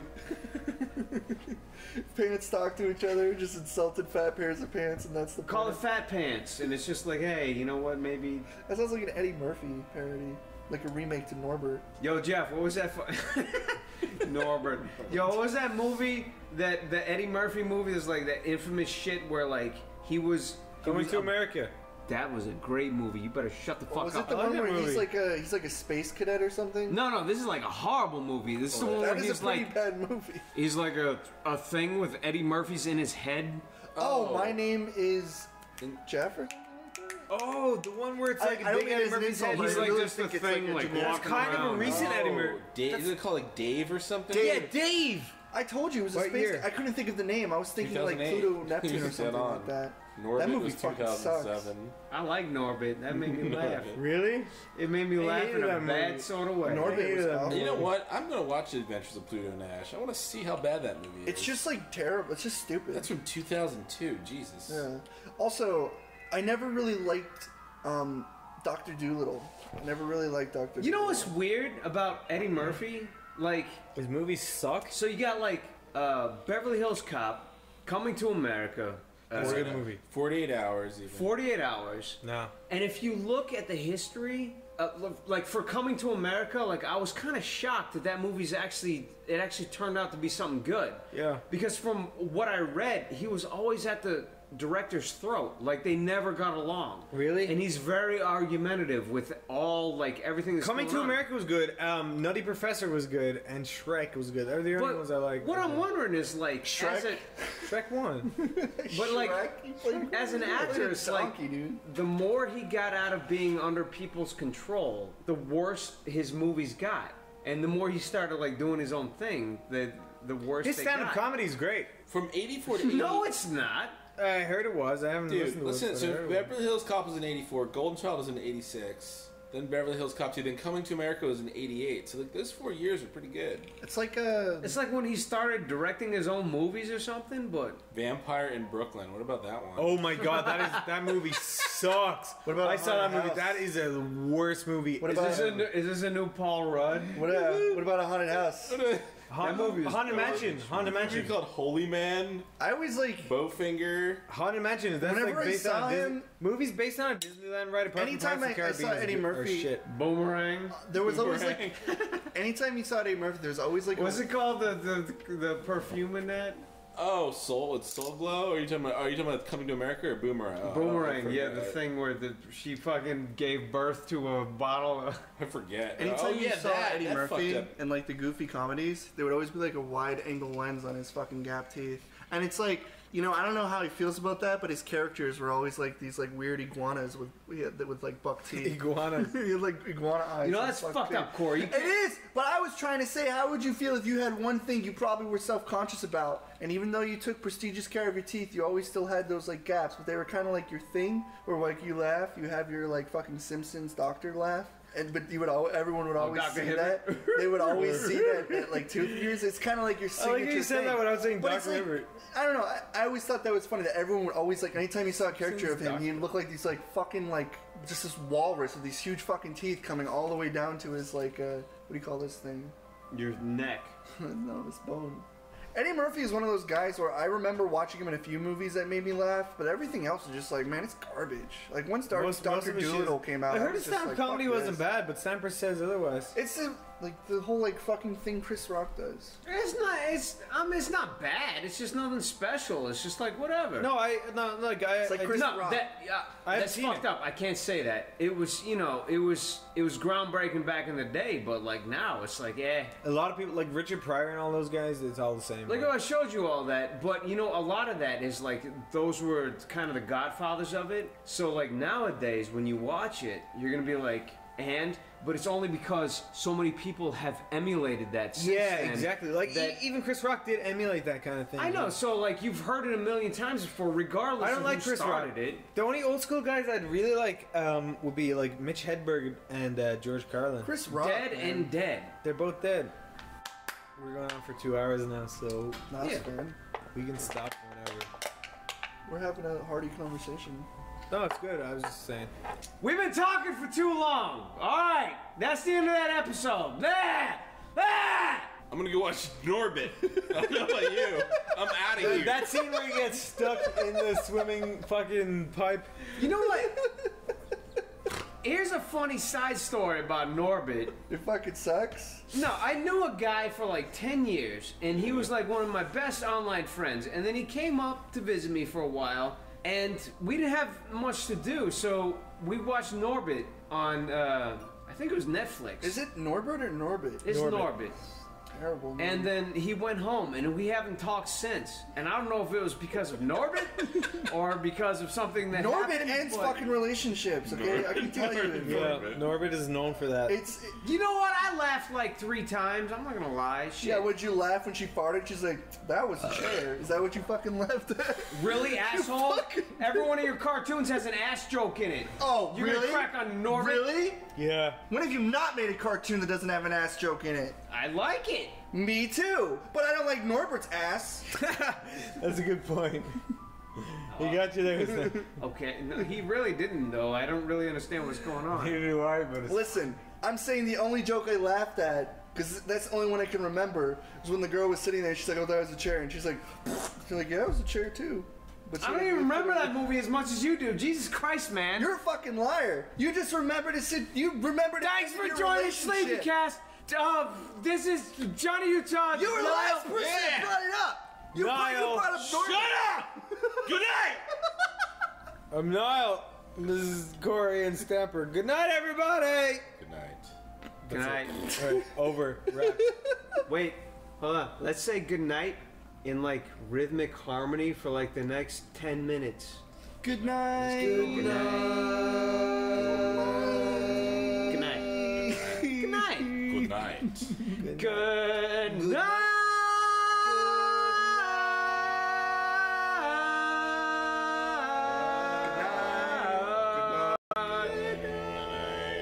Good night.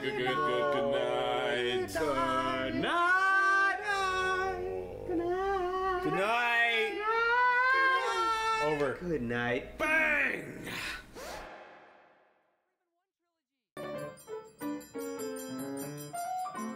Thinking sideways. I don't understand.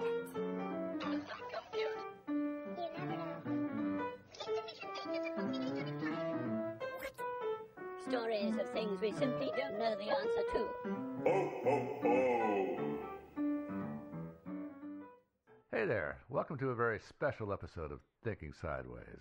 Yes, it's Christmas. Ha ha. Yeah. And so we're going to bring you a Christmas mystery. I am Joe, joined as always by Devin and Steve. And so it's Christmas 2017. We're going to jump right into it with a mystery that was suggested by our listener, Sandy Claus. Okay, not really. I'm lying. Okay. He's just trying to take the heat off himself. Yeah. Now, this was kind of self-suggested. Yeah. I guess. As every holiday story is, it is internally sourced. Okay. All right. And as always, little ears warning and all that stuff. You're gonna hear, No. You're gonna hear graphic talk of scary things, and so if you're scared of that stuff, then don't listen. No, we're not gonna ruin Christmas. No, maybe Well, we might. Yeah, maybe. All right, so for this year, we're going to talk about the mystery of the Bumble, also known as the Abominable Snowman. AKA the Yeti. Yeah, and you know about this guy from Rudolph the Red-Nosed Reindeer. We've talked about that before, but the special that's been on forever. I mean, for like the last 50 years, I think. Something like that. Actually, more than 50 years. 53. I think 53. Yeah, 53 Came out in years. 64, so 53. Yeah, been The on a long claymation time. one. Yes. Yeah. Actually, I've been told that was not claymation. It was some sort of cloth animation thing. Stop motion animation. How's It that? is stop motion animation. But apparently, it wasn't clay. It was something other than some other medium. I don't know. Who cares? Some kind of fuzzy material. Well, we'll do an episode about that next year. What did they use for material? The world's shortest episode. Yeah, exactly. And the box it was all kept in has vanished. I mean, so what are they hiding? Okay, but back to the Bumble. Okay, we each have our own theory about the Bumble. Was he real? Where did he come from? That kind of thing. We're going to talk about those. And, of course, naturally, there's some disagreement here. So we're going to have to, all present our sides, and then we'll hash it all out at the end, decide who's right and who's wrong. Joe. Yeah. Joe's right. Wrong. Yeah. No. Joe's never wrong. All right, here we go. So let me jump in with my ideas here. Well, not ideas, actually. This is well documented. So my documented history of the Bumble. Leading off, big picture first. Almost every human society on the planet has a legend about some kind of huge, hairy, man-like creature that lives way out in the sticks. Named Steve. Yeah. Listen, it's a beard. It doesn't make me a giant monster it from might, the woods. Actually. If it keeps if you're going. hairy all over, but I'm not going to ask you to take your shirt off. Keep it on. But if you're hairy all over, then you're one of these guys. Anyway, but there are these things live in the sticks. No one ever sees them because, the people that do get killed right away. And they've had different names, like the American Indians had the Sasquatch, which you guys have heard of, and the Himalayans had the Yeti. Right. White people had the Wookiees from Star Wars. It's true. Yeah, and as you know, the Wookiees were eventually civilized and allowed to have guns. Some of them. Yeah, and of course, as you know, the Wookiees had nothing to do with the Sasquatch or the Yeti. No interbreeding there. No, not at all. They're not based on that. The Wookiee legend is actually based on the Cookie Monster from Sesame Street. But where does the Cookie Monster legend come from? Doesn't come from the Yeti, believe it or not. It comes from something else. I know it doesn't. So okay, we're gonna go back. We're gonna take this all apart so you can all understand how it works.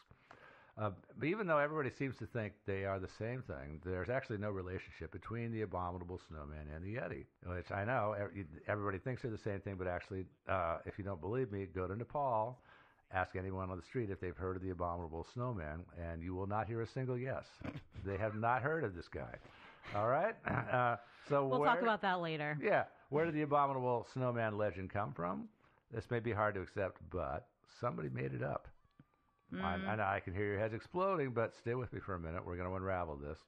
It all goes back to 1963, the year before Rudolph came out. And it was a bad year. All kinds of bad things happened. The Studebaker Car Company went out of business. The USS Thresher, a nuclear submarine, was lost at sea with all hands, and nobody still knows why exactly, for sure. The Pope died. Johnny Depp was born. Zip codes were introduced. And we're still dealing with that, right? We are. God. Yeah. And most famously of all, 1963 is known as the year that the lava lamp was invented. Yeah. So, the lava lamp? The lava lamp. The lava lamp, yeah. I didn't know you were from the northeast I portion of didn't this either. country. Yeah. Learned something new. Connecticut, huh? Yeah. I was actually kind of surprised because in researching the story, I did a survey of momentous things that happened in 1963, and yeah, that was one of them. I had no idea. I thought the lava lamp was later, but I cannot with your pronunciation of that word. I know, but of course, I live on the West Coast, so maybe it started on the East Coast and sort of spread westward. So by the time I found one in my home that was a lot later than that. You went into the lavatory and found the lava lamp? Yeah. Yeah. Mm-hmm. The lava lamp was, I don't know. My parents got one sooner or later. Somebody gave it to them, I think. Yeah. It's one of those things that nobody ever seems to buy. People always give. I mean, you have a lava lamp, don't you? I have a giant one. Yeah. And didn't somebody give that to you? Yeah, I know exactly where it came from. Yeah, exactly. But nobody ever buys them themselves, or at least admits to it. Yeah. Yeah. Anyway, the 1960 year was a rough year for America. And so the execs at the CBS TV News Network decided the country needed a little bucking up, right? And they decided the American people needed a hero to rally around and to rally their spirits. So they tasked their writers with creating this hero, and the writers basically took a weak reindeer with poor social skills and a criminal record and tried to turn him into Rambo for an animated special for the following Christmas season. Yeah. You guys, and that's where Rudolph came from. We've already talked about this special and the disparity between fictional Rudolph and the real Rudolph, obviously. They took some liberties, as we all know. So they started putting this special together, and of course they totally remade Rudolph's character, made him a lot better than he actually was. But they left out one important thing, which is Jeopardy, right? The game show? Yeah, exactly. I know. No, peril, danger. Oh, I thought it was. Oh no, sorry. That's just what we hear every time you talk. Okay, I'll take lame mythical creatures for 100, Alex. But we're talking about there's always got to be a hitch. There's got to be some sort of thing, like the melting down nuclear reactor, or more like